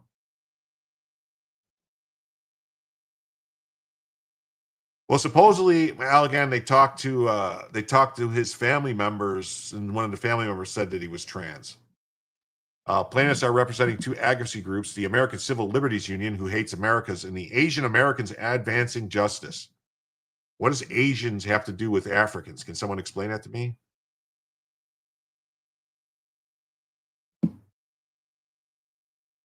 Says, hi all. I have been JTY on YouTube also. Oh, thank you. Thank you for being here, Don Bean. They're lucky we don't give them helicopter rides like Pinochet. Well, you know what?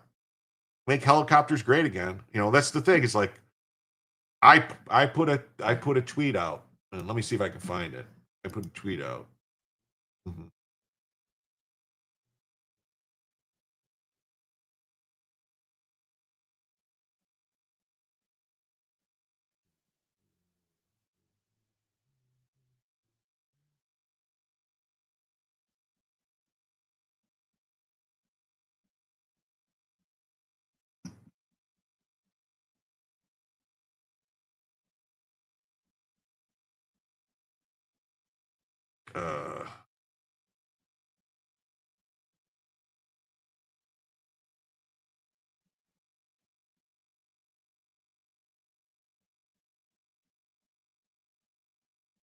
Oh man, I can't find it. It was a couple days ago. I always thought it was funny.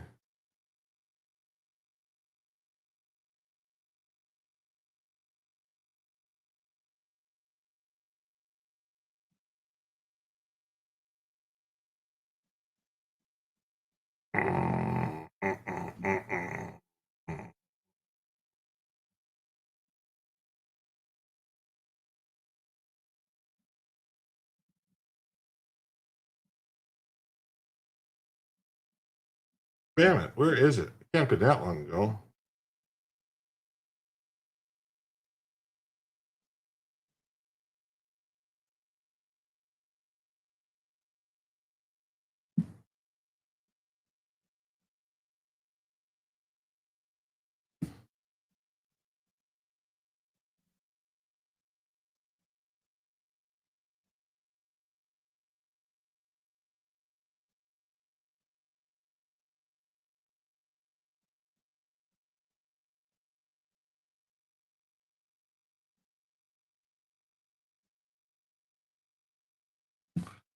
Anyway, I can't find it. I don't know. It was great. Someone said something, and I said, if Charlie Kirk is an extremist, call me Pinochet. And then I had another one where I said that something about something about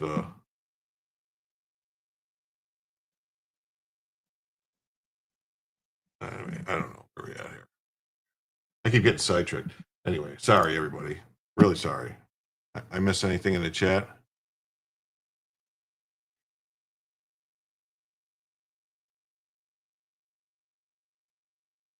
Says the Venmo payments for medications from his mom are kind of a giveaway. Could you tell he was involved for sure in the LGBTQ, but what they're doing? I said furry. I don't know if he's even a furry though. I mean, it's just because he's wearing that weird gamer outfit where like it's not really a furry outfit. I thought furries were like, like their face is covered, like a fursona, like they're complete. But anyway,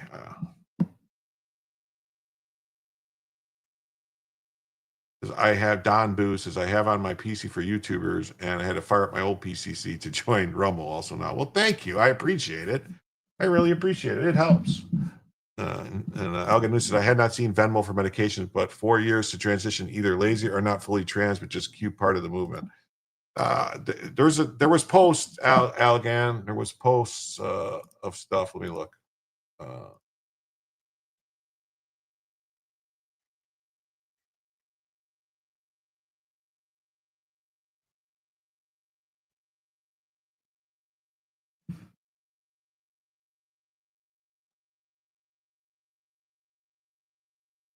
There was posts about the medications and stuff, and where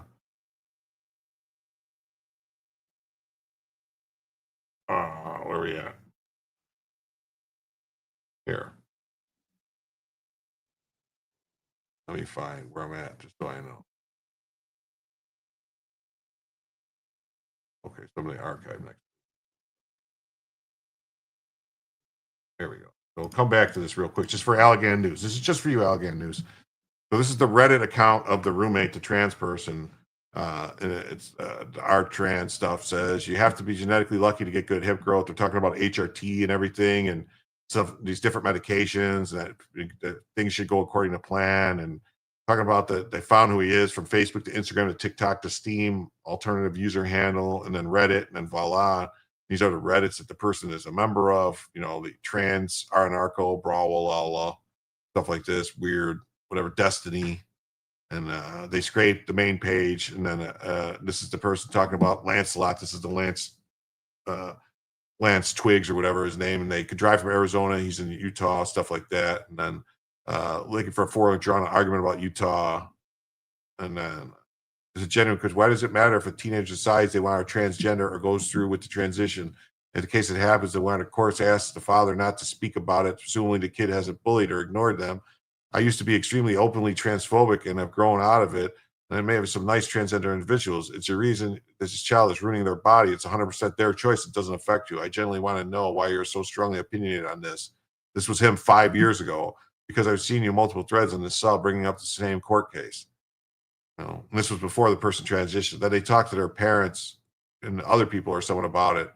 And this is them posting and said, my brain, be me, be a tranny, get everything, and DIY, HRT, do the first injection slowly, second and third stabbing, fourth so hard. And this is the person's post. Yeah, I'm pretty sure they're all into all the letters, but I don't think he is trans. But nowadays, gays. Well, I think here's the thing. I think they're probably both gay because they're living whatever. But then maybe he wants to be a woman because he doesn't want to be gay. I mean, I don't know. I don't know. I don't know. Yeah. But a statement Friday, opposition lawmakers called the agreement to be suspended, saying that it should have been approved by Ghana's National Assembly. The deportation have sparked criticism. The deal risks our country being perceived as aligning itself with the U.S. government's current immigration enforcement regime, which has been criticized as harsh and discriminatory, the statement says. A Ghana government spokesman did not immediately request for a comment. So,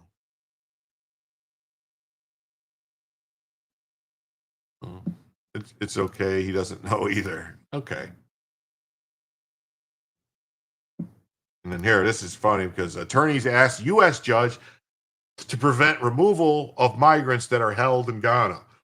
So these attorneys think that a judge in a federal court in the United States can tell the country of Ghana to do something. I mean, where did they get their law degree? Retards are us? Mm-hmm. Attorneys for a group of migrants deported from the U.S., which means they were deported from the U.S. So what that means is they are no longer in U.S. custody. Once they're deported from the U.S., they have nothing to do with the U.S. Hey, welcome, Bill. Bill Vick. Where's Bill Vick? Just subscribe. Nice channel. Well, thank you, Bill Vick. It's very nice to see you. I'm glad you stopped by. I do these shows almost every night of the week, pretty much. Sometimes 7 nights a week, sometimes 6.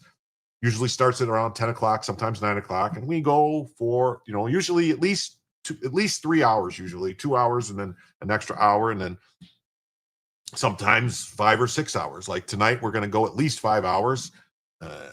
If we hit the goal, the additional goal for a fourth additional hour, we will go 6 hours tonight. We started at 10. So that would mean we would end at 4 a.m. Eastern time. So we got at least, right now we got at least another hour and 20 minutes of show. We'll more than likely have another. I can't believe that we won't hit the other $14 and go for another hour at some point. But anyway, I thank you for stopping by. I really appreciate the subscribe. Please hit the like button and come on back and check it out. At least one plaintiff have already been moved to his home country, according to these people. And the attorneys on Saturday told the federal judge that some of the migrants have been visited by representatives from their home countries and said they fear some will be removed from Ghana as soon as Monday. Uh-oh. Yeah. So another court who thinks they control things outside their jurisdiction. Oh, yeah. Yeah. Well, this is one of the same judges who thinks all the time. She's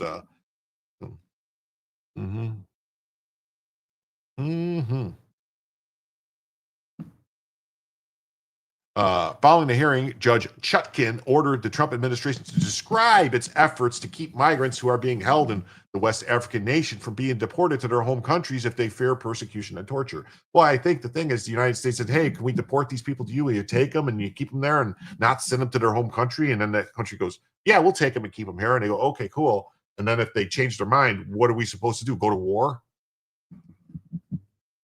Yeah. That's right. Just like the abortion murder industry complex. It's all about the Benjamins, baby. You're going to get your butt kicked tonight. Who, me? I'm going to get my butt kicked tonight? Why? What happened?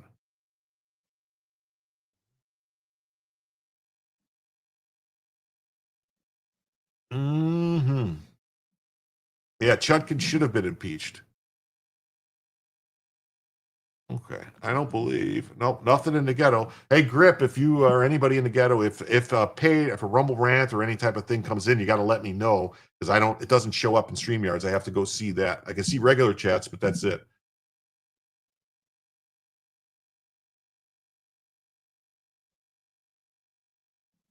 Mm-hmm.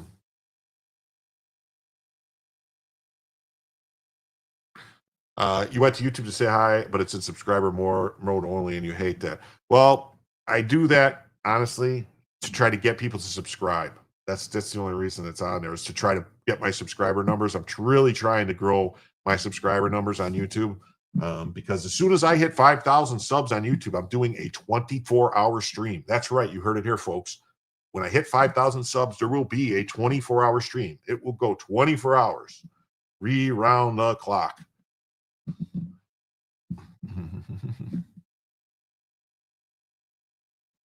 Have I tried Rumble Studios? Yeah, I've tried it. It's just man, it's just wow. I need to open the Rumble chat.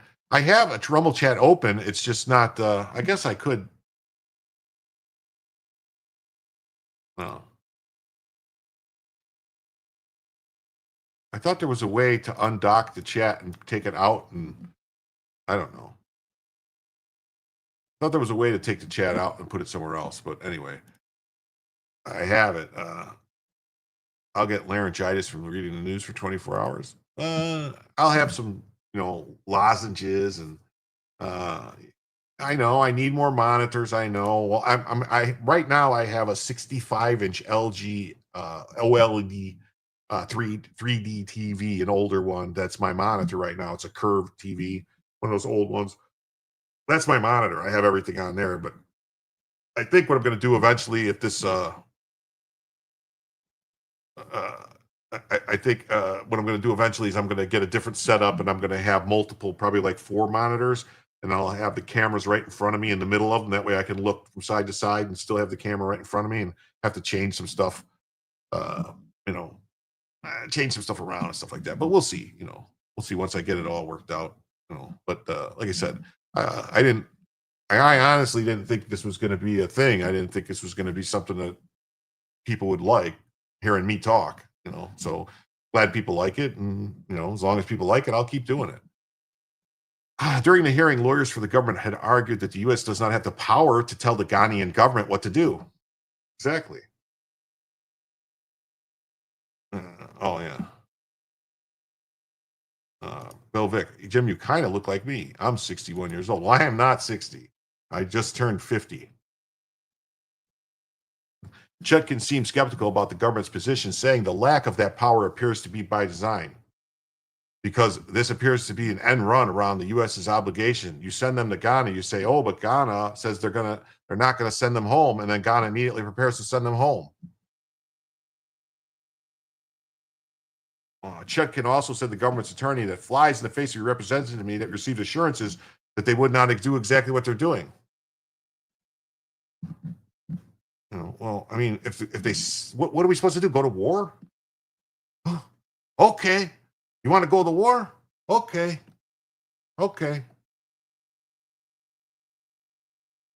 Say hello to my little friend.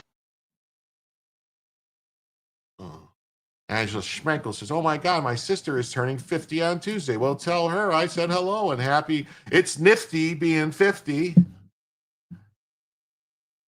Yeah, we are back in Chutkin Court. When will we remove her for bad behavior? I hope soon. Hey, Molly Robo, how you doing? Nice to see you. Okie dokie.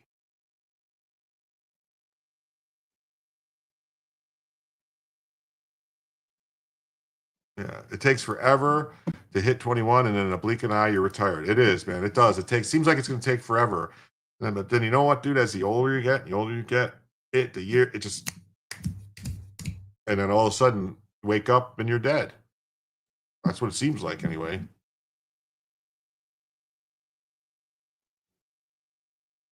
And then we got this. It says, U.S. judge questions deportations of West African migrants to Ghana. Well, Yeah. So this judge is just, complaining and bitching up a storm. And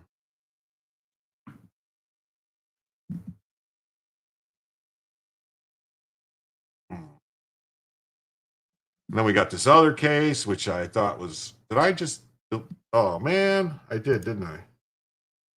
What do you know? You just seen Jim Boomer and unshare. All right. So now we got this. Now we're on to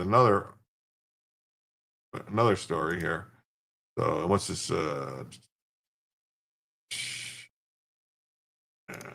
Alligator News says, I stopped counting at 25, could rent a car and lower insurance. Mayor Bass loves Ghana. Yeah, she does. Maybe Mayor Bass have this all planned out with them to make Trump look bad. And Bill Vick says, Mayor Vick says, Bill Vick says, or do you like me, have a stroke, retire early? Well, that's terrible, dude. Having a stroke, that's not a good time. I hope you're okay. I hope everything worked out. I hope, nothing major.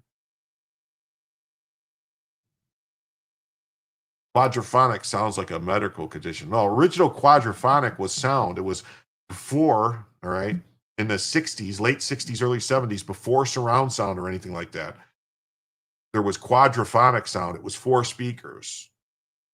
And it was special stuff, and they had it was special records and special needles and everything you needed to play it, and a special receiver and stuff. And like that's the whole, like, the album, the Who album, Quadrophenia, yeah, was designed and recorded and everything for that to be played with these 4 speakers, for you to sit in the middle with 4 speakers with the sound coming at you. But that's what that original was. So Cindy says, hi and bye, Jim. Long night at work. Abscess tooth. Son's 18th birthday tomorrow. Love and light to y'all. Well, thank you, Cindy. It's so nice of you being here. I really appreciate it. Mm-hmm.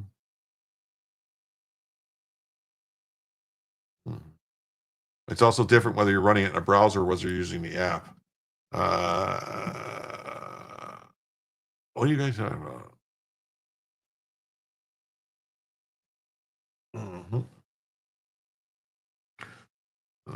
Yeah, never really caught on. That's right. Quadraphonic never really caught on because there was actually 2 or 3 different systems. You had Yamaha had a quadraphonic, Sansui had a quadraphonic, and I think there was one more. There was one more that had their own system, and they were all different, and they were completely different.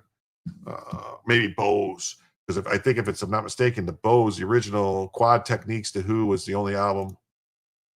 My friend had a Quad Techniques. The Who was the only album he had. Yeah. So yeah, maybe Techniques. Maybe that was the other one. There was like real weird. None of the systems were interchangeable. None of them worked together. It was like not, like the, audio is a guy thing. Yes, it is. Audio is a guy thing. Yeah, it got taken over by surround sound. Yes, it did.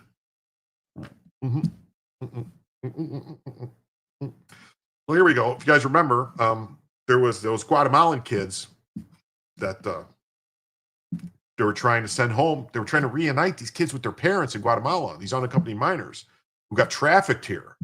They're all kids. Yeah. And no, they said, no, don't send them home to their parents. Keep them here in foster care.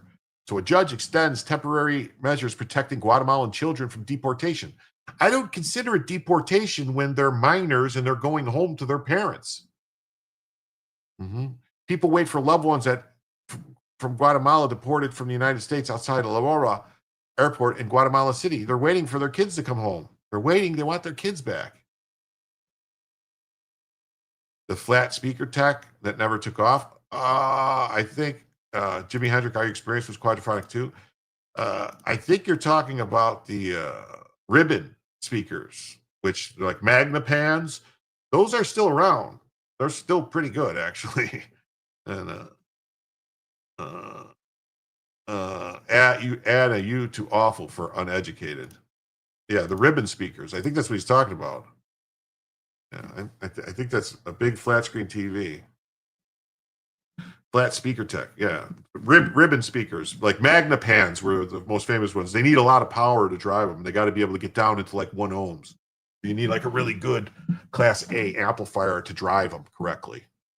A federal judge is temporarily keeping in place measures preventing the Trump administration from deporting Guatemalan migrant children in government custody. Yeah.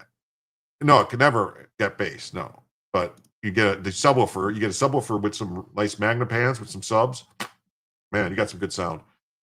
Judge Timothy Kelly's decision Saturday keeps the government from removing children who came to the U.S. alone and are currently living in government shelters and foster cares. Kelly's order said he needed a brief extension to continue to study the issue because up until a hearing on September 10th, the facts of the case were still changing. His decision comes after the government during the hearing backtracked on a previous claim that the children's parents wanted them back. The court's decision stems from a Labor Day weekend operation where the Trump administration attempted to remove dozens of Guatemalan migrant children who had come to the U.S. alone and were living in U.S. government shelters. Mm-hmm.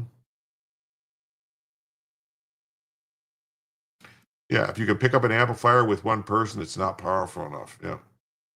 Distracting Jim is my fun time some nights. Yeah, it is. Yeah, I actually have, I don't know if you guys know what Krell are, Krell. Those are my stereo amplifiers, are Krell. They good. And I have Bowers and Wilkins 801 D3s right now as my main speakers. In a late night operation, administration notified shelters the migrants were traveling alone initially live. After they crossed the southern border, they would be returning the children to Guatemala, and they need to have the kids ready to leave in a matter of hours.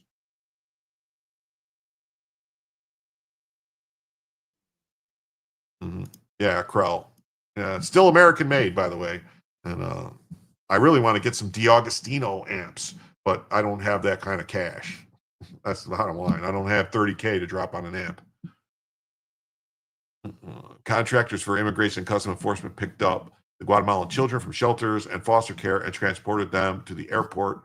The government has said in court filings that it identified 475 children, 457 children for possible removal to Guatemala, though that list was eventually whittled down to 327. In the end, 76 got as far as boarding planes in El Paso on the early morning of August 31st and were set to depart to Guatemala in what the government called as the first stage.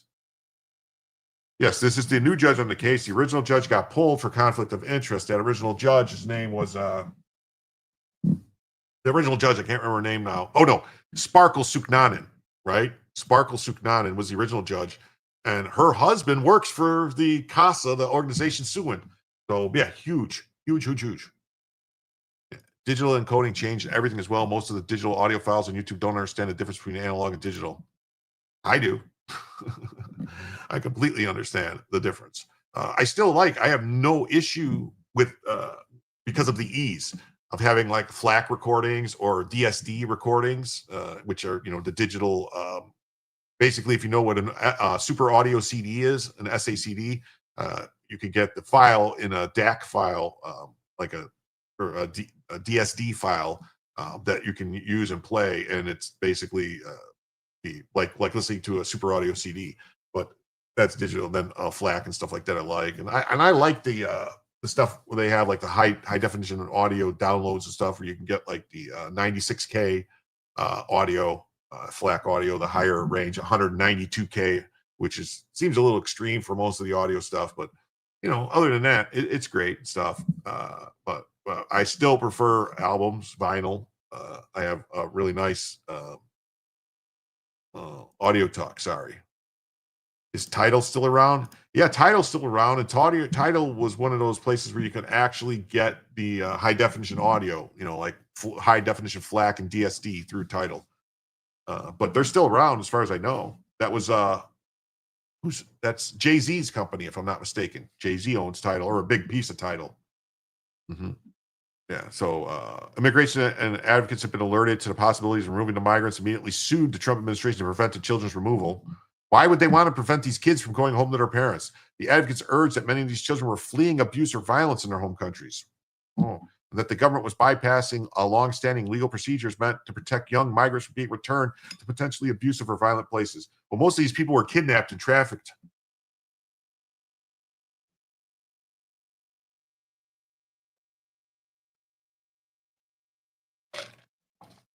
Title was Neil Young's baby.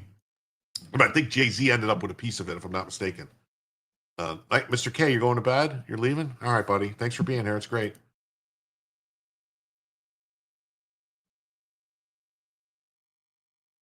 Your CD full audio was 72 minutes of 650 megabytes. MP3 was compressing it down to a 10 to 20K, but you lose some quality. Yeah. A federal judge in Washington granted advocates a 14-day temporary restraining order, largely preventing administration from removing migrant children in its care, except in limited circumstances where an immigration judge had already ordered the removal after reviewing their cases. Kelly's order extends that for 3 more days. The government has argued that it has the right to return children in their care, and it was acting at the behest of the Guatemalan government. Oh, I miss Radio Shack too, man. Radio Shack was great. You can go in there and you can buy all the parts in Radio Shack to build a radio, to build a television, to build a computer, to build just about anything. To build amplifiers, you can build your own amplifiers. The Guatemalan government had said it was concerned over the minors in U.S. custody who are about to turn 18 and would be at risk of being turned over to adult detention facilities. Children who cross the border alone are generally transferred to the Office of Refugee Resettlement, which falls under the Health and Human Services Department. The children usually live in a network of shelters across the country that are overseen by Resettlement Office until they are eventually released to a sponsor, usually a relative. So here's the thing. Yeah, Neil had some odd player, a Pono. Yeah, I remember that. Yeah. But I think it was different, actually. I think that wasn't, now that I think about it, maybe, I'm trying to think. Yeah, Radio Shack nerd, definitely. Hold on. What are we doing when we have all these, where we have kids coming into the country that we are, that we don't have, we have our own, these kids were trafficked. We have our own kids that are orphans or that are in abuse situations that need protection. And right now there's hundreds, if not thousands, of slots, that very limited slots in these foster cares and group homes that are being taken up by illegal aliens. Maybe we should send them home. Whatever happened to America First? Your last Anacog was a cassette tape. It was shit compared to prior records, but easy to transport in a car. How much audio tech changed our link to a car? Yeah. Well, yeah. I mean, the whole 8-track thing, that was because of cars, because they wanted something easy where you could just hit a button and not operate. And then, but here's the thing that a lot of people today, kids, they have no clue that all music originally, like, I don't know how much have changed now because they are doing digital recording and everything now, but all music all the way up until probably the mid 2000s, if not further, probably longer than that, was all originally recorded directly onto reel-to-reel cassette tapes, all music. And it was all done that way. And then it was taken from the tapes and pressed onto records or put onto smaller tapes, recording off the master tapes. That's why they're always called master tapes, because they were tapes. And all the stuff, all the, everything, all the audio stuff, engineering was done around it being on tapes. And tapes have a limited, always tapes had a limited capacity to get bass, to get, treble only so high. So it could only, its range of recording was only so wide. Children advocates also asked the Washington court for a longer term protection, preventing the government from removing all the children within a few limited exceptions while the lawsuit plays out. Advocates made a request after hearing reports about the government was intending to remove Honduran children as well. The court has yet to rule on that request. The original 8-track format was intended for AM radio use. The songs and commercials were stored on them. I think those weren't those 4-track, not 8-track, 4-track. And those they use those, if I'm not mistaken, in radio, the 4-track radio carts, they were called. For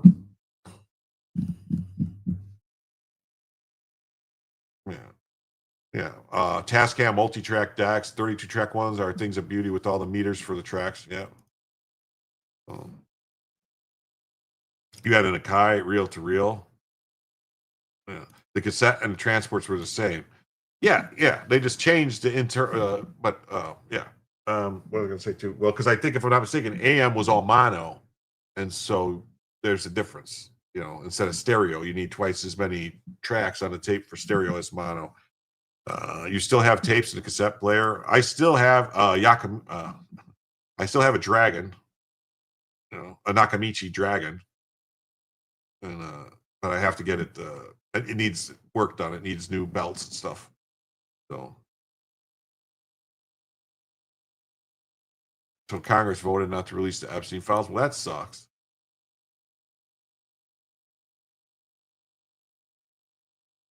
You still have a few first vinyl press records. I have original pressing records from the 60s and 70s that are still in great condition. And yeah. I grew up with cassette tapes too. Well, first records and then cassette tapes. I mean, I remember 8-tracks. I had an 8-track player in a house stereo, this thing and pop it in, bloop, bloop, bloop, which,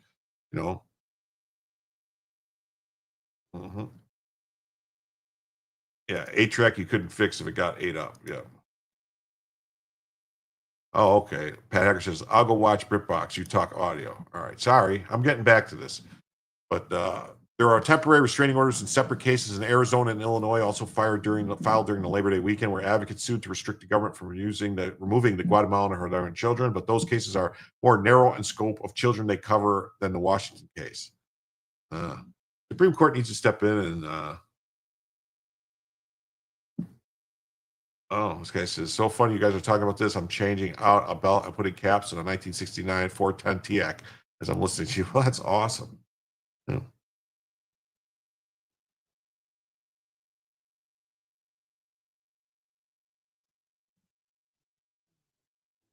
Hmm.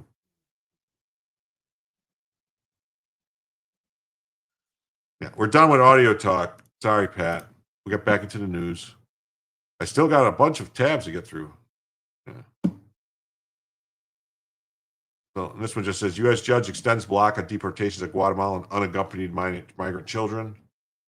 Yeah. Yeah. See, same thing here. U.S. judge extends block on deportations of Guatemalan children. You set the wrong Guat. All right. Here's some news, folks. Here we go. You ready? Here we go. England is finally fighting back. I was wondering when this would happen. I always believed it would happen. I stand with them with all my heart. I hope that they will finally do what is necessary. I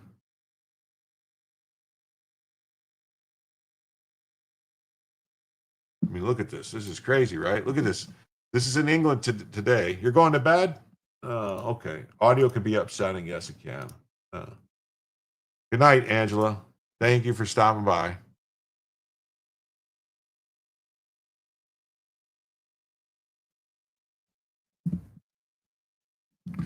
Oof.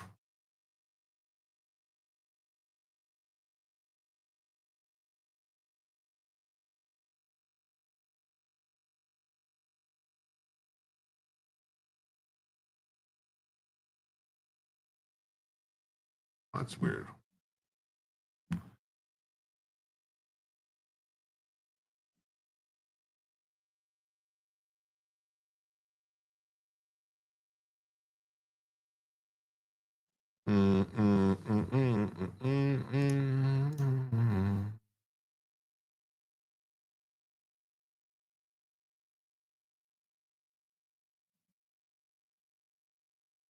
This is crazy. I wish there was some audio with this, but even if there's no audio, it's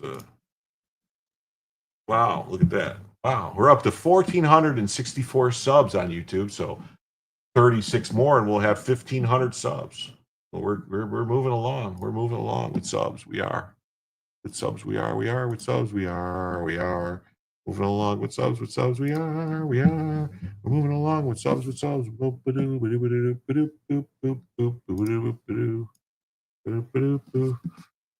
Yeah, the demonstrations in London are breathtaking. Yeah. Of course, YouTube censoring, making tar and feathering of politicians great again. Yeah, they'll do that stuff. It's V for Vendetta in real life. Yeah.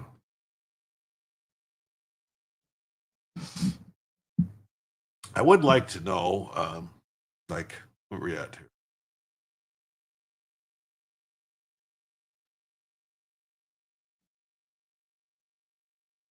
I guess I got to do this soon.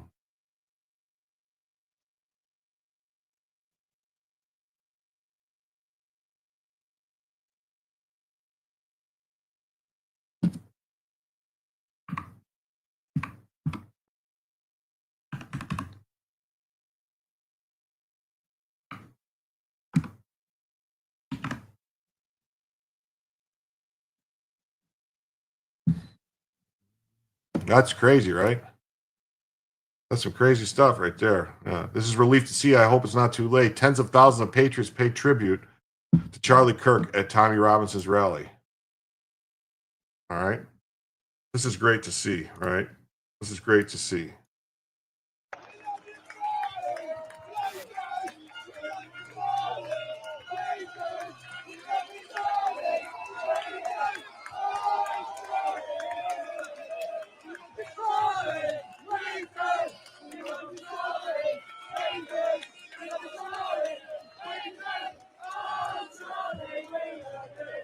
I think it was more than 110,000 too. Seemed like a lot more than that to me.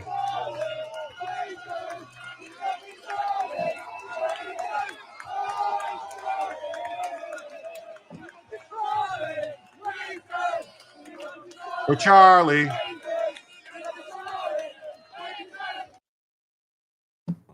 So yeah, so there's that. Okay, then we got this. The time is now to stand up to governments that ignore the people and are married only to their own agendas. The British people have had enough of this illegal immigration and assaults on free speech. They are standing together now, and the left's tactics of calling them racist and fascist doesn't work anymore. They stand for freedom, and so should you. Overlooking the Westminster Bridge today. Check it out. Well, they say 110,000. This looks like a lot more than 110,000 to me. What do you think? What do you guys think? Huh?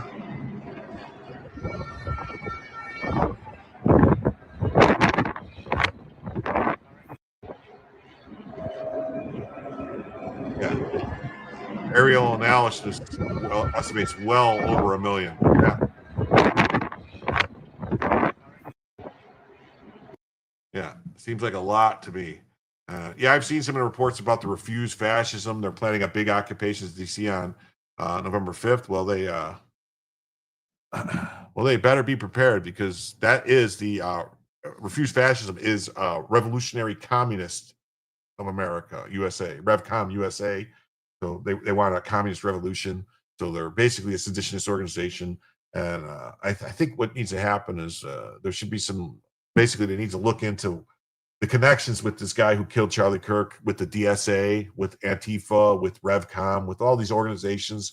And if he spoke to any of these people, had any communications with any of them, they need to just go round them all up, you know. And I'm not saying put them into camps, but maybe put them somewhere like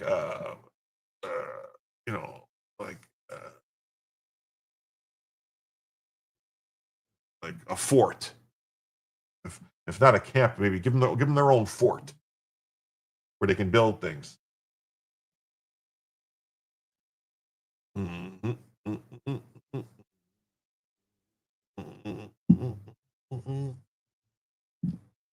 Yes, we need to enforce the anti-communist laws on the books. Yes, we do, because that's the one group of people, the one classification of people that is specifically carved out of all the civil rights laws is communists. They're not considered people according to the civil rights laws. Protected people, that is.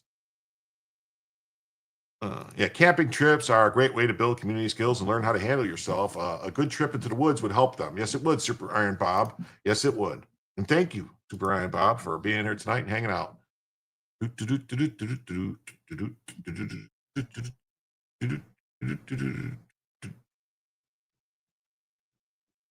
What's going on here?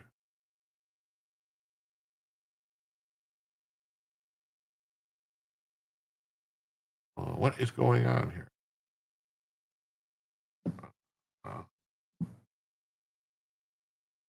Let's discuss this. This is Bushra Shaki said, let's keep it real. It was an anti-Islam march. Put it up in the Hanoi Hilton. Refused fascists have been putting up a lot of posters on college campuses. We'll see if they're getting the uptake. Post-assassination, they may have lost support. Yeah. Last night, the Brits had a very long candle vigil for Charlie Kirk. They were all streaming it from the UK. It was effing great. Yeah. Saw some of that stuff. It was actually, I saw stuff all over the place. I saw stuff all over the world. I saw stuff in Australia. I saw stuff. I got some of it coming up here. I'm trying to find this. Let's see here.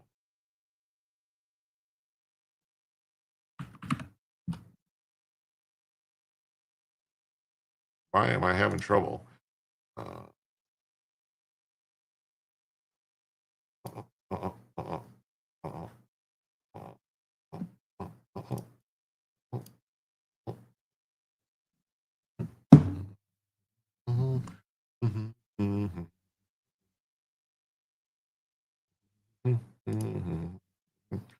Yeah, so these people say it's an anti-Islam march. Let's keep it real. Let's see, It has to be clear that Islam is our real enemy. We have to get rid of Islam. Islam doesn't belong to Europe. Islam doesn't belong to the UK. And the answer is simple. Stop the boats and send them back. Is this guy actually speaking at this event? Because it kind of looks. To be clear to me like they're different that cameras. Islam Like the is our cameras real are completely enemy. different. We have to get rid of Islam. Islam doesn't belong to Europe. Islam doesn't Oh, belong maybe he to is. the UK. And the answer is simple. Stop the boats and send them back.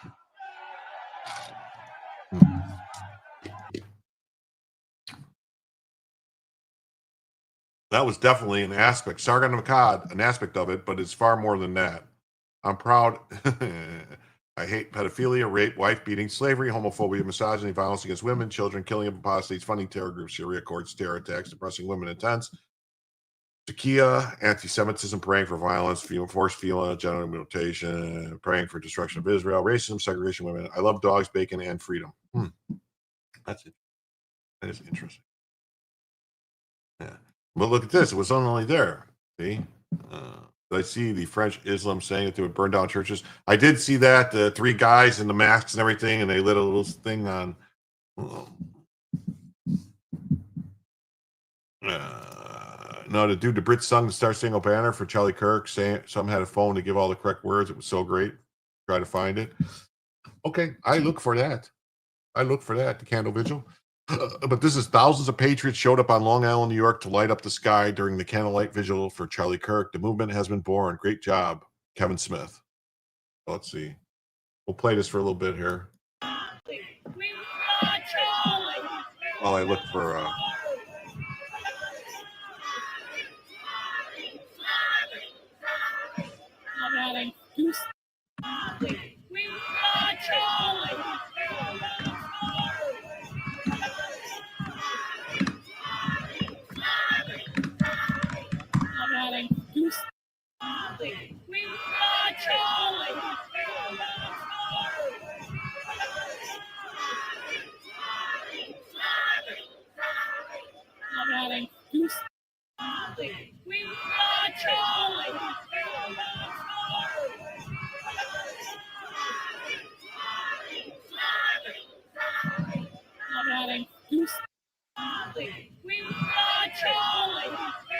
All right, hold on. This was in this was in in Long Island, New York. And I got this here. Let me show this. I looked for UK Charlie Kirk Star Spangled Banner, and this is what came up.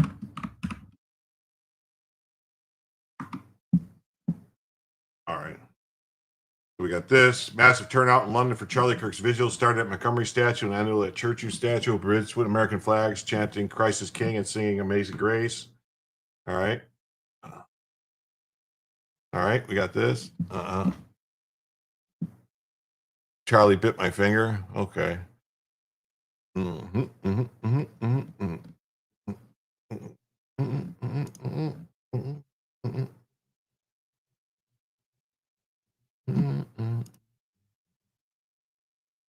Okay. Nothing else going on here. Let me see real quick. Check some stuff.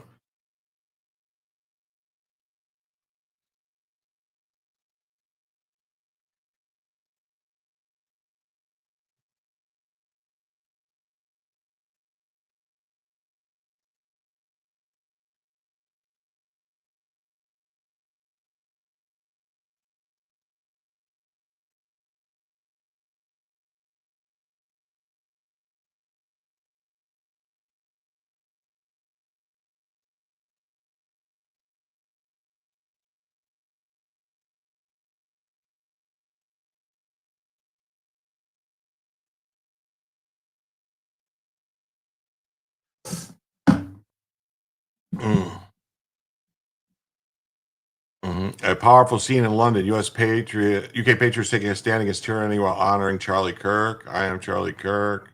When evil's at our door, we united and rise up. We love Charlie. Chants breaks out in London. 1 million people march in unity.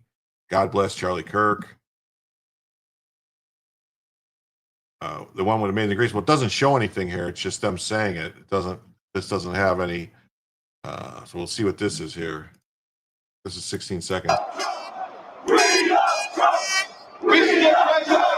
If you are seeing this, just know that the great deplorables of the United Kingdom love you We are with you, we stand with you, and we want you to succeed. Okay. Okay, and this one, millions of Brits and patriots from around the world attending Unite the Kingdom rally in London salute Charlie Kirk with a beautiful bagpipe lament of Amazing Grace, a one of Christian freedom warrior. God bless.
Charlie, Charlie, Charlie.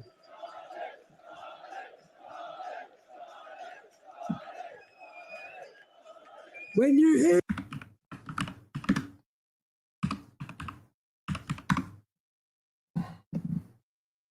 hear What happened? Oh, that ended? All right, sorry. 3 million Brits, patriots at Unite the Kingdom rally fell silent for 1 minute to pray for Charlie Kirk before honoring him with a bagpipe rendition of Amazing Grace. Let's see. certainly is going to be seen in our lifetime. To Charlie's family, we all pray for you, and we hope we honour his life. And you'll know when the minute's up, because the bagpipes will play.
I'm trying to find it. A massive crowd gathers together for Unite to Right. Charlie Kirk is not forgotten by the British Patriots. I'm here to the start of the Unite the Kingdom rally. This is looking like a really big protest already. We started in Blackfriars, went over the bridge, and there are lots and lots of people. You can see this is the back of the queue for the start of the march. Lots of flags. We've seen people in Crusader outfits carrying Christian crosses as well. This is a free. Thanks, Jeff Sproul. Thank you so much for all the gift memberships. Today, Greatly appreciated. Organizer Tommy Robinson, the anti-Islam activist, talking about protecting British heritage and protecting British culture. Now, he's urged people to be peaceful. This should be a family day out. There is a heavy police presence too, but this is just the start of it. There's going to be a huge, huge procession over into Whitehall where they've got screens set up.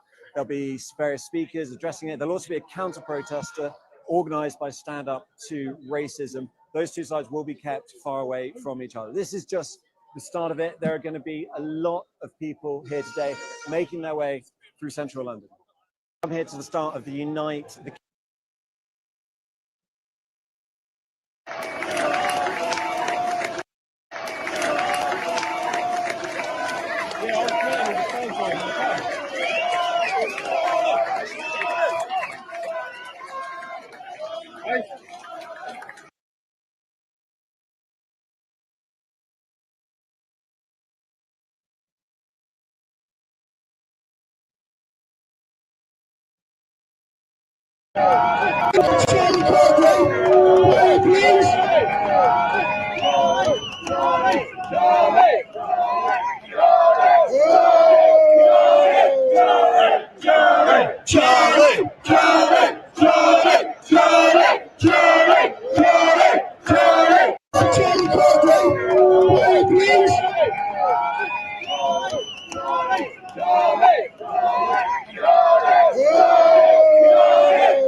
Patriots drop. What an absolute legend move by Raise the Colors. Watching those brave actors unfurl massive 50-foot Unite the Kingdom banner from stunning cliffs of Dover.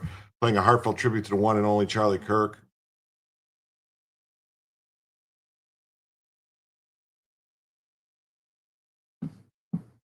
Raise the Colors. Unite the Kingdom. Yeah.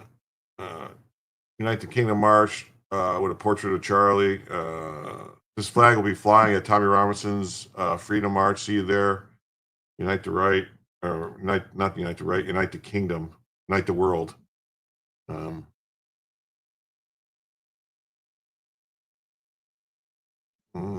Birmingham lads with an epic flag drop off the White Cliffs of Dover. Unite the kingdom. Rest in peace, Charlie Kirk.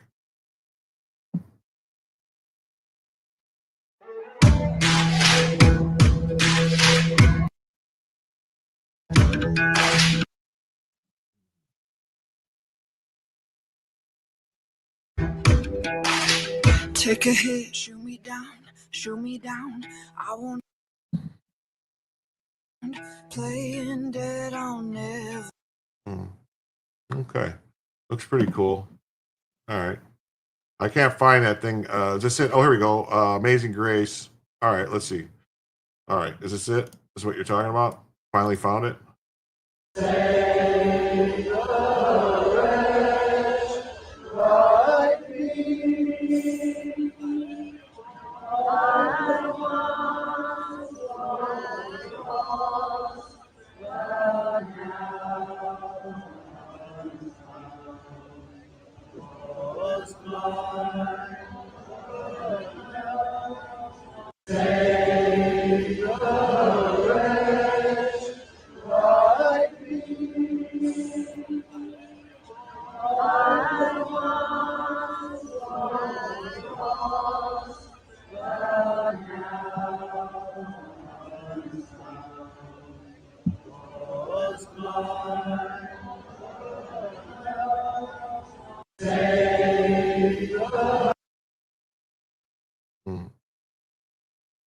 Star Spangled Banner sung in London, followed by a moment of silence, bagpipes playing Amazing Grace. Let's see. Is this it?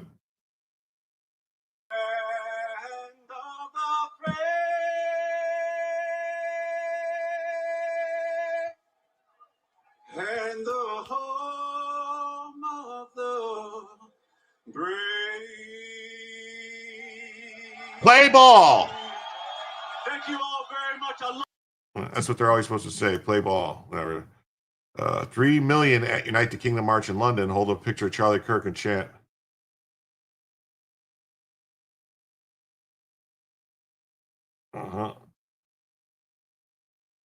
Same thing. All right. And then we saw this one. Thousands of Patriots showed up in Long Island. And then we got in Florida, in my big city in Florida tonight. It was absolutely breathtaking. The entire beach is packed. Let's see.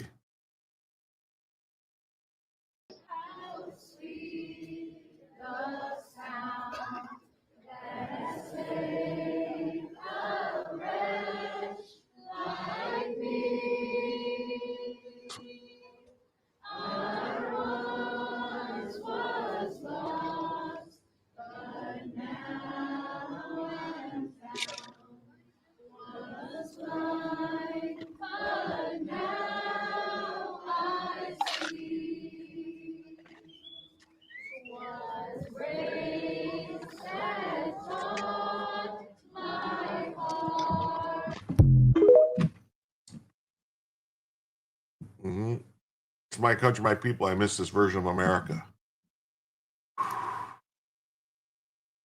And we got Australia tonight. Vigils for Charlie Kirk are popping up all over the world. This guy meant so much to so many people.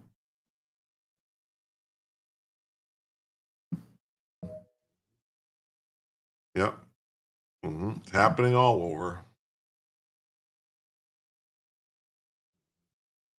And even NASCAR had an epic flyover while honoring Charlie Kirk on the big screen before the race at Bristol Motor Speedway. The crowd broke out in big cheers when Charlie appeared, loving every single one of these clips.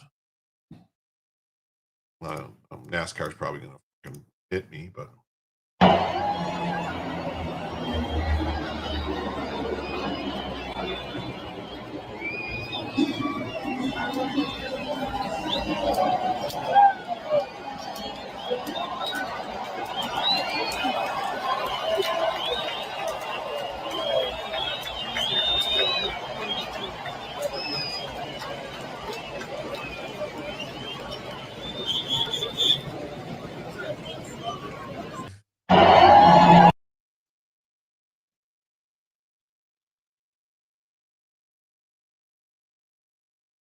If I die, I want to be remembered for courage and my faith. The left couldn't debate him, so they killed him instead. NASCAR's Richard Childress racing team honored Charlie Kirk with special decals on their cars at Bristol Motor Speedway for the Cup and Xfinity Series races on September 12th and 13th, 2025. The decals displayed in memory of Charlie Kirk, 1993 to 2025, above the window of the cars driven by Austin Hill, Austin Dillon, Kyle Busch in the Cup Series. Hill and Jesse Love in the Xfinity Series. This tribute followed Kirk's death in a shooting at the Utah Valley University on September 10th, 2025. NASCAR and Bristol Motor Speedways also observed a moment of silence before the Truck Series race on September 11th and the Xfinity race on September 12th, honoring Kirk alongside 9/11 victims and local racing figures.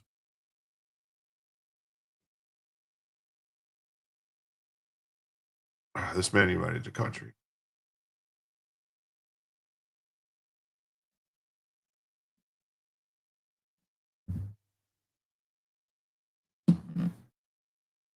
All right, on to the next story here. I don't know if you guys remember the Karen Reed trial.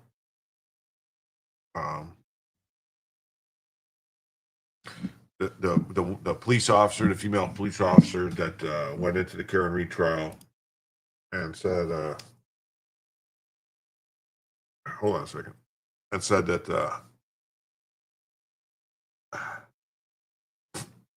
originally she had testified that she saw Proctor,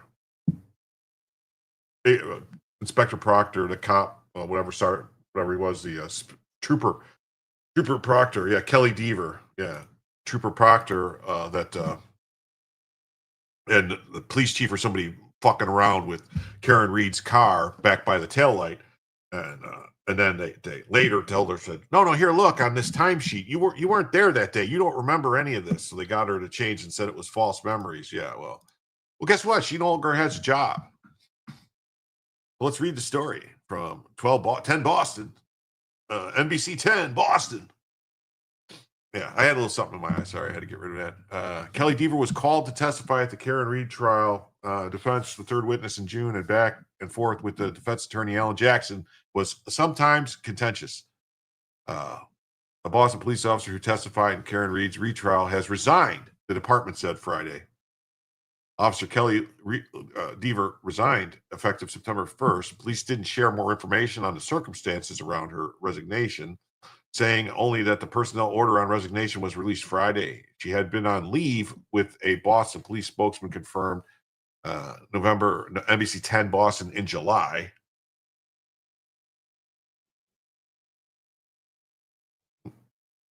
Deaver was a Canton police officer in January 2022 when Boston police officer John O'Keefe, rest in peace, was found fatally injured in the snow on Fairview Road outside of the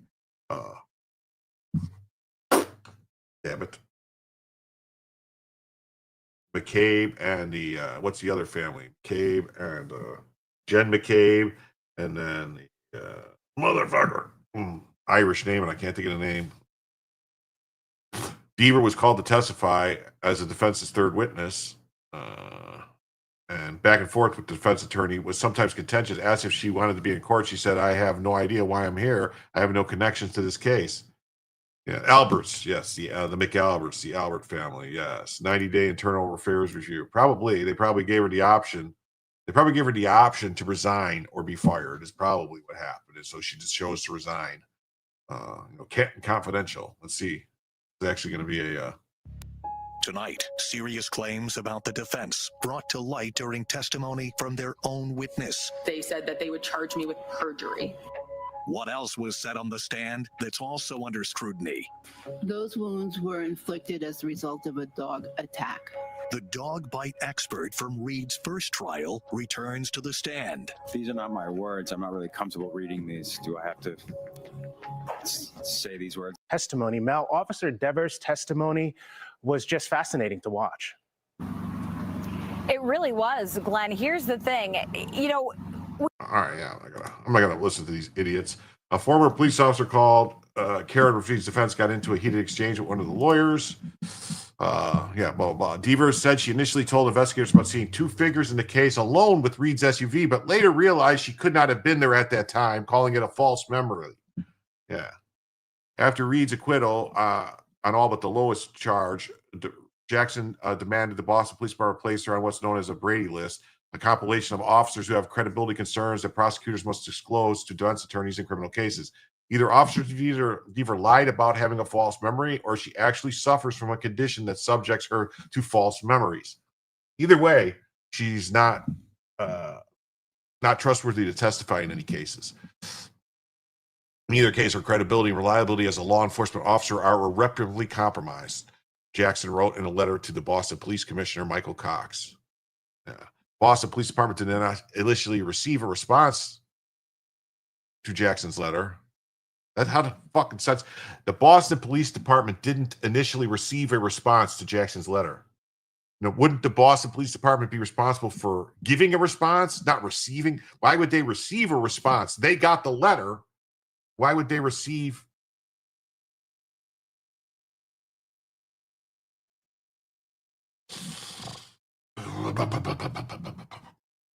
Man. There's been no confirmation that Deaver's leave, which the department had characterized as being over family, or her resignation were related to the Reed case. Oh, no, just big coincidence. Big coincidence. Yeah, big coincidence. Yeah. Just like the coincidence of the ATF agent guy destroying his phone and dropping it at a military base, him going to the police station and walking around. And yeah, you're probably right. Probably written by AI. Probably. And this is I saw this story, and I'm sorry, I'm a Chicago boy, so I got to bring this story up. 7 men are charged with murder after a crash and grab. Yes, you read that right. Crash and grab, not cash and grab. Crash and grab at the Louis Vuitton store left a driver dead on the Mag Mile. That's right, on the Magnificent Mile in Chicago. Among those accused is a peacekeeper. That's right, someone who, all this money. Remember, they're complaining about the money that Trump cut for these crime prevention grants that the Biden administration was just giving money away to these gang members all over the country. Well, these are these peacekeepers who take money to not commit crimes with 4 active warrants. So a peacekeeper had 4 active warrants. Is out here committing murders and crash and grabs. Yeah, you dropped your phone in a vat of acids, but that was just a coincidence. But the head game of those DSLs was not good enough anymore. Oh, okay. I get it now. I finally got it. I know what DSLs means now. All right, sorry. Boston massive 2 shits for years. Yes. Yeah. Mm-hmm. And a felon on parole, and a man who's been AWOL from another burglary case for over a year. So people they've been looking for, and usual suspects. That's all I'll say about that. But if you ask Jasmine Crockett, she will tell you that all crime is because of white supremacy. That's what she says. Jasmine Crockett, old slavey Crockett, says because of white supremacy. Mm-hmm. Yes. Here's the charges here. Offender number 3. 3 issuances of warrants. You got right here. You got offender number 1, Dijuan Wingard of the 1900 block of South Low. So that's 11,900. So that's 119th in South Low. Mm-hmm. Murder, burglary, theft, reckless homicide, motor vehicle. And then Darius Beaudry, 30, of the 5800 block of South Peoria. So 58th and Peoria. Wow, that's crazy. So those guys live 60 blocks apart. This guy of the 7500 block of Phillips, and this guy at 114th and Harvard, 900 block of West 50th Street. And these people are all over the place. 6100 block of South Morgan, 93rd and Pepperwood Drive in Orland Hills. Wow, Keith Perkins. So this guy got out of the hood and lived all the way to Orland Hills, and he's still over here robbing shits. Mm-hmm. Wow. Well. And this one says 3 charged with murder. And he's like, no, all 7 charged with murder. You see it right there. Reckless homicide, murder. Let's read the story.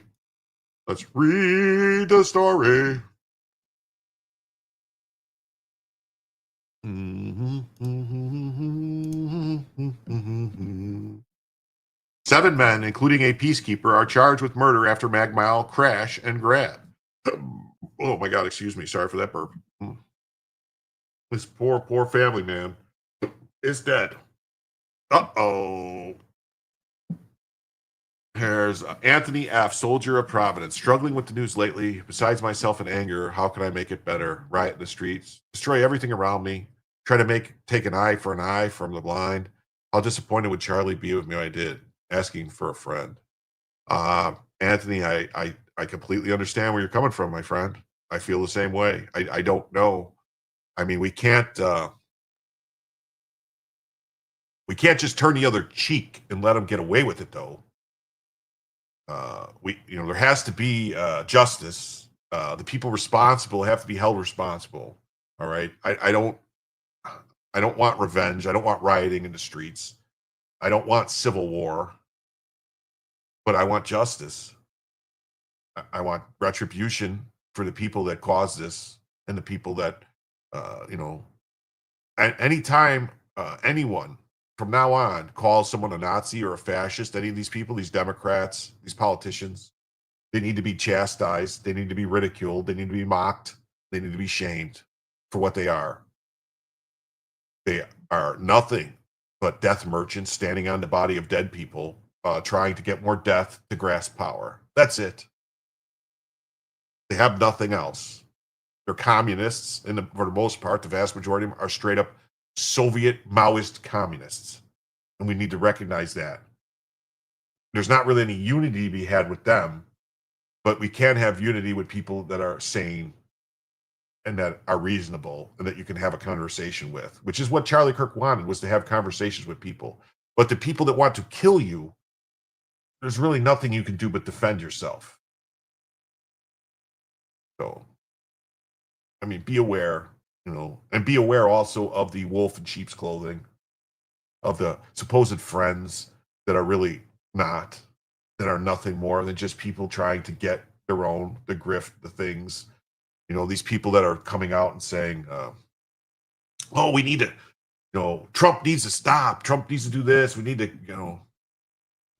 dirty smear merchants. Yes, that's what they are. They're dirty smear merchants. The AOCs, the Jasmine Crockett's, Chuck Schumer, who else? Padilla, Raskin, all these people that, Elizabeth Warren, still, what's her name? Jayapal, Pramila Jayapal, still out there today calling people, Mazie Hirono, calling people fascists, calling people Nazis, calling people dictators, calling Charlie Kirk a white supremacist. Yeah. Nope. They need to be shamed. They need to be ridiculed. And any of the people, I consider myself a free speech absolutist. I don't, I don't care what people say. I don't think but I think that applies to the government.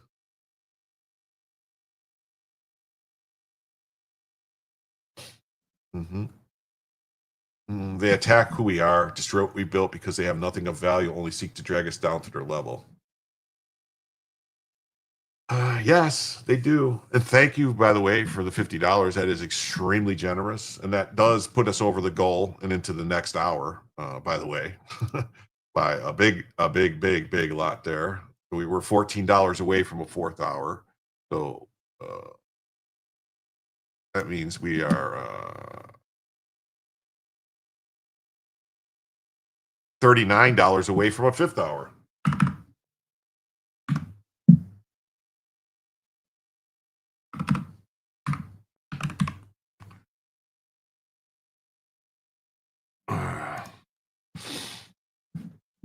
Yes, just don't be ashamed to notice what's going on, Anthony. But don't ever let anybody force you to become something that you would despise. Don't ever let them turn you into, to some, to hate, because they're not worth it to make you hate them. They're really not. You can just, notice that you don't care about them. They mean nothing. Their words mean nothing. But be careful of their actions so that they don't turn you into the next Charlie.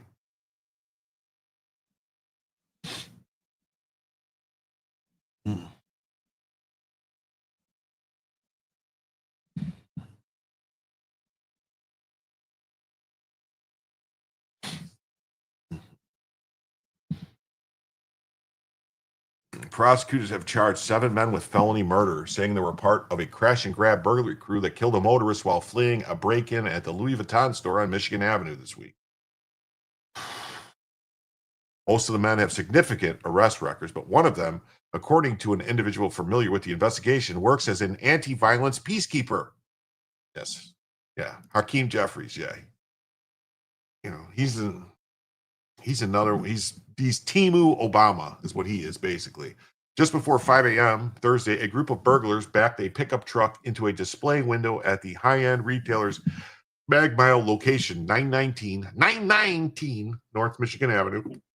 Video shows several men running through the compromised storefront and running out with trash bags filled with merchandise. Prosecutors believe that the merchandise was valued between $500,000 and $1 million was taken. Chicago police officers arrived as the crew fled the scene in up to 6 vehicles. But the Chicago police aren't allowed to chase anybody anymore because not on foot, not in cars. Because, they might have to actually use force then to take them out. They don't want that. They don't want anybody getting shot.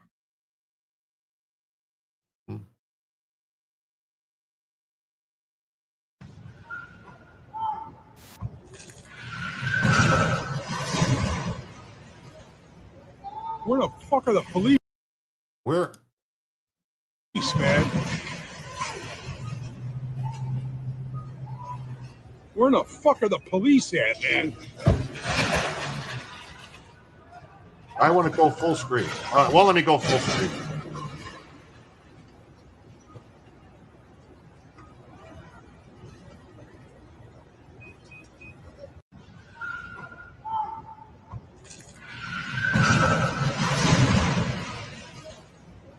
Where the fuck are the police, man? Where the fuck are the police at? Yeah. One of the cars sped down Michigan Avenue, slamming into an SUV at Ohio Street. Police said the driver of the SUV, Mark Carlo Arceta, 40, was killed. WGN reported last night that Arceta was on his way to work his late shift at Northwestern University before taking paternity leave. His last shift, I'm sorry. Anthony says, I would be proud to be the next Charlie. It would be a badge of honor, but I can't be the next Charlie any more than I can be the next Trump. But I can take away their Charlie. They don't have one. Oh, but I can't take away their Charlie. They don't have one.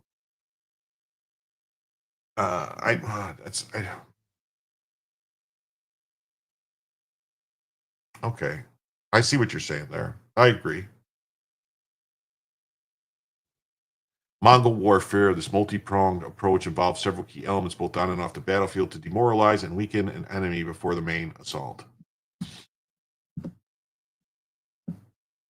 Yes. Don't let them deceive you into thinking that disagreement equals hatred. Yes.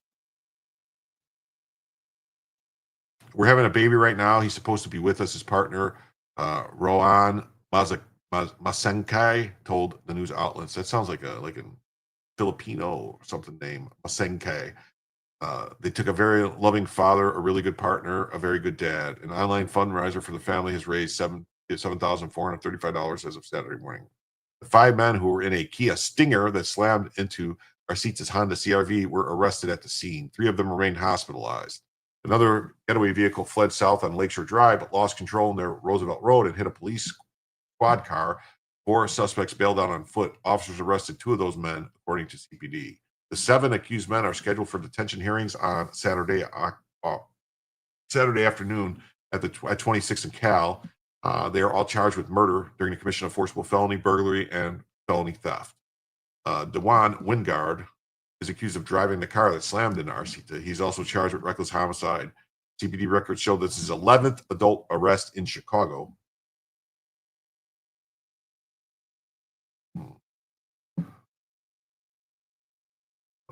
I'm not expecting an answer. I know it doesn't exist. Thanks for. All I can say is we can try to find the answers together. And sometimes there are no answers. And in those times, it's just good to be around people, understanding people who will help you through the dark and difficult times. I mean, that's all life is, really. You know, it's a bunch of things that continue happening, and hopefully along the way, you make some friends and find some love. Well, Anthony, please don't ever feel like you're alone. If you ever need to talk to somebody, please reach out. You can contact me on Twitter or Discord or whatever, you know.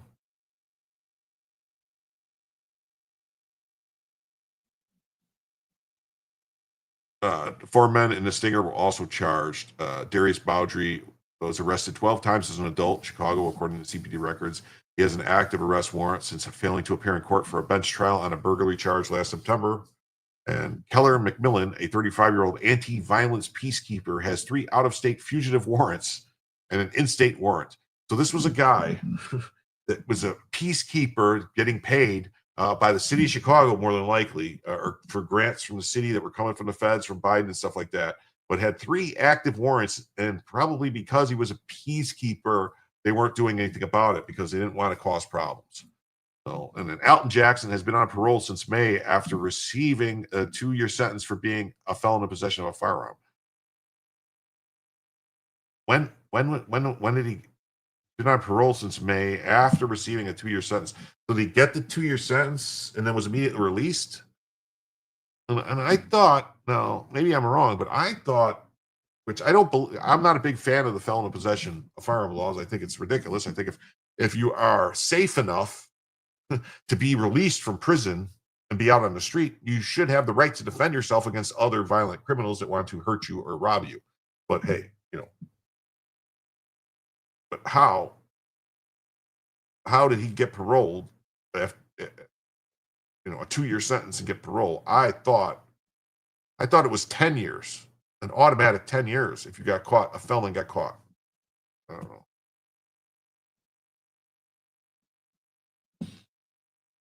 People like Charlie are made by a conscription of fate to serve as a labor of love and peace for their nation and people.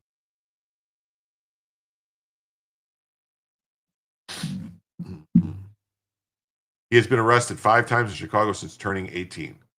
Harvey Fisher has 6 arrests as an adult. 2 men arrested after allegedly bailing out of the second getaway car are 22-year-old Anthony Hemphill, whose only adult arrest in Chicago resulted in probation for unlawful possession of a weapon. UUW, Chicago, UUW, that's used to be a misdemeanor, who has no other adult arrests.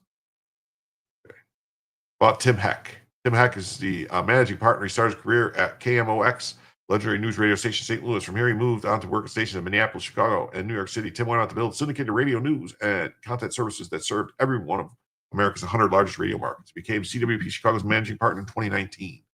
His address is tim@cwbchicago.com. Yes.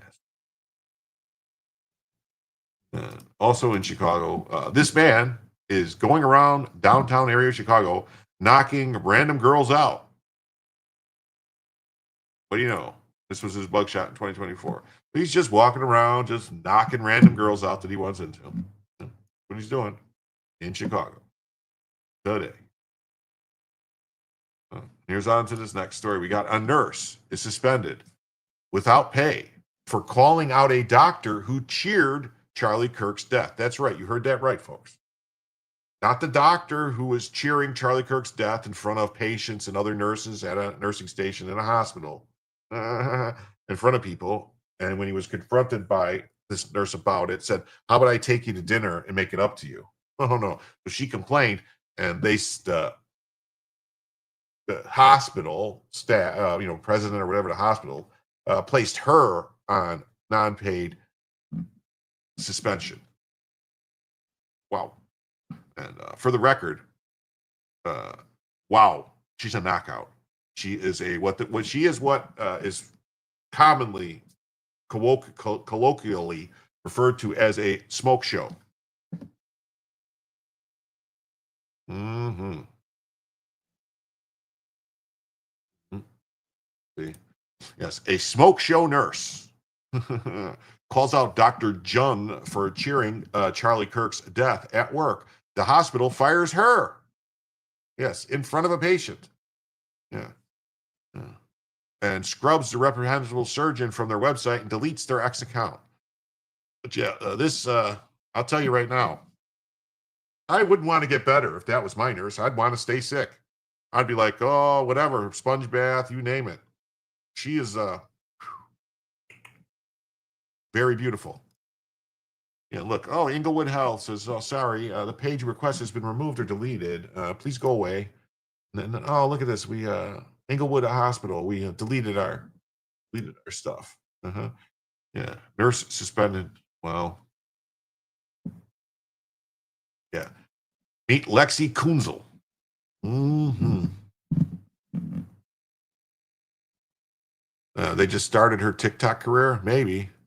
She said her union rep told her in a message to start looking for a new job. Wow. What a great union rep, huh? That's not what the union's supposed to do. Feeling pretty ill right now? What's wrong? You okay? Is it just because of this news, or are you talking about something in particular? Is it something you ate?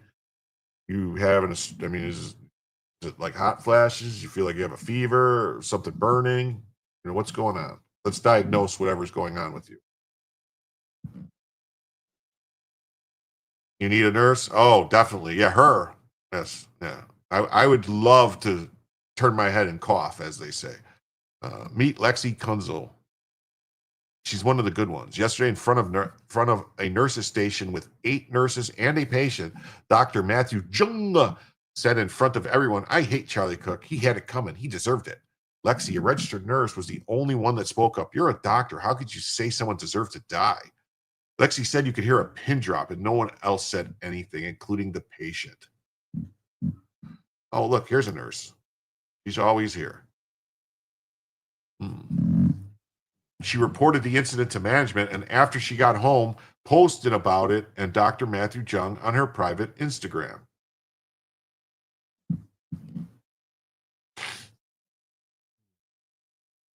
She received an email from her union representative saying that she needs to look for another job. Lexi was also pulled into a meeting and is suspended without pay indefinitely pending an investigation. Meanwhile, there's no information on whether or not Dr. Matthew Jung is being reprimanded. Lexi has filed a lawsuit. Get your mind out of the gutter, blocking my Periscope.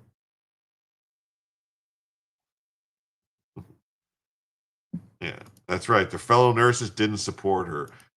Years ago, the other nurses would have walked. The guy's a surgeon. You're right.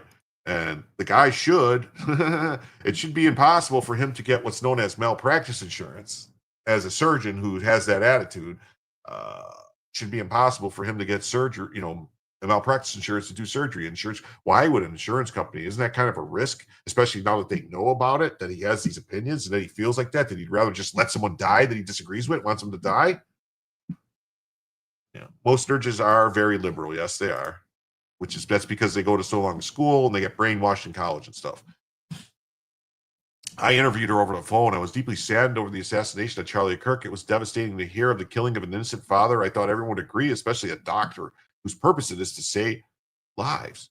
In a time where personal social ideologies are often celebrated, especially if they align with your popular progressive topics, I simply aimed to stand up for what was right. They tried to shut me up, and they're not going to do it. Lexi hopes you will share her story, and that's why I'm sharing it with you. The fact also remains that Dr. Matthew Jung should be held accountable for saying Charlie deserved it in front of a nurse's station and a patient. What if the patient disagrees? Would Dr. Jung treat them? Would he treat them differently? Would he allow his emotions to cloud his judgment? And as he did by saying such a statement in front of a patient? This happened at Inglewood Hospital in New Jersey. One of Charlie's angels, Lexi. Here's Lexi. This is her Instagram, at Lexi, KNZL, which, speaking of which, give me 1 second here. I gotta go to my Instagram and follow that real quick.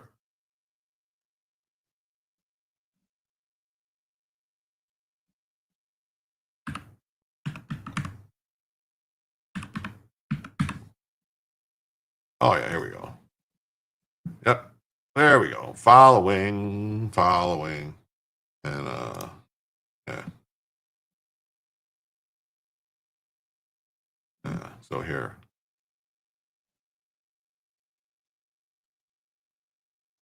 So that's Lexi right there with President Trump. Poster of President Trump. So clearly she's on the right. So that's why she anyway.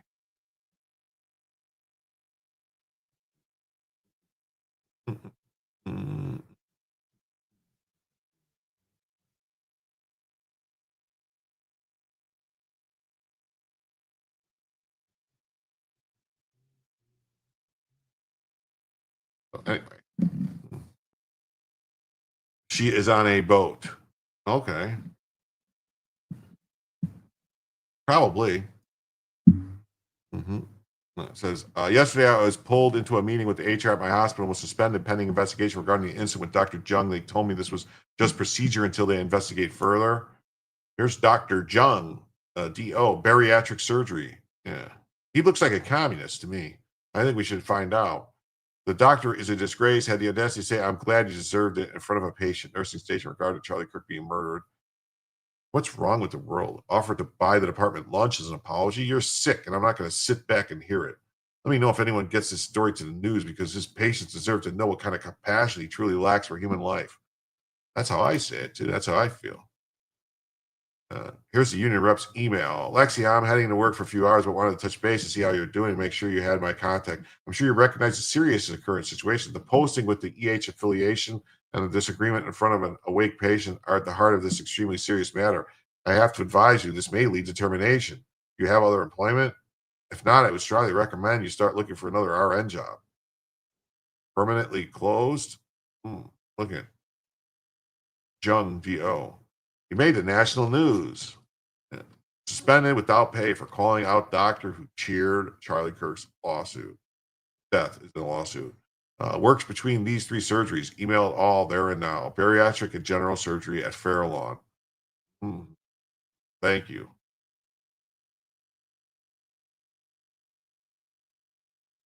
Yeah, so. And my friend, watch her on the web. He's a Lonely Island song. I'm on a boat. Oh, okay. Take this to the hospital's insurance. They are employing a person glorifying terrorism, and no malpractice or general insurance will carry them as a client if they are informed until the situation is fixed. That doctor just ended his surgical career, probably his whole career. And that's why he's like, don't bet on it. I've seen too many surgeons behave terribly, continue to practice because they are a cash cow. If you cannot get insurance, you cannot be employed until the hospital has bags who self-insure. Not likely. any client that wants to claim malpractice in the future basically got an auto win. They can point to him and saying, well, what if they had Charlie's views? Yeah.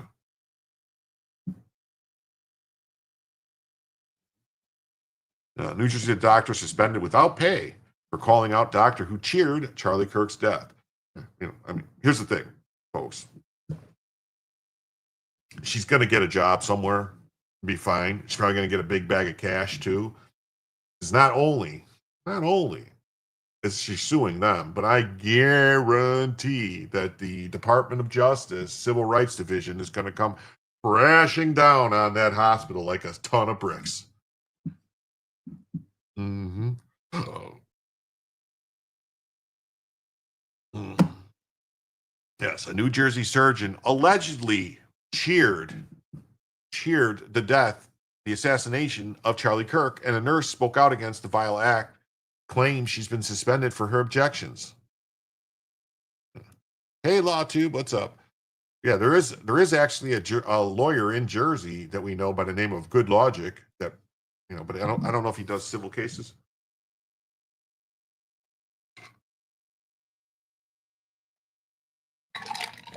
Oh, maybe he does do civil cases. I don't know. It's New Jersey. Lexi Kunzel, a nurse at Inglewood, filed a lawsuit Friday in Bergen County Superior Court against the hospital and Dr. Matthew Jung, and others claiming she was wrongly fired for calling out the doctor's vile act. Kunzel had the audacity to question how Dr. Jung can comply with the Hippocratic Oath and Americans Medical's Code of Ethic while celebrating the murder of a non-violent Christian speaker who was on a college campus.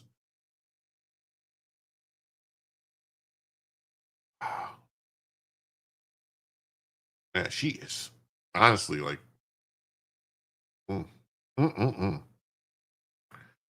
Kunzel was in front of a nurse's station with 8 other nurses and a patient in a stretcher, and the news of Kirk's death broke. Oh my God, that's terrible. I love him. Kunzel said before Jung shot back, I hate Kirk. He had it coming. He deserved it. You're a doctor. How could you say someone deserved to die? It was mind-blowing to me. The 33-year-old Hoboken resident said, I was so angry and upset. Kunzel said she reported the Wednesday's incident to management immediately and then posted about it. But I think what they fired her for was posting about it publicly. They're probably going to say she violated some rule about the public, basically made the hospital look bad or whatever. It's not going to hold up. The following day, she was pulled into a meeting with hospital brass and suspended without pay pending a probe. Union rep also suggested she start looking for a new job. Kunzel is an avid conservative whose Instagram photos include her posing in a bikini holding an American flag and a large cardboard figure of President Trump. Wow, wow, wow, wow, wow. Mm-hmm. Yes. Yes. There she is on a boat. Mm-hmm. Mm-hmm. It's unclear Saturday whether Jung had been disciplined. The doctor did offer to buy lunch for the nurses who heard his rant, but if Jung were to follow through on his mocking, it would not have included plaintiff because she's been suspended without pay. Wow.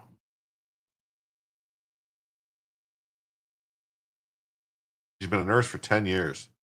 Wow.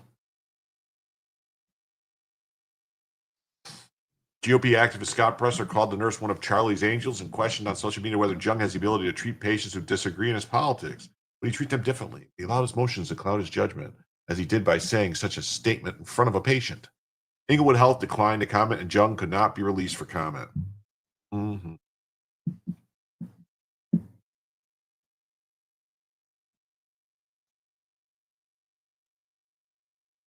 Mm-hmm.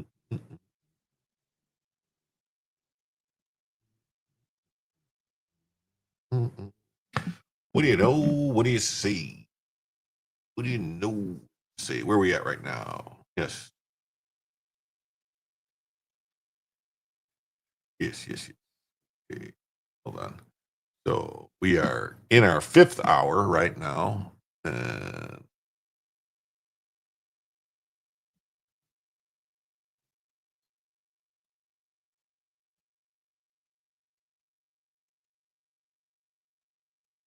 yeah, so I do this, and restart the goal. We are, what are we, from a 5th additional hour, because we just expired that goal. We are currently $39 away from a 5th additional hour. Okay. All right. We got an hour to go, basically, in the show.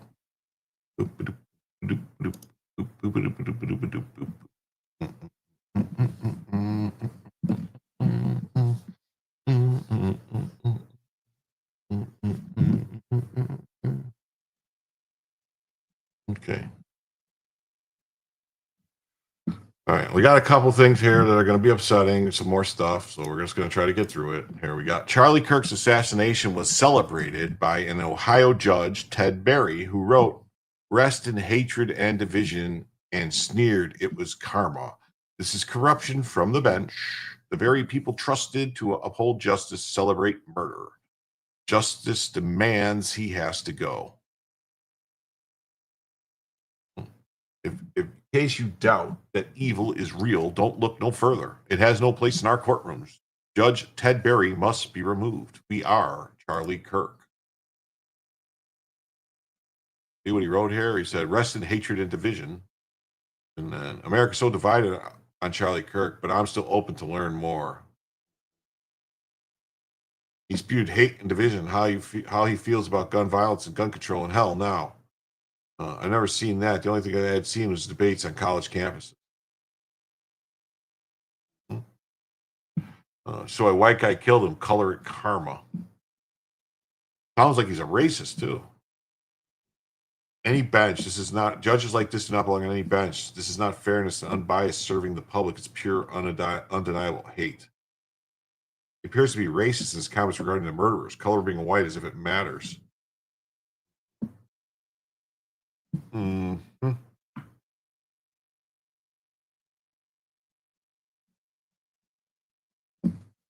Joe, you wonder if you could just keep her company? Well, never mind. I don't want to sound like a creepy old man. She's only 33, but 33, I mean, perfect age for me to have some more kids. Hamilton County judge faces backlash after social media post referencing Charlie Kirk. Uh-oh. There are roads that take us away and roads that bring us home. For decades, we've been here, through every twist and turn. Yeah, through every twist and turn, we've been here. We can skip this ad in 1 second. Skip.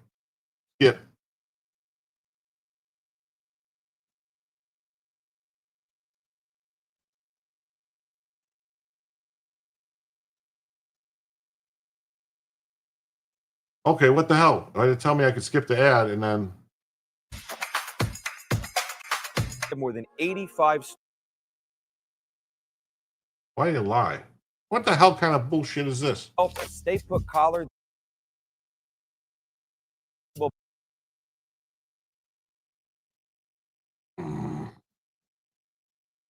a Hamilton County judge has been removed from the Joe Burrow Foundation. This is not the ad. Not what it was supposed to be.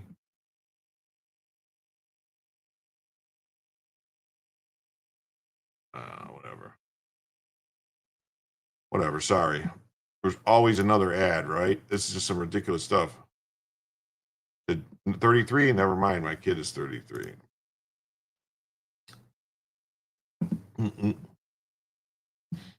Yeah, no, Joe, I don't, my kid is way younger than 33. Joe Burrow's charity fires judge from board over inappropriate Charlie Kirk posts. Mm-hmm. The Joe Burrow Foundation fired a board member over its insensitive comments about the death of Charlie Kirk. The Ted Berry, an Ohio judge, was removed from his position after allegedly... Oh, no. See, they can't say after allegedly writing. Charlie was 31. Yes. Adception, always. You can't say allegedly writing. He wrote them. Those were his posts. Come on. What are you, afraid of getting sued? Why don't you say he was allegedly removed then? When you say he's allegedly a judge, I mean, come on, at some point you got to put the facts down. He wrote several posts about the Utah shooting that left conservative commentator Charlie Kirk dead. The Joe Burrow Foundation was founded on the belief that everybody has a responsibility to do good. The statement, which did not name Barry, read, "We have terminated an advisory board member that made inappropriate remarks in light of the recent events and he is no longer associated with the foundation. Their comments do not reflect our values or our mission. We are committed to accountability and respect for all." Yeah, Charlie was only 31 years old. He was. So thorough, Joe Burrow. In the first of a series of comments, Barry wrote, "Racist, rest in hatred and division." Barry responded to another post that he spewed hate and division. How's he feel about gun violence and gun control in hell now? Barry told the outlet he does not condone any type of violence on any human being. It sure sounds like he condones it. You know what? See, that's a trick thing. He doesn't consider Charlie a human being. That's the trick. Because he said, I don't condone violence on any human being. Well, he doesn't consider him a human being. "I regret if I caused division. That was not my intent." The fuck it wasn't. I'm tired of this. No, you got to pay. You got to pay. You're canceled. That's it. The Bengals quarterback founded a charity in 2012. Its mission was to provide resources and support for underprivileged and underserved. Barry is not the first person in the sports world to get in hot water for comments. No, he's not in the sports world either. Carolina Panthers communications coordinator Charlie Rock, was fired by the team. Gerald Bourgeau, the Suns beat reporter, was let go by PHNX Sports for his comments. Yeah. Should be a whole bunch of people getting fired. Trump reveals how Barron is reacting to Kirk's assassination. And it's probably busted Barron up quite a bit. I would imagine. It probably bust Barron up quite a bit.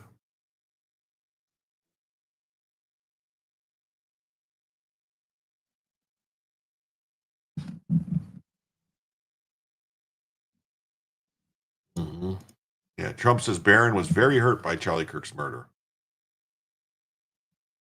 Yeah. Freedom of speech only protects you from government persecution. The whole thing was you can't be arrested for what you say. Because you know what? In England, they're still arresting people for what they say. A guy just got arrested for calling someone a Muppet. Yeah. That's what the freedom of speech is. It means like, yeah, the government can't come arrest you. You get to say what you want to say. They can't arrest you.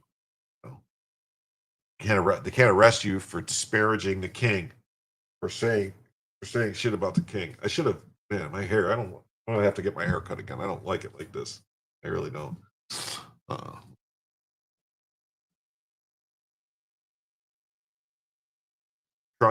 President Trump said that Barron, his 19-year-old son Barron, was very hurt by the assassination. He was very hurt when he saw it, but I mean, everybody was. The president said his youngest child recently moved back into the White House while continuing his studies at New York, admired Kirk, and even asked for an introduction.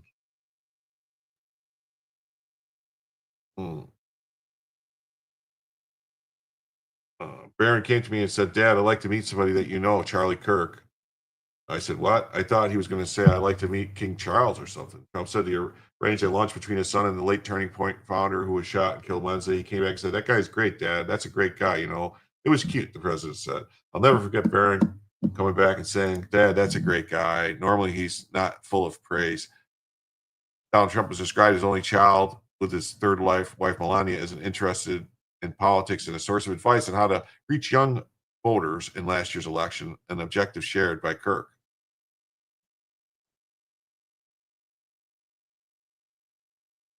Much of what's known about the first son comes from his dad's public remarks, including the revelations that Barron plays tennis and often found in his computer.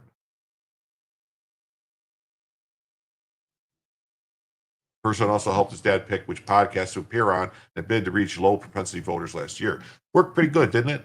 Trump said he will attend Kirk's funeral in Arizona, which is expected to take place next week, and eulogize him as someone whose influence will continue to grow in death.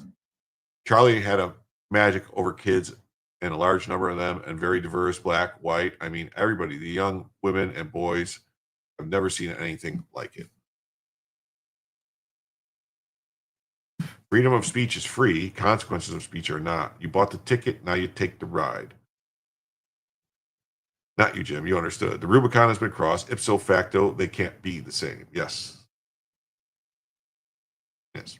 A lot of people don't even know, Anthony, where that saying comes from, crossing the Rubicon. That it was the actual river in Italy that was the border, the border of Italy to the north.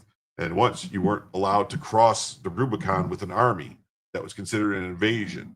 And so once Julius Caesar crossed the Rubicon with his army, that was what they called him, basically a traitor and all this stuff. And he had no choice but to, they basically put Julius Caesar in a situation where he had no choice but to come and, come and chase him out because they were going to kill him or throw him in jail or send him somewhere else or do something. So yeah.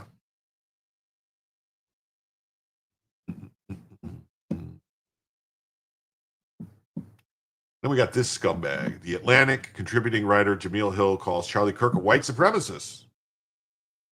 Yeah. That was the city limits. Legions could not enter Rome. Okay, well, so it wasn't Italy? I thought the Rubicon was Italy. It wasn't? Not the border of Italy? I got that wrong?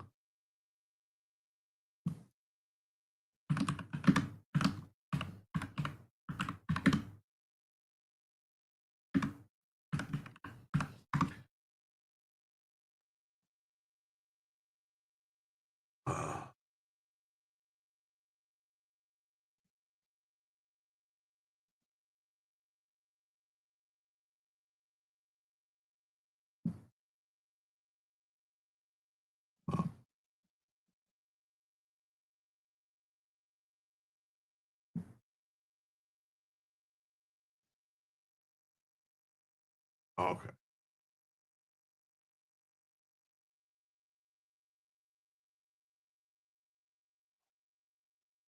Okay. Just so we can clear this up. Yeah, the river was a border.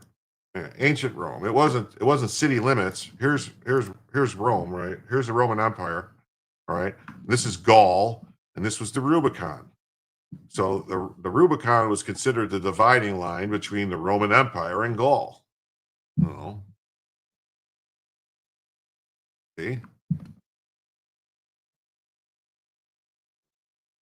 Yeah. No, it was like basically anything north of the Rubicon was considered Gaul. It was like a dividing line. Maybe not a map border, but a symbolic border. Yeah. Yeah. No, I mean, because the Roman Empire, they considered Italy was Rome. What? Not originally. Originally, Rome was a city-state, but then it expanded more and more and more, and then it was Italy, and then Sicily, and then other stuff, and more and more, and it spread out. Anyway, but yeah, but at that time,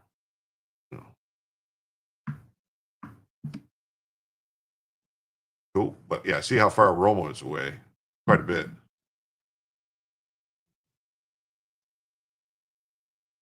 Let's go back to So Atlantic contributing writer Jamil Hill says Charlie Kirk is a white supremacist. Says his entire purpose in life was to discriminate against people who were not straight white Christian men during a disturbing rant. The gall of crossing the Rubicon. Yeah, the gall of these people. It's funny, right? I wonder. That's probably where that saying comes from. I'm like, the gall of you. How could you do that? That's probably where it comes from. The gall. I'm tired of white supremacist beliefs being considered a difference of opinions. I'm really sick of that. As I'm paying attention to how people are talking about and memorializing Charlie Kirk, I'm insulted by the fact that they think his beliefs are just a difference of opinion.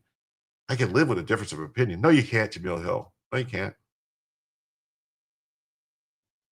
Oh, I think because you're black, you don't deserve the same treatment. No, Charlie Kirk never said that. No. Charlie Kirk was perfectly fine with everybody receiving the same treatment.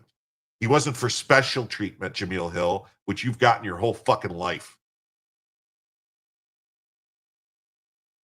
The reason he was labeled a white supremacist is because he believed in the superiority of white people.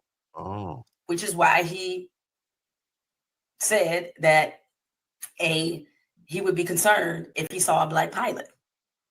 Which is why he said that No, see how they fucking lie? That's not what he said. He said if they're lowering the standards in order to get black pilots, he would be concerned if he saw a black pilot, wouldn't you? When you have these people saying how they've changed the standards and lowered the standards to get the people, when you have politicians like, what is it, Barbara Lee and Ketanji Brown Jackson and all these other people talking about how they only got their jobs because of affirmative action, wouldn't that make you kind of leery and say, well, maybe these people aren't qualified?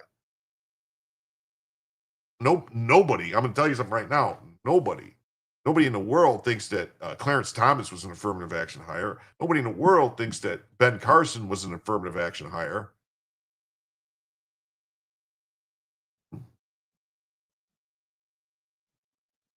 He questioned the brain processing of brilliant minds such as Joy Ann Reid and Ketanji Brown Jackson. Brilliant minds such as Joy Ann Reid. Now, this makes me think that she's mentally retarded, that she thinks that Joy Ann Reid is a brilliant mind. And Ketanji Brown Jackson, who said, I'm not a biologist. I don't know what a woman is. Those are brilliant minds. Because he ultimately believed in the superiority of white people. So I don't think I'm being insensitive by bringing that up. And the only reason I feel like I even need to bring that up is because of the counter narrative that is establishing itself. And that's the problem with history and the problem with receipts is that you can't erase the receipts. You can't, I learned this a long time ago, and I'm sure you guys have heard this before, is that people don't remember what you do, although a lot of times they do, but more importantly, they remember how you made them feel. And Charlie Kirk, with his words and with his influence, he made a lot of people who were not straight white Christian men feel less than human, feel less than qualified, feel a lot of less thans. That's how he made them feel, and that was his entire purpose. So we have room in our big old brains for multiple thoughts, for being upset and angry about what happened to Charlie Kirk, because it says a lot about our political discourse in this moment, but also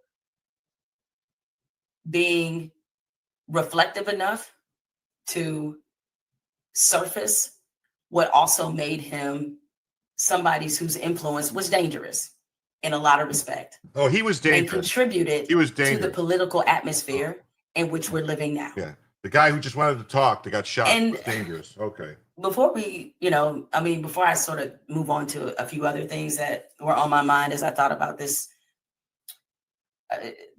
entire tragic incident, I'm tired of white supremacist beliefs being considered a difference of opinion. I'm really sick of that.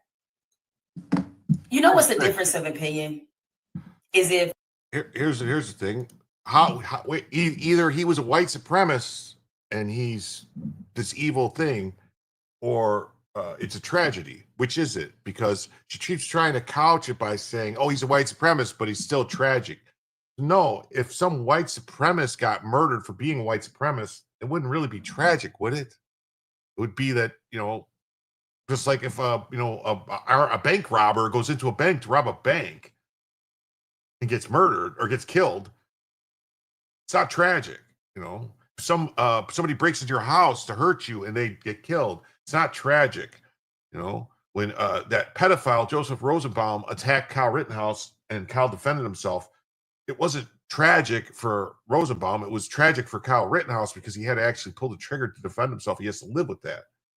But what she's saying right now with these exaggerations and histrionics is she's trying to warp history by claiming Charlie said things that he never said, twist words that he said into other things, because her brain is obviously too stupid to understand that if you lower standards to get people on, you're making everyone less safe. For flying planes, for operations, for surgeries, you're making everyone less safe by lowering the standards. Just like when they lowered the standards to qualify people in the military for certain things, they lowered the readiness of everyone. That's why we have ships crashing into each other. We have ships running aground. We have planes dropping out of the sky. We have them unable to put fires out. Hello. you like DC and I like Marvel. That's a difference of opinion. If you say Drake is the greatest rapper of all time and I think it's Jay-Z, that's a difference of opinion. What's not considered a difference of opinion, if you think Black people are inherently inferior to white people, and I think the opposite, that is not a difference of opinion. That is you being a racist. And we have, unfortunately. No, see, but what she's not, and she thinks the opposite, she just said. So she thinks that, Charlie Kirk never said that white people were superior than Black people, never once. But what she just admitted is that she thinks that Black people are superior than white people. She said it herself. She said she thinks the opposite. See, I can say now she's a Black supremacist and she's racist against white people. And she's appropriating our culture with the blonde hair. How do you like them apples? Careful, people. If you disagree, they will left you. Yes, they will. Mm-hmm. We are now $37 away from the 5th additional hour of the show. Mouth. You gonna hit me in the mouth? Yeah, Drake and Jay-Z both suck. Yeah, I mean, if I was gonna pick a rapper, I would have said like DMX or something, or the Ghetto Boys. Anyway, I'm done with her. Here it is. Breaking news. They just said, thank you very much, Rogue Thought. Thank you for the $2. Based on her background, she's a sneakerhead. Oh, okay. They just said the quiet part out loud over on CSN. CNN announced, we don't know the meaning of Charlie Kirk's assassin's message. Yes, we don't know the meaning of the Hague fascist catch. We don't know the meaning of the Bella Ciao. Sure, Bella Ciao is an anti-fascist song. The casing say, fascists catch this. The Allen says, who cares? Who cares? Yes. Who cares? I heard the congressman on there saying, we need to tone down the rhetoric. Well, will the rhetoric get toned down? I mean, again, I go back to what was on the bullet from this kid was fascism, and that's only coming from one side currently in this debate, and it's on every placard and every poster around the country. I mean, I think it's a valid question, but are they going to live up to what they say they're going to do with the Nazi and the fascism and the like? Do you I don't think we know, just to be clear, I mean, just law enforcement people, I don't think we know the meaning. She knows she's full of shit when she's saying it. Of his message. We know his history. Bella Ciao is an anti-fascist thing. It says fascists catch this. Then I'll give you his history. Then I'll give you his history. I'll give you his history. Think about his history. His history. What's his history? But this is not the. Why are we debating it? This is what I'm that's what I wanted to tell you. This was my point, not yours. This was my point, not yours. The point is, who cares? A man was killed, and you have yet to say political violence is bad, period. That's all that people want from the president. That's all. And we're getting the spin up of the you and this and what. Stop counting. Stop looking, because you're not going to divine a perfect motive. Yeah, I think we're looking for it. You're not going to divine it. We generally don't. Let me just. Oh, yeah. We generally don't. Yeah, it's because the reason we don't is because of cunts like her that try to distort things and say because they don't want to take the blame for the shit. Yeah. The left doesn't care about people. They only care about power. Charlie Kirk. That is correct. Yeah. They are definitely sick. Definitely sick. Drake was a sycophant of ditties. Yeah. Of course, don't let him talk, demon. Yeah. A community outreach worker in Brandon Johnson, mayor of Chicago, press office has been suspended without pay for 10 days for claiming conservative activist Charlie Kirk got what he wished for. So yeah, 10 days. 10 days, probably with pay. Oh no, without pay, it says. All right, never mind. When he was gunned down on a campus in Utah. So 10 days. Get 10 days suspended for inflammatory and offensive posts. I don't believe for one second this person will actually lose any compensation for this. Johnson probably said even worse in private. Brandon's people do not have one care for Charlie or the 305 murdered Chicagoans this year. 10 days is a vacation. He or she been fired. He should have been fired, but this is Chicago. What can you expect? Sure he did. He'll probably get a raise when he gets back. The Rock started as a what? LMFAO. Johnson had to do something without doing something. A 10-day suspension is going to give him a moral compass. Joe, you sleep? Camera late, 100, night owl. Hey, what's up, Tedlin? How you doing, man? Nice to see you. Nice to see everybody over there. Please, for just people that are still here sticking around, there's still 110 people watching on YouTube, and there's still like 50 people watching and over 50 people watching in the old Rumble Dumble there. Please hit the like button if you haven't already. Please subscribe. Subscribe to the channel. Subscribe to the channel.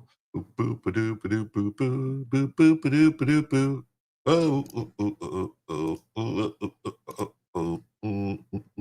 We got about, looks like we who fell asleep? You fell asleep? He got the Fat Albert treatment. We fell asleep.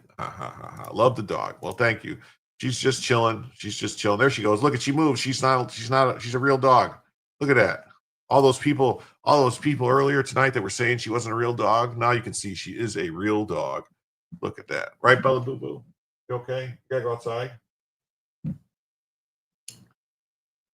How long do I have to go? Well, right now, talking about probably, let's see, we have 33 minutes and 50 seconds to go unless we hit the next goal of another, what is it, another $37 away from another hour. So for a fifth additional hour. Oh, you forgot to hit the like and weigh in. You corrected my inaction. Hey, don't worry, buddy. As long as you hit it at any point in time, that's all that really matters to me. Really appreciate it. Appreciate y'all being here. That's how we go. Oh, I got 142 likes on YouTube, so that means a bunch of people hit like, and that's great. I like it. I like it a lot. I like it a lot. I like it a lot. Gonna be a good show tonight. Gonna be a good show. Got a good show going. Mm-hmm. Bella invited you guys. Well, yeah, you're all guys here to see Bella. Yep. You love Bella, I know. What level of shitlib farming got a better position than NGOs? I don't know. It's something that I was wondering. I mean, I don't know how much money's still left in the NGOs. You did fall asleep for a bit, but you're an old goat. Well, you know what, Nanny? It's okay. So let's see. Let's read the story. Let's read the story from Chicago Sun-Times. I used to really like the Sun-Times. It was my go-to paper when I was working. I would read it on the way to work, and on a train when I'd ride the train into work. Because it was it wasn't like the Tribune was this big paper you had to unfold in all these weird ways to read it, and the Sun-Times was just like a big magazine, page after page, so it was easier to read. Johnson suspends press aid for inflammatory and offensive posts about Kirk assassination. I'm not mourning a racist, bigoted, xenophobic clown like him who hated me and mine, Johnson press aid wrote this week in his Facebook account. It says the Sun-Times is a non-profit newsroom. Since when? We rely on readers to fund our work. Since, wait a minute, the Sun-Times, the Chicago Sun-Times is a non-profit? Oh my God. Wow. Community outreach worker. Yeah. For Brandon Johnson's press officer was suspended without pay for 10 days. And saying that Kirk got what he wished for when he was gunned down on a college campus. I'm not mourning a bigoted, xenophobic clown like him who hated me and mine. But I understand there's a majority culture that some of y'all desire to please and are fooled to think his passion of Christianity was more than to ensure his check got cleared. What the fuck is this guy talking about? Atkins, who makes $76,000 and $824, $76,824 a year, could not be reached for comment. Yeah, non-profit, but with a profit. No SNAP benefits for you son idiots. The mayor's office called the posting inflammatory and offensive and said Adkins has apologized publicly and deleted the post. Disciplinary action has been taken for unprofessional conduct, mayor's office said. Alderman Ray Lopez, one of Johnson's most outspoken critics, said the 10-day suspension that deprives Atkins of one paycheck is a slap on the wrist. He should be fired. For someone who espouses the virtues of good governance and being the soul of Chicago, Atkins' presence is a stain on that very soul. The Public Safety Committee Chair, Brian Hopkins, the 2nd District, said it was inexcusable for somebody who works in communications to respond with painful comments in the aftermath of a public assassination. What are you talking about? Who's hot? Oh, yeah, she's hot. You talking about the nurse? You guys, are you that far behind? You're talking about the nurse? You can't be talking about the nurse. Still? You can't be talking about the nurse still, can you? Huh. Regardless of your personal feelings, you don't have to disclose all your deepest, darkest thoughts, Hopkins said. To have such poor professional judgment would justify immediate termination. After Kirk was shot to death during an appearance this week on the campus of UVU, Johnson released a statement saying that he was horrified by the latest in the disturbing pattern of political violence across the nation not seen since the 60s. Well, I just want to point out that there was a lot of violence in the 70s. Just not a lot of murders, but there was a lot of violence. There was like a bombing every 5 hours or something like that. It was 2,500 bombings over like a 3-year period, if I'm not mistaken. A lot of bombings, all perpetrated by the Weather Underground. You know, Obama's people. Bill Ayers, Elizabeth Dorn, yep, and the Boudins, Chesa Boudin's parents. Yes. Recent examples include two assassination attempts on President Trump, plus another 1 or 2 that they said that they tried, but no one really knew about. The firebombing of Josh Shapiro, the governor of Pennsylvania's home, which was also done by a leftist, by the way. They keep trying to bring up Josh Shapiro, but it was a leftist that did that. A communist, another commie dude, whatever, socialist, weirdo, Antifa. And the murder of 2 Israeli embassy staffers. Oh, yeah, remember that one? They always like to forget the 2 Israeli staffers that were murdered by the Palestine guy, you know, and then the murder of that, I would argue personally that the murder of that insurance executive was also a political assassination. The statement quoted Johnson as saying, in this country, political violence must be unacceptable in every form. We must stand together to reject it. If violence replaces dialogue, none of us are safe. But then Johnson maybe should stop calling the president a tyrant and a racist and a totalitarian and a Nazi, and he's doing stuff like Hitler. Maybe the mayor should shut his fucking mouth about that stuff then, because it kind of sounds to me like he's escalating the situation, saying the same shit that they say about Charlie. A graduate of Wheeling High School and founder of Turning Point USA, Kirk was a charismatic figure who energized young conservatives, motivated them to vote, and was influential in Trump's election. But his outspoken views alienated blacks, women, and gay and transgender people who just didn't actually listen to what he said. He called the Civil Rights Act a mistake that had been turned into an anti-white weapon. Okay, is it true? And branded Martin Luther King Jr. as an awful person who was responsible for the nation's focus on race, according to the New York Times. No, I don't know if he ever said that. I mean, I can see him saying Obama was an awful person who was responsible for the nation's focus on race. I can see him saying that. Kirk also labeled George Floyd as a scumbag and condemned U.S. Supreme Court Justice Ketanji Brown Jackson, the first black woman to serve on the nation's highest courts, as an unqualified diversity hire. In a nation, he said, was fixated on race-based hiring. That's exactly what happened. Biden said, I'm going to pick a black woman. It's not the best person for the job. That's just the black woman.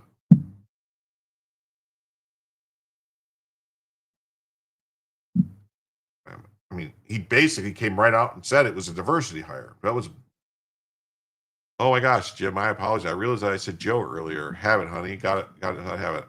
Handsome Joe getting his beauty sleep.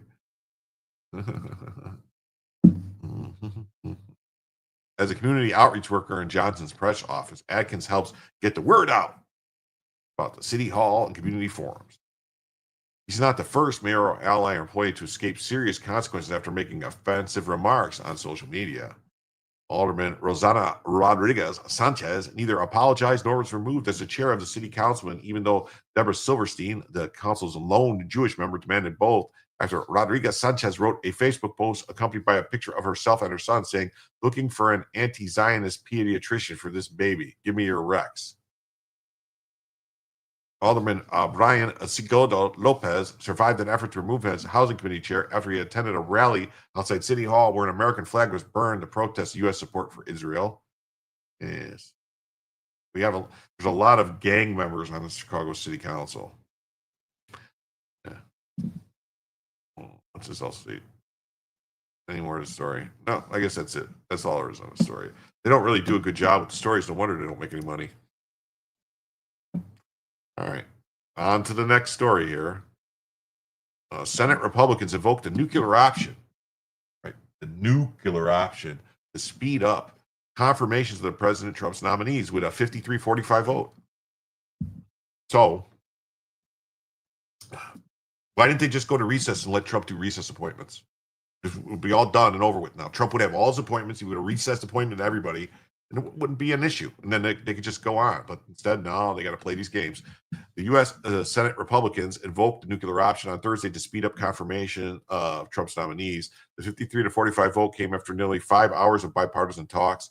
Senate Democrats slow-walked Trump's nominees over the past 6 months, now despite being the minority party in the Senate chamber. Civilian nominees confirmed via voice vote, unanimous consent. Look at this. Oh, Biden, 530.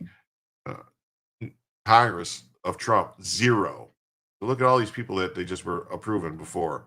John Thune released a chart in September that showed civilian nominees confirmed by unanimous consent collapsing from 807 under Bush to 1,100 under Clinton, and then steadily declining to 0 in Trump's second term. Democrats are doing all they can to thwart the will of the people. Senate Republicans are now on track to confirm 4 dozen Trump nominees in the next week. Grace Chung added this: the nuclear option allows Senate Majority Leader to group an unlimited number of sub-cabinet nominees into a single block. It's a dramatic overhaul of the chamber's rules that comes amid a historic Democrat slow-walking effort. It looks like President Trump will finally have his support team in place. Yeah, take him almost a year. What the hell? John Thune said last week the Senate may change the rules to confirm a backlog of Trump's judicial nominees. Good. In July, Trump called on Thune to cancel the August recess to get his nominees confirmed. Thune refused to cancel the Senate's month-long vacation, but he did invoke the nuclear option when he returned. He could have just actually went to recess and let him do the recess appointments. Would have more sand in the gears by the rhinos. Yes, it is. Yes, it is. It's sand in the gears of the rhinos. Rhinos.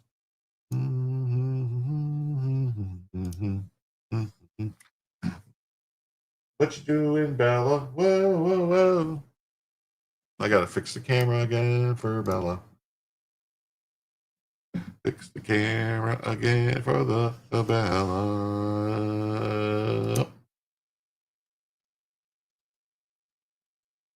Keeps moving her own bed when she moves. She makes her bed move.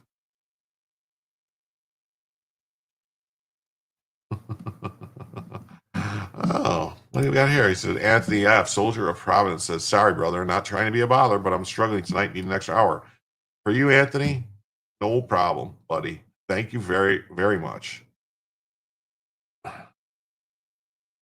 there we go. We now are in our 5th hour, and that puts us at 13.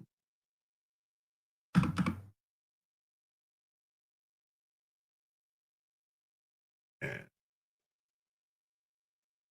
no.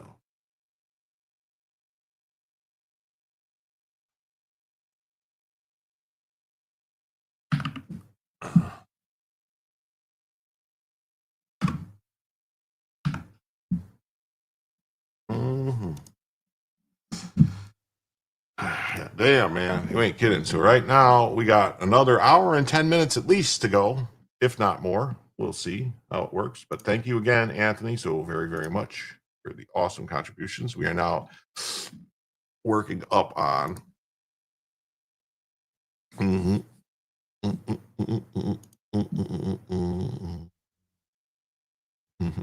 Yay, more audio talk. That's right, man. More audio talk. So yeah, so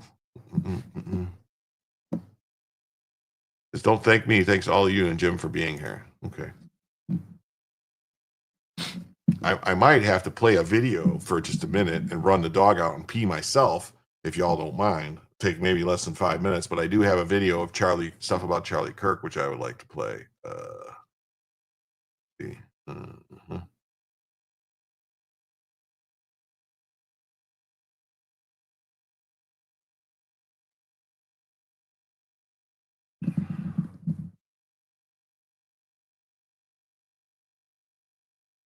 Oh. Oh, I just realized Yellow Flash just ended his show. I probably should have messaged him and asked him to redirect his viewers over to me. He had like over 1,000 viewers. Would have been great. Great thing to happen.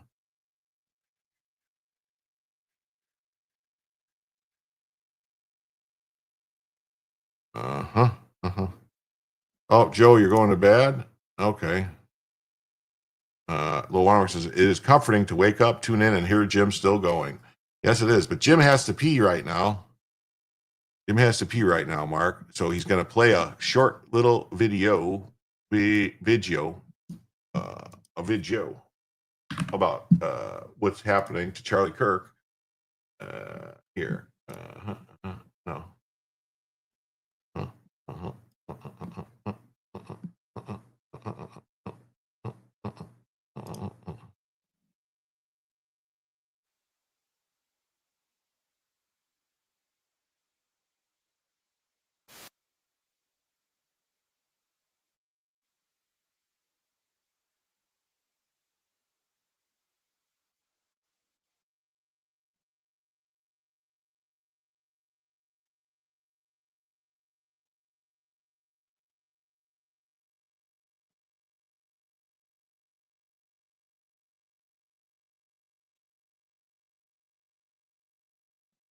On X. Breaking news, the Southern Poverty Law Center, which trades on its history, bankrupting the KKK to smear conservatives as secret supporters of white supremacy, has put the largest conservative youth organization, Turning Point USA, on the hate map. Every year, the SPLC puts out a new version of the hate map, partly to scare donors into ponying up cash and partly to cancel its opponents, cutting them off from polite society. This year, the hate map includes Turning Point USA. The SPLC accuses Turning Point and its founder, Charlie Kirk, of propping up white Christian supremacy. Now, if Charlie Kirk were racist and theocratic, would Turning Point have a presence on more than 3,000 campuses? Well, that's a very good question. They are actually, I think the reason that they're being targeted by the SPLC is because of their growing power. They are making inroads on all types of campuses, and they're making inroads with a lot of young people. Point USA is probably the biggest reason. Well, I don't know if I want to say the biggest reason, but maybe a big reason that young people in colleges are starting to shift away from the left and starting because they're hearing opinions that they're not used to hearing on a college campus, but now they're starting to hear it. So here, let me pull this up from the Daily Signal. Southern Poverty Law Center puts largest conservative grassroots youth group on a hate map with Klan chapters. That's Charlie Kirk, a pretty famous dude, comparing the largest conservative grassroots youth organization to the Ku Klux Klan, adding Turning Point USA to its hate map that plots KKK chapters and claims to expose the groups upholding white supremacy in the United States. The latest version of the SPLC hate map, released Thursday, lists Turning Point USA for the first time, categorizing a group as anti-government extremist group. The hate map also includes PragerU, a nonprofit that uses digital media to spread conservative ideas, putting it in the same categories. They're labeling Prager University as a hate group. Aren't they like religious? I don't understand how PragerU, like the guy, he does like stuff all over the place. I don't get it. I don't get how they get away with this. Like, haven't they been sued out of existence yet? What they do, they basically just go after people and they cause lots of problems. The same thing has been going on with the ACLU lately too. Like the ACLU used to be this great organization back in the 60s and early 70s where they would actually fight for everyone's rights. They would do whatever they could to make sure everyone had a right to speak. And now they only really care about left-wing causes. Like that's why the ACO is fighting for all the immigrants and fighting in court to make sure that the people don't get deported. Pretty sad that all these organizations that used to do all this good works for the United States and for the citizens, how they to groups that I know they're just promoting political way. And hey, Debbie, how you doing? Nice to see you. Harley and Remy, nice to see you too.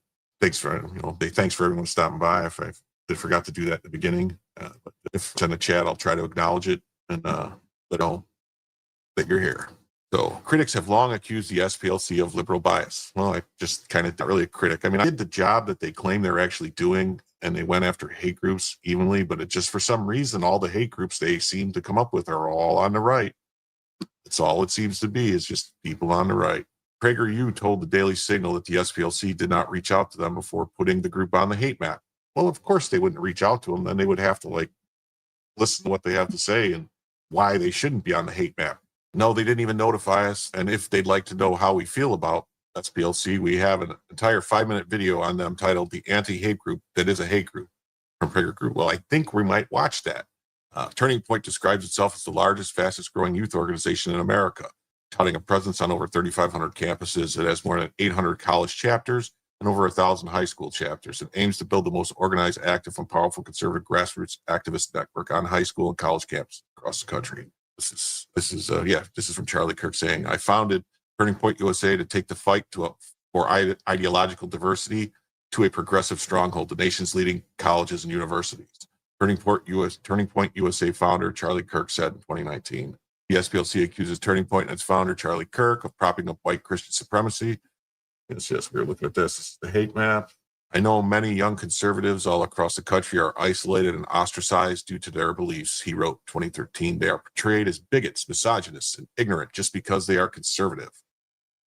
In the SPLC's Year in Hate and Extremism report, released in 2024 version, The Hate Map, the SPLC describes Turning Point USA as a well-funded hard-right organization with links to the Southern Poverty Law Center identified hard-right extremist groups. So they do the circular thinking where they say, we have these other groups that we say are this thing, bad thing, and then we link you to bad thing, and then thus you are bad thing, and they are bad thing for B. It's like a circular line of thinking that just comes back around and it seems, seem right, be able to get away with smearing people like this. If there's ever been any Turning Point Turning Point USA has ever done any violent acts or done anything violent, all they're doing is telling people to stand up for their constitutional rights. Kind of, maybe that's a good thing. I mean, that's what PLC and ACLU claim they used to be for. Yeah, and it's SPLC states that Turning Point Action, the group's sister 501c4 nonprofit, led Trump's 2024 campaign efforts in key red states. So simply, they are just attacking Turning Point USA because they were effective in getting out the vote for Trump. So this is just orange man bad. I don't know. It seems nuts. Yeah, a vital role in the election of far-right candidates in Arizona. But there isn't any far-right people elected to any office in this country. There really isn't. Instead of focusing on just what they could do for specific little groups of people to get those people's votes, trying to help the country as a whole, up would be better, and probably getting out of the way. Government can get out of the way a lot easier than they can actually do something to help.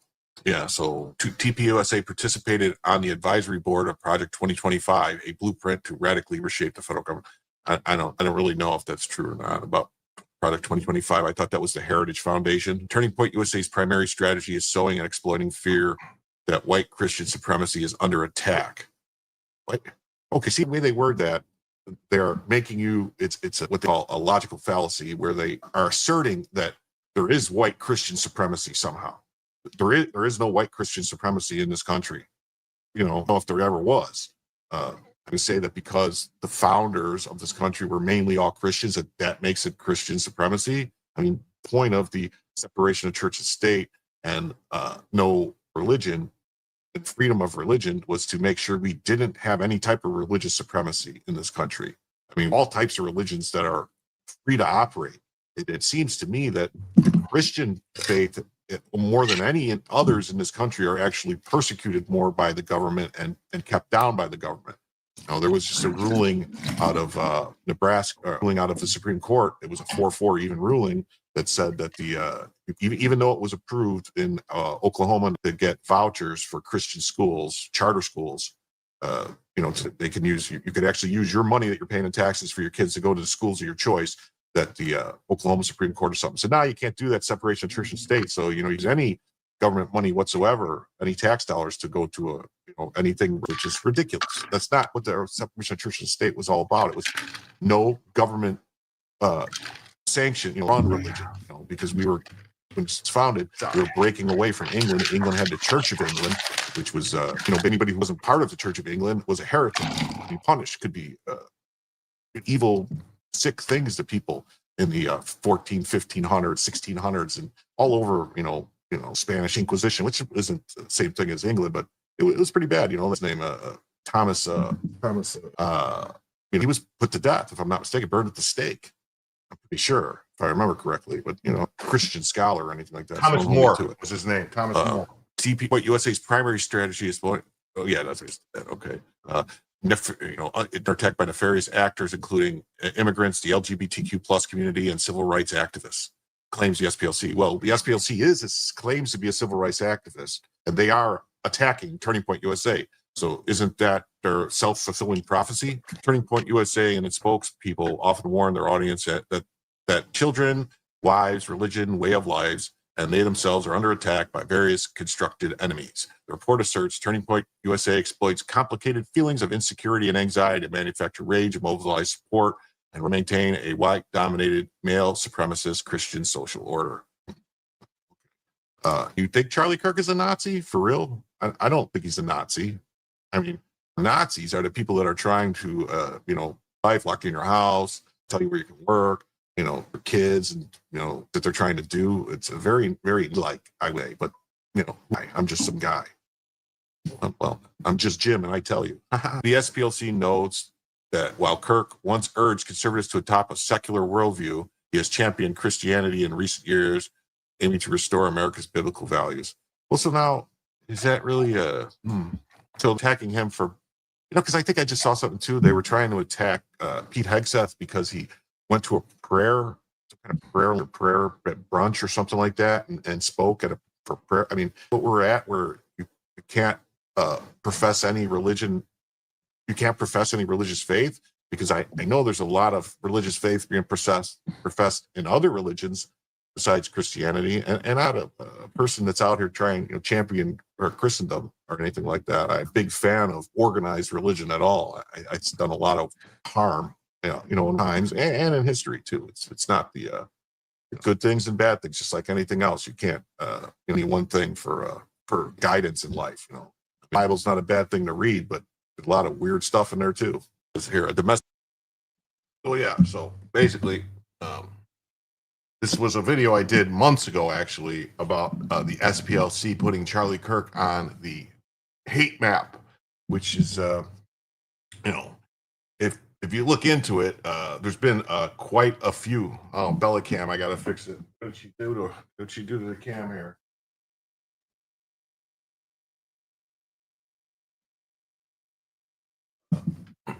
I'll get it fixed up here. But there's been quite a few people.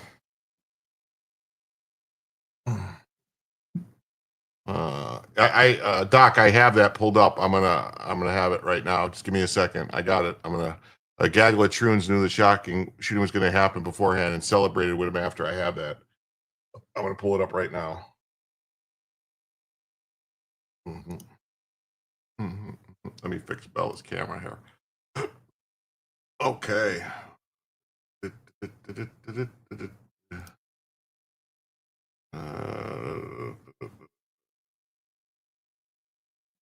There we go. Okay, I guess we'll zoom out and just leave it like that. That's what we'll do.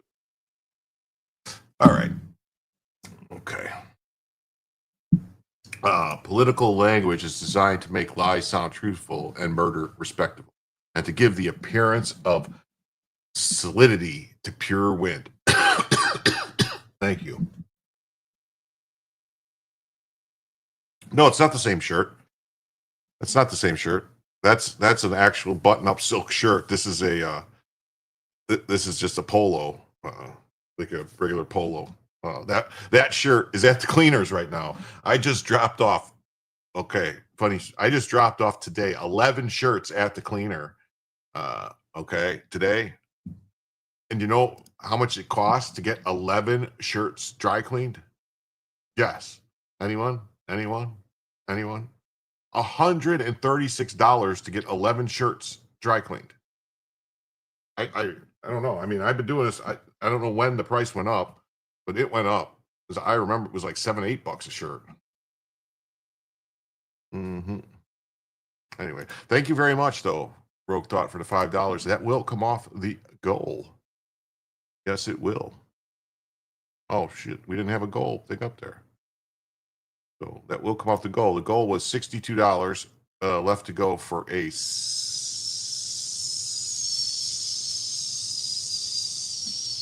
sixth additional hour. That's right. Sixth additional hour. We are right now in our 5th additional hour as we speak. But if I take that, what was that, $5? What was that? Yeah, $5. If I take that $5. No, I know we beat it already. We beat the 5th already. We're in the 6th, going for a 6th additional hour. So I'm gonna change this, and then we are gonna go. It's $57.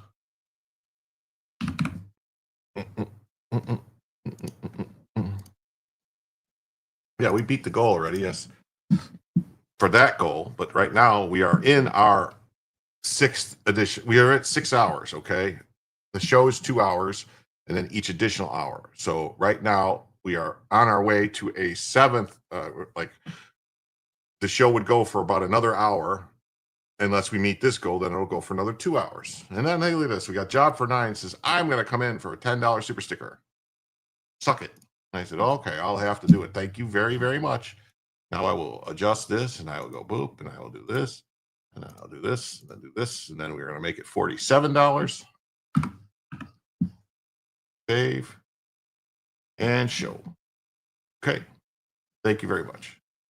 But let's pull this down. Let's do this, and then pull this up. So we have ladies and gentlemen, ladies and gentle worms. Boom,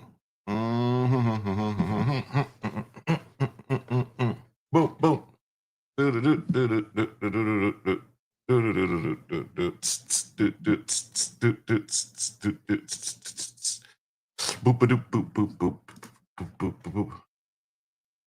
Well, your dry cleaning should be covered. Yeah, no, that's covered now. Yeah, I mean, but actually, I was thinking too. Can I use that? Like, should I keep track of the dry cleaning, and then when I go to do my taxes, I could say, well, I have to get the dry cleaning done because I wear those shirts to do the shows, so it should offset the money, right? If I have to pay taxes. I don't know. Yeah, $130 for dry cleaning. I was like, whoa. So look at this. You don't know if this weight loss strategy is going to work, but I'm here for you. Okay. I don't know. I should be able to lose weight just sitting here talking. Ladies and gentlemen, we have 20 accomplices after the fact of Charlie Kirk's murder, aiding and abetting Tyler Robinson. Whoa.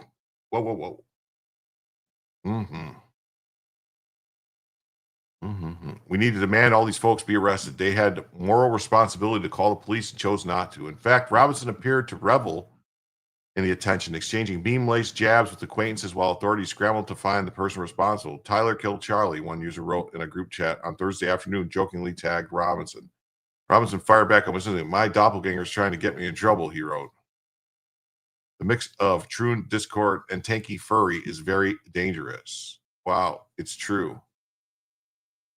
So is this all we have? Is this all we have for this? Is this all we have for this from 0 hour? Is this from this right here? Or anything else? It's bigger than I suspected. I'm suspicious we're dealing with a group of efforts of trans activists. I don't want to cite anything. However, let's be facts speak for itself. It started with some smelly pig. Yeah. He committed commies patient jail. Maybe he had to make new Discord chat, but he's living it up. This guy, I wonder if this guy's involved that cheered. I'm going to tell you something right now. I'm very, very suspect. The shooter's Discord server got hacked. Yeah. His Discord and Steam account suggest many accomplices. Well, I hope they get them all. But here's the thing.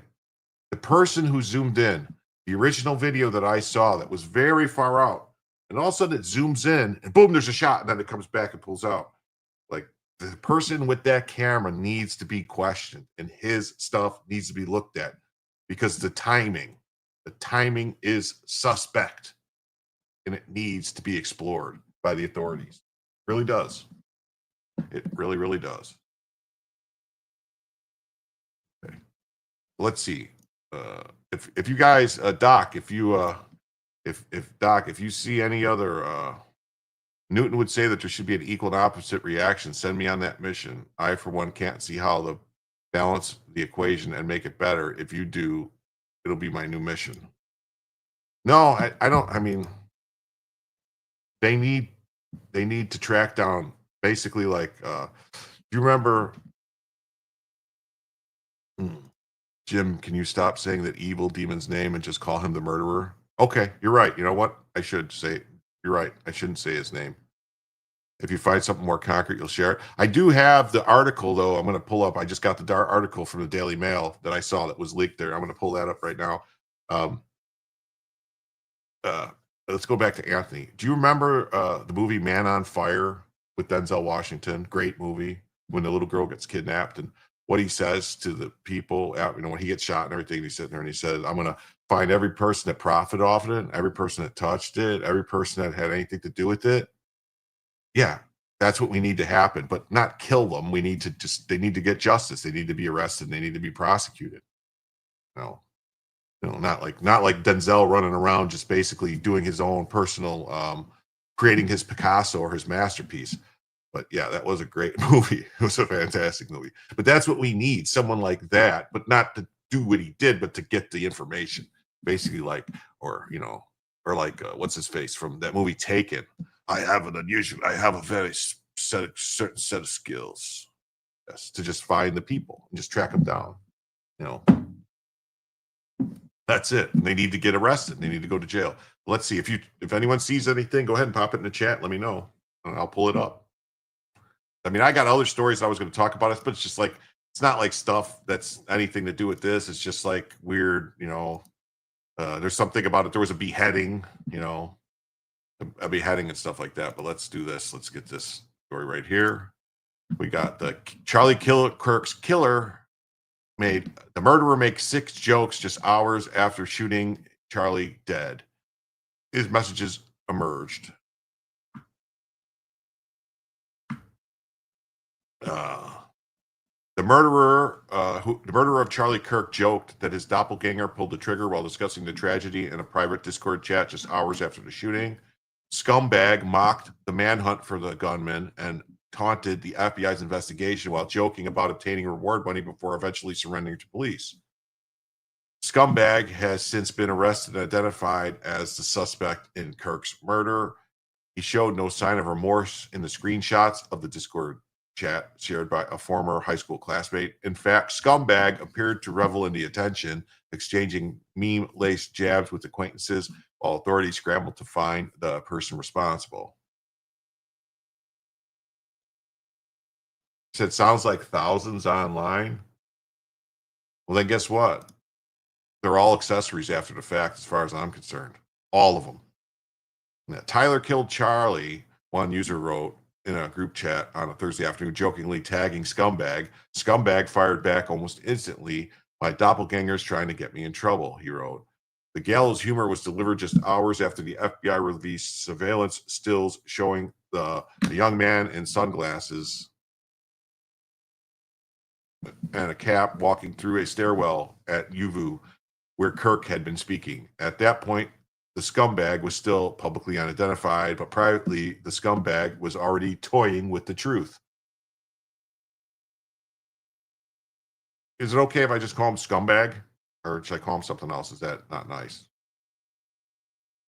One of the jokes he made was to John Arbuckle, the clueless cartoon of Garfield, whose face adorned with Scumbag's Discord avatar.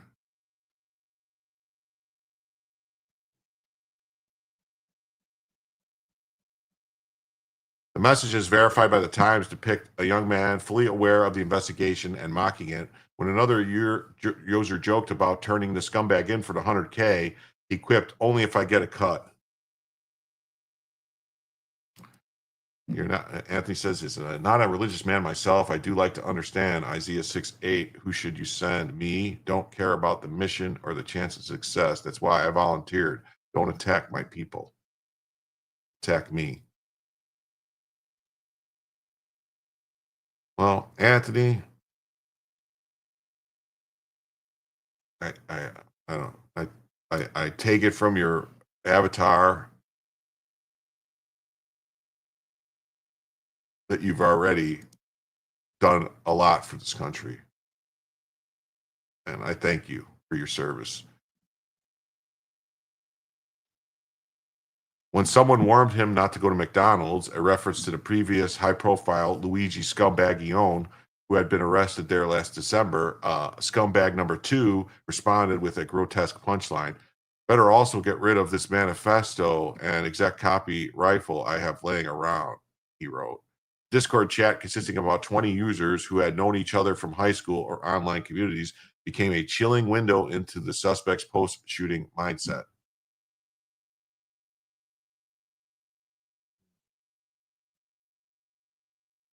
Like I said, thank you for your service. Yeah. I got out several years before 9/11. I thought about going back in, but I had just had a baby, a son, actually was born like a week before, 2 weeks before 9/11. And I was pretty well established in my career at that point. So I didn't, but man, I appreciate everyone who did. While public tributes to Kirk were flooding conservative media and President Trump was issuing nationwide proclamations in his honor, the accused killer was behind a screen joking about everything from red state politics to fake deaths. I'm actually Charlie Kirk, scumbag wrote at one point. I wanted to get out of politics, so I faked my death. Now I can live out my dream in Kansas.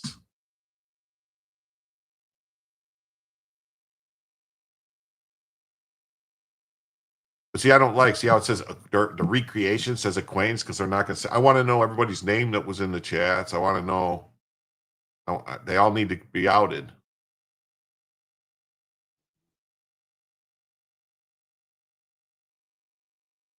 Yes.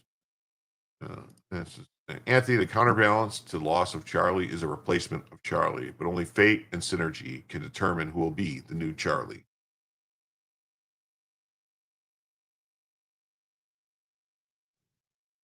Says that I'm struggling because I am feeling in a similar way. My country and its way of life has been attacked, and I'm sitting here watching the news. Well, Anthony, I would say to you that you've already stood up when the country needed you. You picked up arms. You went into battle for this country already once. It's somebody else's turn, my friend. Your services were greatly appreciated at a time of need for this country, but just as President Trump said, stand by and stand down, or stand back and stand by. Just wait.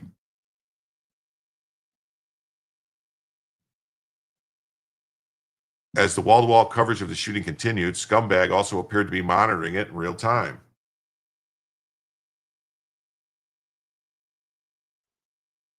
Oh, this link show how the UK reacted. You only need the first 5 minutes. Okay.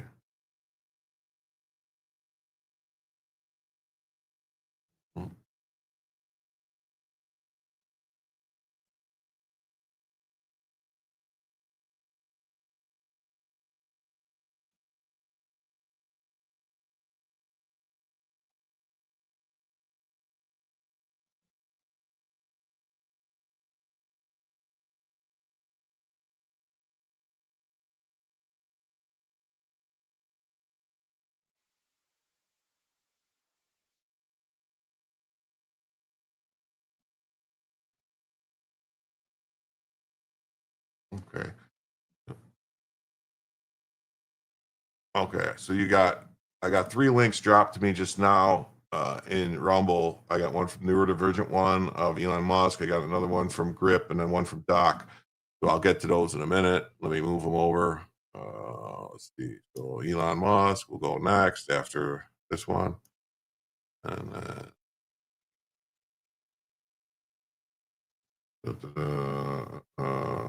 then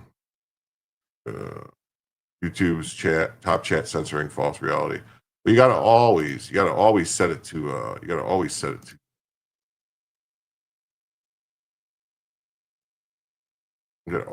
to what's it called? All chat. You gotta always set it to all chat. All right. So let's see. Nope. Nope. Nope. Nope. Nope. Nope. Here we go. So I heard the ammo has something about trans stuff on it. Let's see. Live chat. Always go to live chat. Yeah. You may only need the first 3 minutes of that. Okay, we'll see. I'll check it out.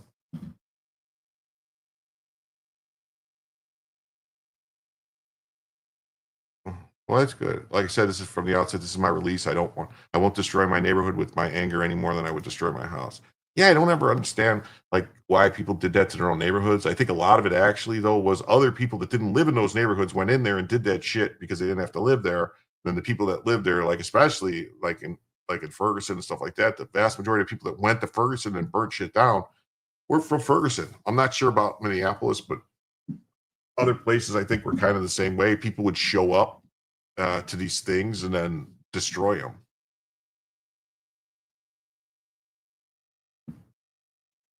But how can you adequately express your anger and dissatisfaction with the world that you're living in?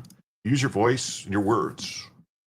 The pen is mightier than the sword, as they say. You know, that's my favorite scene from well, not my favorite scene, but one of my favorite scenes from a movie is that when it's Indiana Jones in the Last Crusade, when the one guy, and they're in the tank, and then the guy that's like can't remember his name, but he's the guy that Indy says can blend in anywhere that has the stuff, and that's with Sean Connery, and they're in the tank, and then he pulls out the pen and he squirts some ink in the guy's face, and he goes, "The pen is mightier than the sword." That's a joke. I shouldn't be joking. Sorry, but and he said, "I heard the ammo had some trans stuff, but they aren't releasing photos of exact quotes. And they also claim it wasn't backed by FBI, just subdued in the briefing room. In fact, the casing found at the scene were later confirmed to be engraving with phrases like, 'Hey, fascist, catch,' and lyrics from an anti-fascist Italian song and a sexually explicit meme reference." So he said, so the killer, the fucking murderer, said in this chat that it had trans stuff on the casings. I mean, what are we doing here? Then obviously it's trans stuff.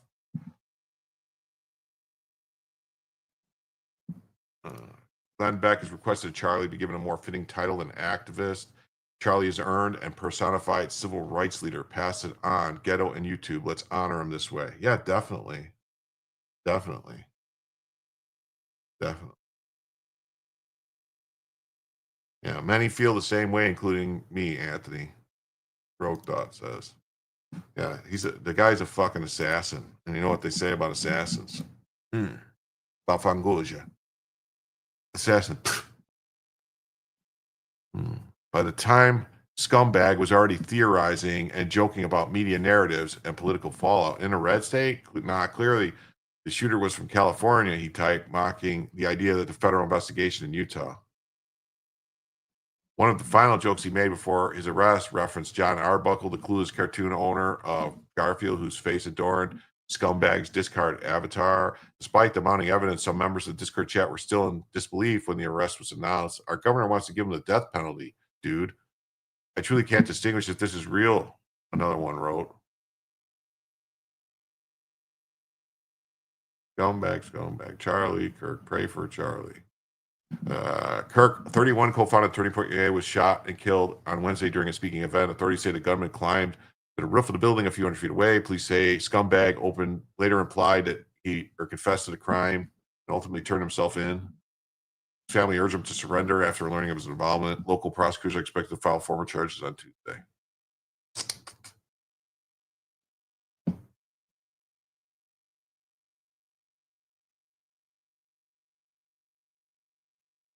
Yeah, no, he's an assassin. Yeah, he's an assassin. But Charlie Kirk, we shouldn't like I said last night. I think Charlie Kirk is our modern day Martin Luther King, or modern day JFK. You know, some people are saying JFK, but no, JFK was president, and RFK was a senator, and he was running for president.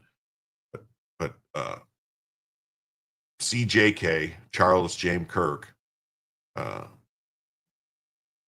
is a civil rights leader. He is. He's the modern day Martin Luther King. There should be streets named after him. He should get he should get a holiday, a commemoration. People should talk about him. He should be taught in schools. He learn about his sacrifice and what he did to just talk to people.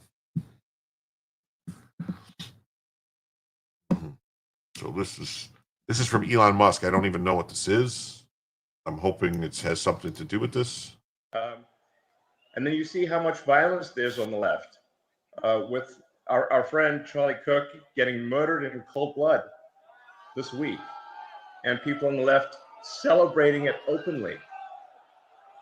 The left is the party of murder and celebrating murder. I mean, let that sink in for a minute.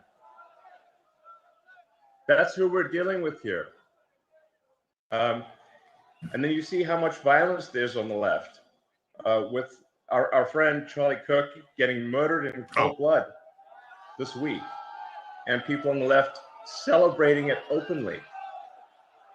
The left is the party of murder and celebrating murder. I mean, let that sink in for a minute. That's who we're dealing with here. That's who we're dealing with here. It truly is. Murder, Wikipedia is woke. Murder of George Floyd, killing of Irina Zarutska, shooting of Charlie Kirk. Oh, wow, this is fucked. That's fucked. Response to Charlie Kirk, response to George Floyd. Let's see here. Amazing grace, how sweet that saved a wretch like me. I once was lost, but now was blind, but now I see.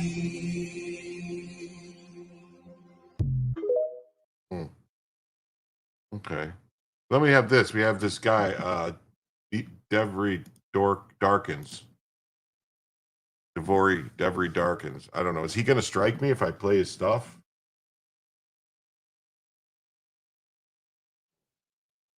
I might have to edit this out later. Oh, we'll see. I don't know if he's going to strike me or not. Let's see. In today's video, we have two big updates. First, starting with what's happening in London as it relates to Charlie Kirk. And secondly, the shooter himself, who his roommate was. I think you're going to be shocked by what just came out. In both these stories, I'll show you what both sides are saying and then give you the bottom line.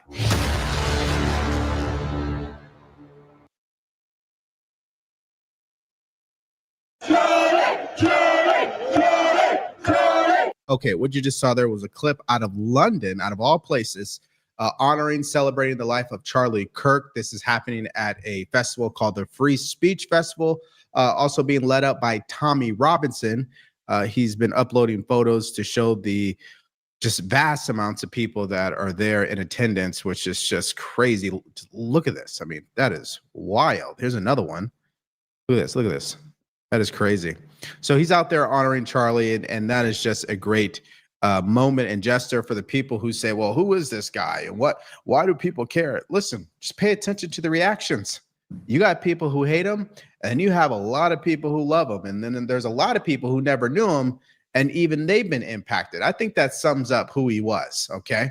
Now, Elon Musk did an interview with Tommy Robinson and talked about Charlie Kirk. Take a listen. And then you see how much violence there's on the left, with our friend Charlie Kirk getting murdered in cold blood this week, and people on the left celebrating it openly. The left is the party of murder and celebrating murder. I mean, let that sink in for a minute. That's who we're dealing with here. That is who we're dealing with. Yeah, I believe we found a post that sums up what we're truly dealing with here. And it was written by J.K. Rowling on September 11th. She wrote, if you believe free speech is for you, but not your political opponents, you're a liberal. If no contrary evidence could change your beliefs, you're a fundamentalist. If you believe the state should punish those with contrary views, you're a totalitarian. If you believe political opponents should be punished with violence or death, you're a terrorist. But I want you to take a look at something and recognize this is an incomplete list. On one side, you've got the violence directed toward the Minnesota Democratic lawmaker and her husband murdered, Governor Josh Shapiro's home firebombed while his family slept, a conspiracy-fueled attack that left Paul Pelosi with a fractured skull, a shooter opening fire on the Centers for... Wait a minute, but these things are not the same. Because if you look at this, the Minnesota shooter of those two people, he worked for Walls. There's pictures of him saying with his wife, with this, I'm a Democrat because I have a brain and all this stuff. And he was involved in all these NGOs and shit, which is all Democrat stuff. And he had politicians of both parties list of politicians on both parties, not just Democrats on his list. He had Republicans on his list too. All right. That's the bottom line. Shapiro's was firebombed. That was not firebombed by the right. That was firebombed by the left, by Palestinian activists, anti-Israel activists, anarchist, leftists, bombed Shapiro. The Pelosi thing, that was not a Trump supporter, that gay guy from Canada that was a weirdo gay prostitute. That was not a Trump supporter that attacked Pelosi's husband. It wasn't. The CDC, I don't know anything about the CDC shooting that they're bringing up. There's some kind of shooting at the CDC that there was a shooting outside or something. Who knows what that was? I don't know. The Whitmer kidnapping hoax. It was the FBI that ginned it up. There was never any Whitmer kidnapping plot. It was all created by the FBI. All right. When they let them argue in court that it was entrapment, the people got off. When the judge said, no, you can't argue entrapment, they got convicted. What do you know? And then January 6th, the only violence really, there was some pushing and shoving on January 6th.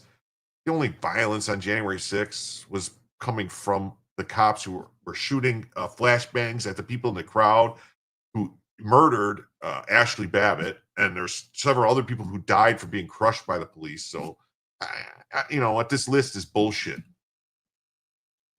Disease control, the plot to kidnap Michigan Governor Gretchen Whitmer, and of course, the January 6th storming of the U.S. Capitol. And now shift to the other side.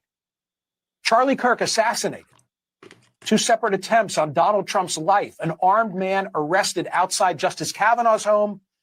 A gunman opening fire on Republican lawmakers at a baseball practice that nearly killed Steve Scalise. More than 20 pro-life organizations vandalized or firebombed after a leaked Roe v. Wade decision. And even 2 Republican candidates in Minnesota physically assaulted while campaigning. All right. So bottom line here, we can give them an A for effort, but let's fix the list. What they're missing here is the entire Tesla situation and Elon Musk. How many Teslas were firebombed? How many people were doxxed? How many people's vehicles were vandalized? Political violence. Okay. So we're forgetting about these ICE detention facilities that have been attacked. All right. We're forgetting about some of these trans shooters and these school shootings. We're forgetting that on the list. Nonstop for months on end in Seattle and Portland. What they're going to try to do, and I think you guys have already noticed it, the first lie is that the shooter was a MAGA guy, right? Because he came from a MAGA home.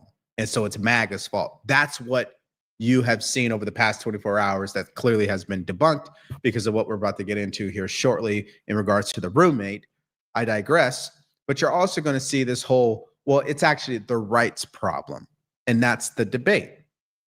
The issue here is the results say otherwise. It's just people refuse to acknowledge them. I heard the congressman on there saying, we need to tone down the rhetoric. Well, will the rhetoric get toned down? Again, I go back to what was on the bullet from this kid was fascism, and that's only coming from one side currently in this debate, and it's on every placard and every poster around the country. I think it's a valid question, but are they going to live up to what they say they're going to do with the Nazi and the fascism and the like? I don't think we know, just to be clear, just law enforcement people, I don't think we know the meaning of his message. We know his history. Bella Ciao is an anti-fascist thing. It says fascists catch this. Then I'll give What are you his talking history. about? Then I'll give you his history. His right? history. Think about his history. Well, let's think about his history, particularly who he had been living with, his roommate. It is being reported by Fox News that Charlie Kirk's assassin, Tyler Robinson, lived with his transgender partner. The individual, who is a male transitioning to a female, is fully cooperating with the FBI. Sources are telling Fox News that the FBI had texts and other communications between Robinson and this individual that helped FBI authorities solidify that Robinson was indeed the shooter. Now, the other eerie thing about this development is obviously the very last question that Charlie received before being shot was, quote, "Do you know how many transgender Americans have been mass shooters over the last 10 years?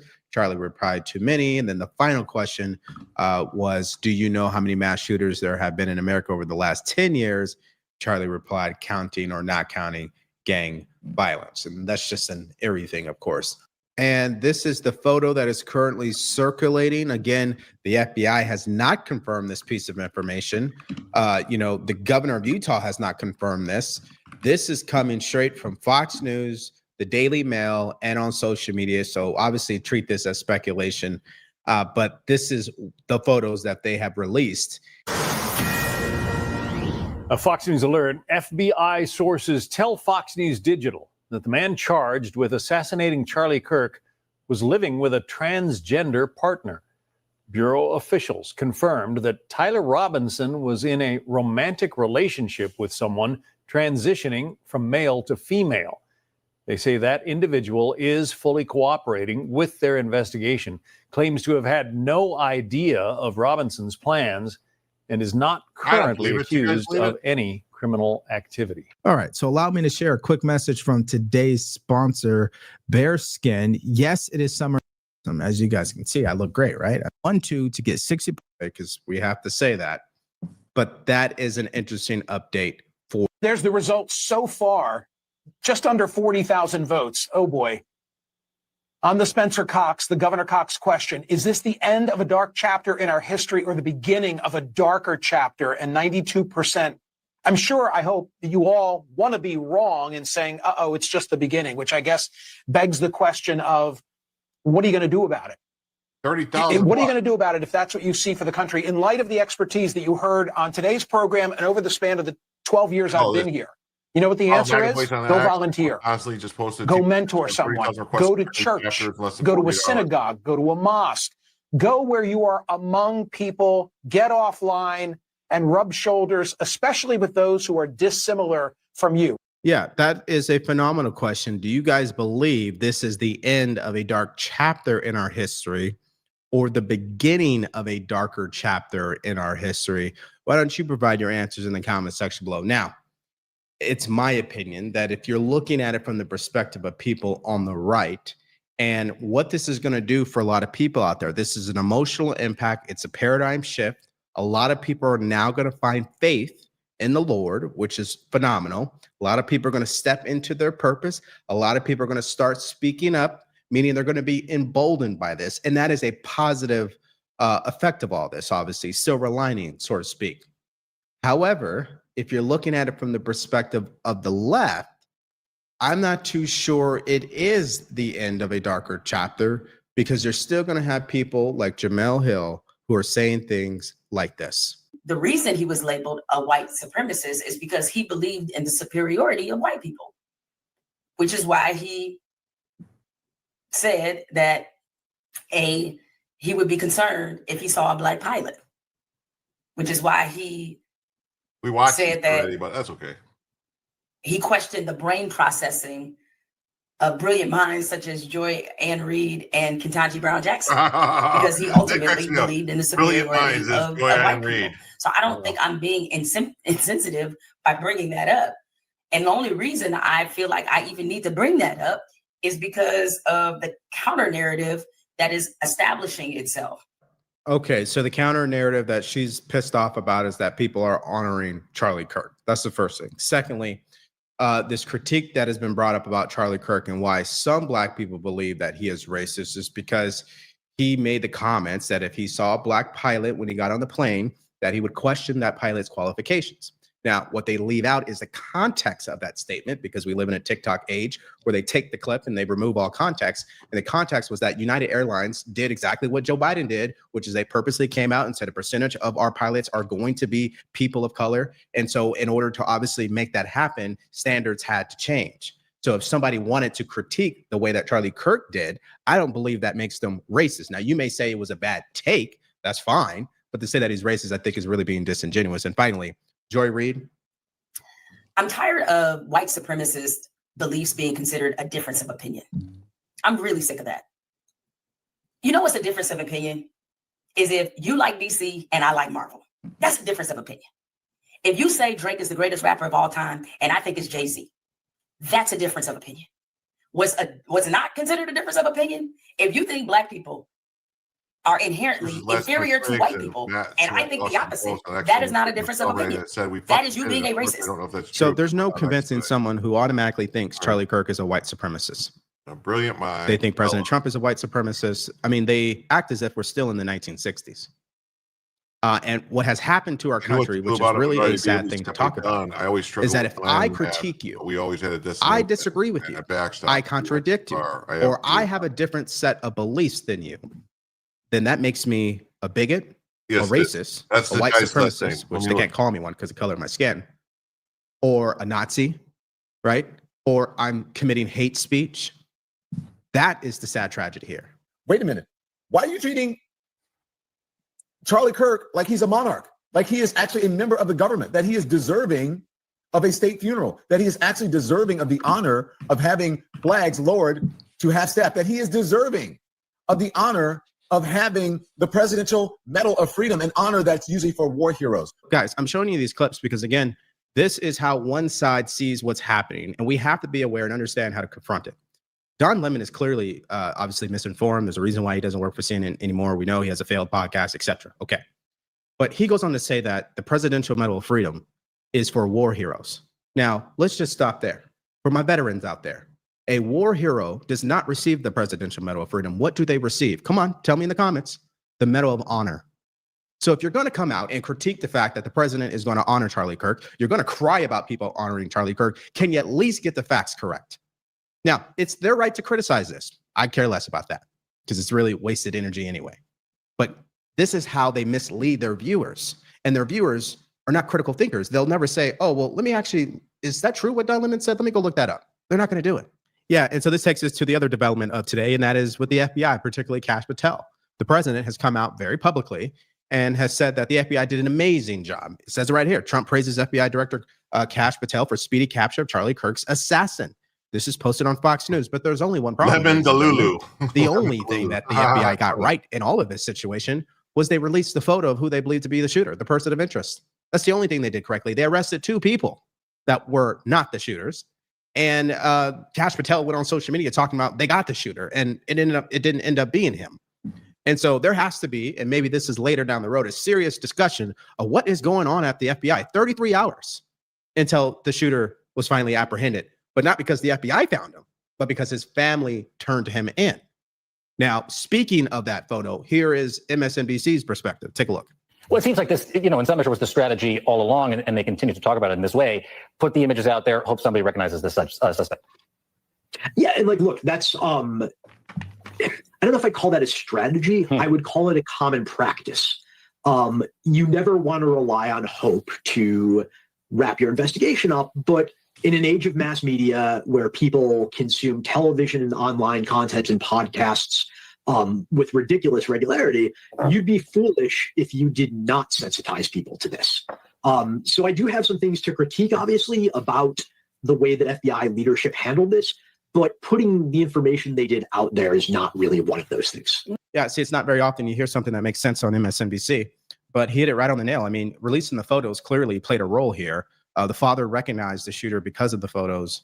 And then that was kind of like the first domino, so to speak. But this whole roommate situation, and the roommate happens to be transgender and he was in a romantic relationship with the shooter. I mean, it's like all hell's going to break loose on that. I mean, you guys just wait. Okay. I already had but fact of the matter here is, what is the FBI doing? Now, if you guys disagree with me, please explain yourselves in the comment section, but I'm not seeing exactly what they did right in this situation besides releasing the photos. All right. So why don't you guys give me your reaction in the comment section below? First, to this huge development about the roommate, transgender. They were in a romantic relationship, according to Fox News.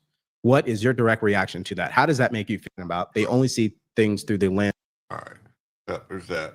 We got this. This is the thing. After Kirk's killing, suspect joked that his doppelganger did it. Yeah, I already pulled that Wisconsin right.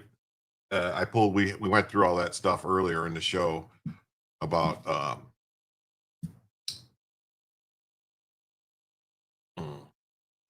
about it. Hey, Black Snowflake, what's up? It says Rachel Maddow shall testify before Congress for encouraging this behavior. She shall or she should? I mean, I hope she should. I hope she shall. I think she should. In the seashores. Before he was arrested. Before he was arrested on suspicion of carrying out the assassination, Scumbag sent messages to friends showing that he was closely following the news about the assassination. She will testify? Is she being called to testify? The day after Charlie Kirk was assassinated, an acquaintance of Scumbag posed a question to him in a group chat. The FBI just released 2 grainy surveillance images of a skinny young man in a cap and sunglasses walking in a stairwell, and asked for the public's help identifying a suspect.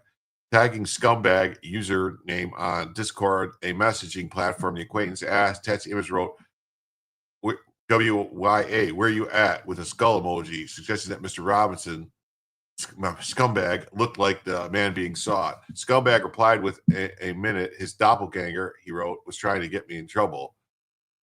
And then Scumbag killed Charlie, another user wrote, apparently in jest.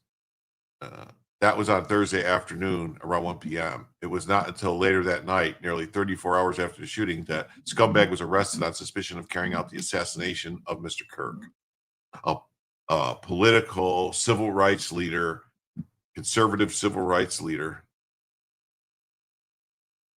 whose murder and assassination has inflamed the political world. The Discord messages were the clearest glimpse yet into the Scumbag's demeanor in the hours after the killing. They were shared with the New York Times by someone who knew the Scumbag in high school and has kept up with him in the group chat, which includes about 20 people. And all 20 of those people, should have their computers torn apart by the FBI at Quantico looking for any bit of evidence that they committed any fucking crime at all. Any way to tie them all up into this crime. I mean, he said he had not seen the Scumbag in person for several years. He spoke on a condition of anonymity that his name wouldn't be used for harassment after being an acquaintance of the Scumbag. The Times independently verified that the person who shared the screenshots attended high school with the Scumbag and found other indications that they knew each other. Screenshots were shared at the request of the Times. Discord declined to confirm Scumbag's username, but it matched several other accounts that he used elsewhere.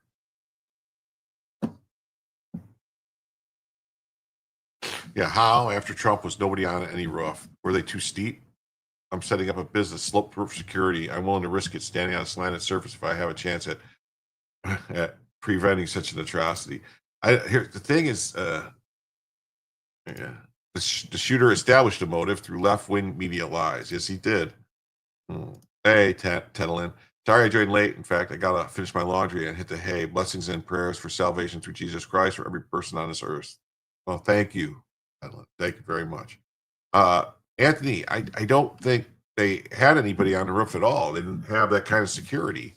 I mean, he should have had security. There was a lot of things, honestly, that I saw that he could have done different. That could have been done differently. That might have prevented this. But I don't know. I mean, I'm not blaming any of them people at all. But there's some security things that his security people could have done better. He should have been sitting further back in the tent. Towards the back. That way, the front of the tent would have shielded anybody at an elevated position. Wouldn't have been able to get see him. I don't know if that would have helped. Maybe I'm wrong. I don't know. Should have had a lookout. Yeah, there should have been somebody. He should have had people on a roof. Really, he should have had. I mean, maybe not counter snipers, but he should have had some kind of surveillance teams. There should have been drones flying or something. Maybe, I don't know. They could have had somebody flying a drone with cameras looking for anybody on roofs. That would have been very easy.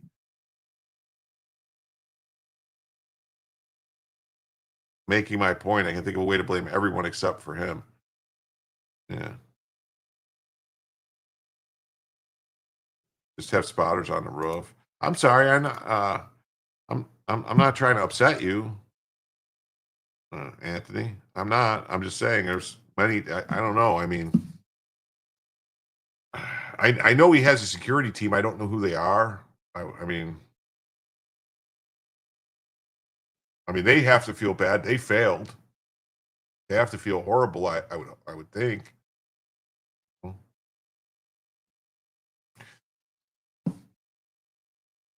Suspects suspect to be formally charged.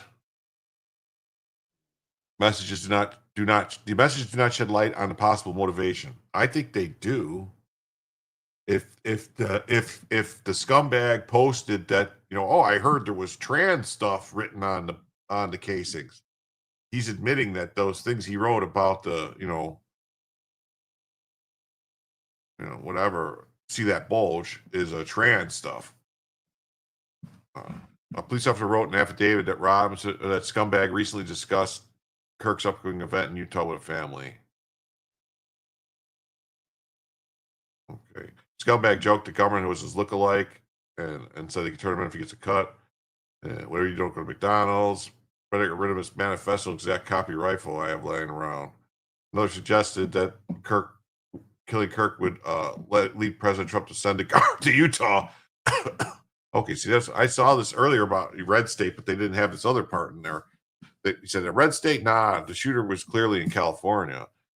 Around that time, several outlets reported that ammunition found in a rifle included engravings referencing trans ideology. The truth ultimately was that the engravings included the phrase, hey, fascist catch, as well as something about a bulge. But at the time, before the exact phrasing was publicly known, Scumbag sent messages suggesting he was closely following the news. I heard the ammo had something about trans stuff on it, but they aren't releasing photos or exact quotes.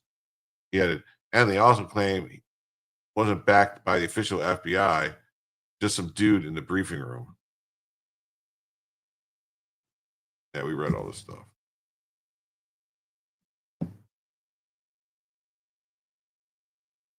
Oh, okay.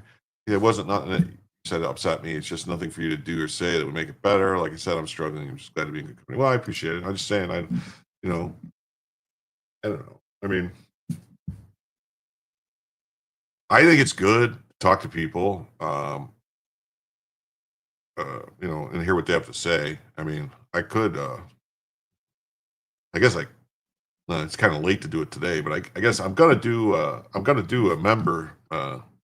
membership type thing where I have open it up and let people come in and talk and talk about stuff. I don't know when, but eventually I'm gonna get that set up and do it. Yeah. Well, it's possible just one person on any roof would have deterred something like this. Yeah, that would have, or flying a drone around if they would have had drones flying around. I mean, why would, if you're doing anything outside, you got to have drones. Well, that's the thing with Trump. They let the butler, that guy, the scumbag in Butler, they let him fly. He was able to fly a drone, and nobody did anything about it. I mean, that's just insanity to me. The police say the scumbag implied or confessed that he committed the crime. Yeah, you have a lot of questions about the security choices, but a truly motivated person finds a way. Oh yeah, I mean that's one thing. Like a lot of people don't really realize, a truly motivated person, like basically, remember in Godfather 2, anybody who's seen the movie Godfather 2, when Michael's asking Rocco about can he be gotten to, and and they say, well, anybody can be gotten to. It's just a matter of what you're willing to surrender, what you're willing to risk. If someone's willing to trade their own life to get to somebody, there's really no way you can stop them. I don't think. Hey, Billdozer rated the stream, it says. What's up, Billdozer? Thank you for rating the stream. That's awesome. That's awesome. Please hit the Dominion After Dark. What's up? Please hit the like and subscribe, man. Godspeed.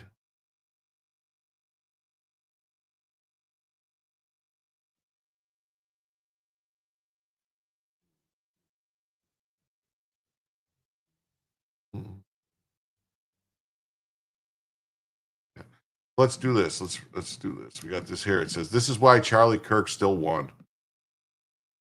Okay.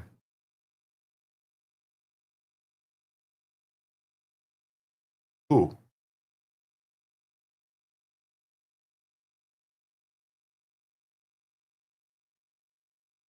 I almost sounded like the VA. Oh, I would never want to sound like the VA.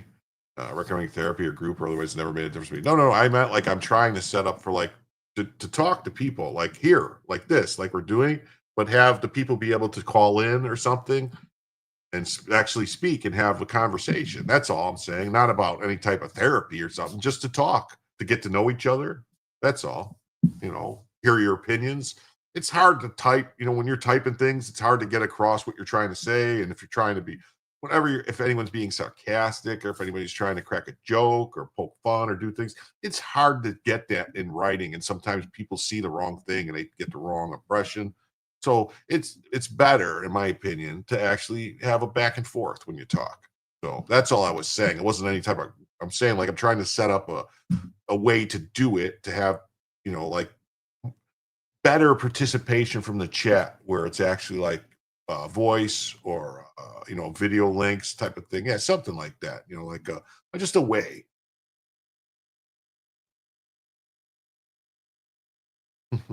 And see, like Tom says, I'll talk to you, but I make people mad. Well, you won't like me when I'm angry. I'm kidding. So.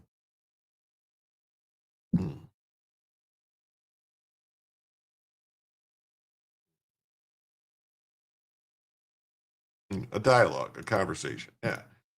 And it says, I literally can say the same thing as the post on screen. Just picked up my study Bible for the first time and started reading it to my 3-year-old. No idea what I'm doing, but it felt really good.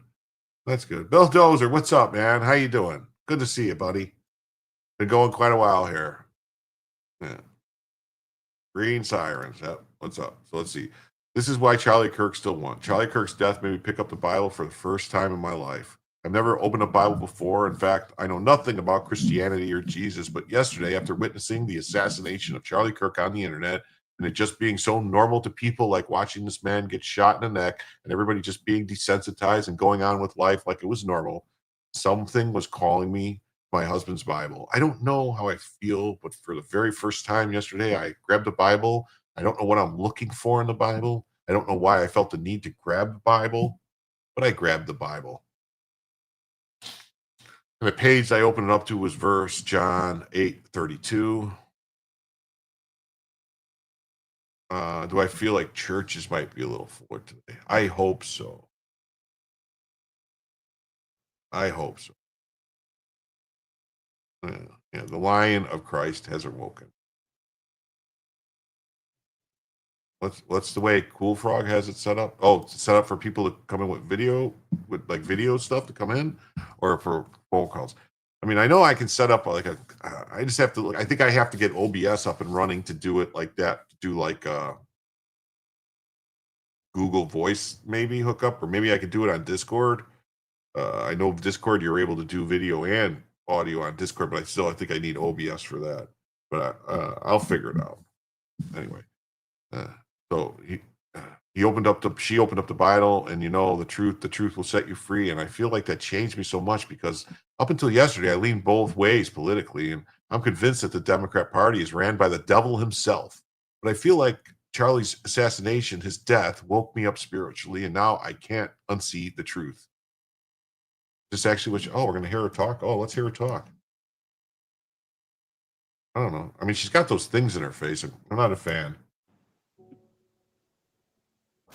I've never ever opened a Bible before. In fact, I know nothing about Christianity or Jesus. But yesterday, after witnessing the assassination of Charlie Kirk on the internet, and it just being so normal to people, like watching this man get shot in the neck, and everybody being so desensitized and just going on with life like it was normal. Something was calling me to my husband's Bible. My mother-in-law and my father-in-law, my husband, You know, they have been trying to bring me to Christianity, you know, since I met them. They're not like overbearing, they don't force it on me, but like, you know, they talk about it. And they respect that, like, I don't know how I feel. But for the very first time yesterday, I grabbed the Bible. I don't know what I'm looking for in the Bible. I don't know why I felt like I needed to grab the Bible. But I grabbed my husband's Bible. You're looking for answers. That's why you And read the the Bible. page that I opened up to was the verse John 8:32. And it said, then you will know the truth, and the truth will set you free. And I feel like that changed me so much, because up until yesterday, I leaned both ways politically. I am pro-life, but I also believe women should have autonomy over their bodies. I don't care if someone is gay, but I don't want sexuality pushed on my children in school. I believe in the Second Amendment, but like it also makes me sad that bad guys have guns too. I've never voted before, but after yesterday, I know where I stand. I will never cast a blue vote. I am convinced that the Democratic Party is ran by the devil himself. And I know I'll get hate for saying this, and I don't care. But I feel like Charlie Kirk's death, woke me up spiritually, and now I can't unsee the truth. I don't know. I mean, I want to believe her, you know. But I just remember Charlie's, you know, said, get married, have children, build a legacy, and pass down your values, and pursue the eternal, seek true joy. Eventually, we will be replaced, the nihilists. Yes, eventually we will replace the nihilists. So here's Matt Walsh. Put some stuff I want to, you know, it says a family member of Lance Twiggs, who was the boyfriend of the assassin, says the family cut ties with Twiggs due to his hostility towards anyone supporting conservatives or Christian values, and confirms that the scumbag lived with him.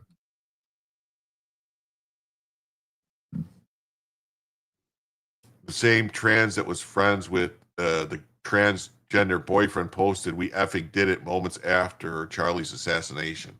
So I think this is what the people are talking about. This post, this Churbum 75 saw Tyler June 30th. We effing did this. That this is confirmation that these people were involved, that they know about it. This has to be investigated.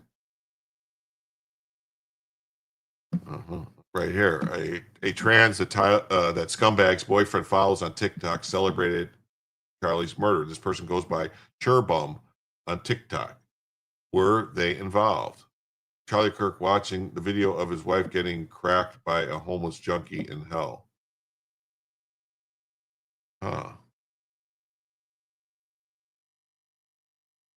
Yeah, whoever this is needs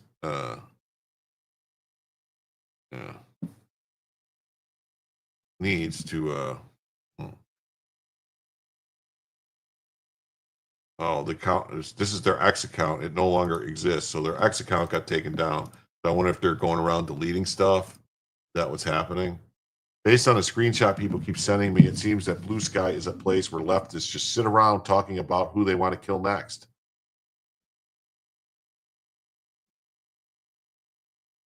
You know, you would think, and here's the thing that I don't understand, all right, and I'll ask you guys, is you guys remember after January 6th and all that, when they shut down Parler because they somehow claimed it was all this white supremacist, all this weird shit with QAnon and everything? How is Blue Sky still on the app stores when this is going on Blue Sky? I mean, Doesn't this violate Apple and Google's terms of service to have an app that's allowing this stuff to be said on there, talking about murdering people, celebrating all this stuff? I mean, I'm not advocating for anyone's speech to be silenced. I'm just saying that they need to be held to the same standard. If these companies going to treat one side or one group a certain way, then they damn sure it's got to apply equally. The rules have to apply to everyone equally, I guess is what I'm trying to say. Yeah, not when they agree with it. Yeah, that's probably what it is. That's probably what it is. Oh, well. That's probably what it is. Well, folks, I think that's about it for tonight. We didn't hit the next goal. And I'm not asking. I'm not asking anybody to hit the goal. I'm perfectly fine with ending the show. We're $47 away from adding another hour, and we have 30 seconds to go. So I'll do a story real quick. I'll read one story, and then we'll say goodnight. All right? Sound good? All right. Yes, we got this. The GOP goes nuclear in the Senate, changing rules to speed confirmation of Trump's nominees. I think we started reading this already. Republicans jam through a Senate change. See how they say this? Republicans jam through a Senate change on Thursday to allow them more quickly confirm President Trump's nominees. The move came over the objections of Democrats after negotiations collapsed. The rule change allows nominees considered en bloc or as a group, as tensions have grown over several months between the two parties over the backlog of Trump's nominees. The vote was 45 to 53. Why was it 45 to 53? Wasn't it 53 to 45? CNN is always putting the Democrats first, huh? Always. Yeah. Apple and Google conspired to deplatform Parler over the January 6th host. Yeah, they did. Because Parler had a bunch of stuff going on for it, if I'm not mistaken, right? Because Parler had like money, Parler had like payment systems, Parler had all types of stuff. Yeah. Bipartisan negotiators worked furiously Thursday to reach an agreement that would head off Republicans from using the nuclear option. The deal ultimately fell apart when they were unable to get all senators to agree to move to a new negotiated rule change on Thursday. Democrats argued that negotiations collapsed because Republicans were rushing rather than wait for negotiated proposal to be ready. This would buy us time we need and not cost the leader anything, said Democrat Brian Schatz, scumbag from Hawaii. Parler was Dan Bongino. Okay, yeah. I'm genuinely shocked that we're 94% of the way there and not moving forward, and deeply disappointed. James Langford acknowledged that there wasn't enough trust between the two sides to wait any longer, and a fired up John Thune demanded how much time is enough. Time to quit stalling.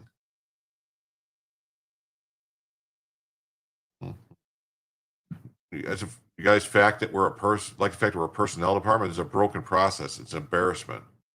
GOP senators complained for months that Democrats were angry over many Trump's actions, were slow walking all of his nominees, which they were, but they could have fixed it. They could have went to recess. That's the thing. When the Republicans have both the House and the Senate, they could have easily fixed it by just going into recess.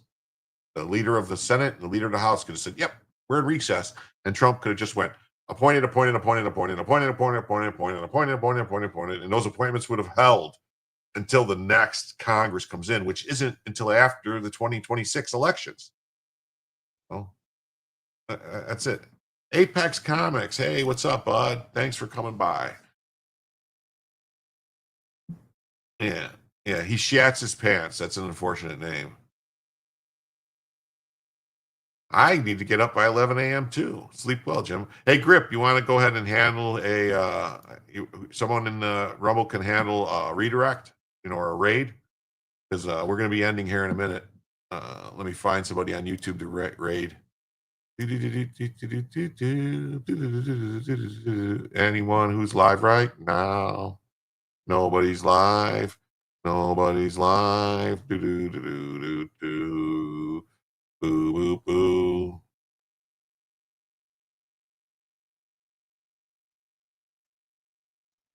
I don't. Oh, Charlie Kirk has a thing live right now. I guess we can go there. I guess I'll go there. Charlie Kirk has a thing.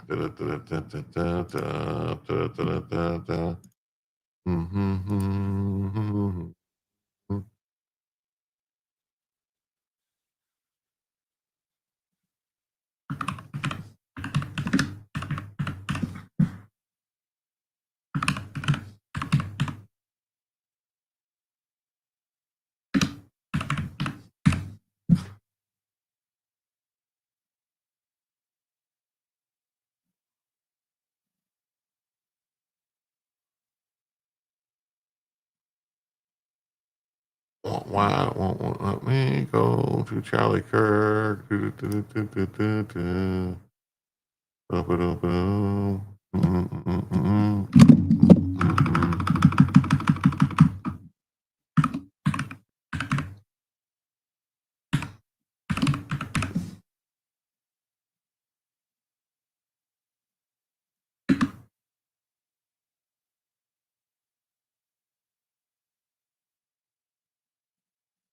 Oh, they won't let me redirect. Charlie Kirk won't let me redirect to him. So let's see. So we can go to nobody likes onions. Screw it. That's where we'll go.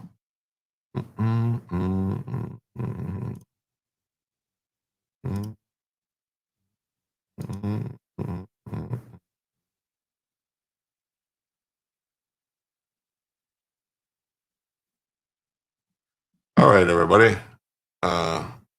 No problem, Anthony. I would love Lord Finatra comes on around 6. Well, I'm ending now, so I'm not.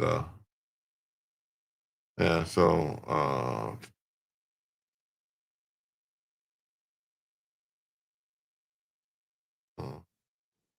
that he needs to learn how to go live.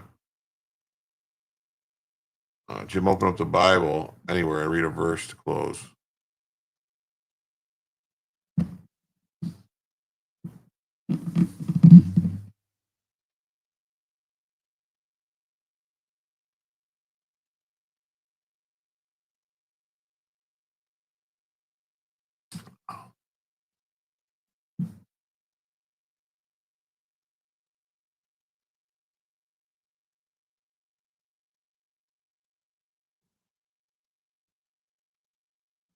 And I want to thank everybody who was here tonight for being here. You know, I can always say I'll see you all again, hopefully Sunday night. Please come on back. Please don't forget to hit the like button and subscribe if you haven't already. And, you know, come on back and Jim can tell you the news. Yes. Be kind and compassionate to one another, forgiving to each other, just as in Christ God forgave you.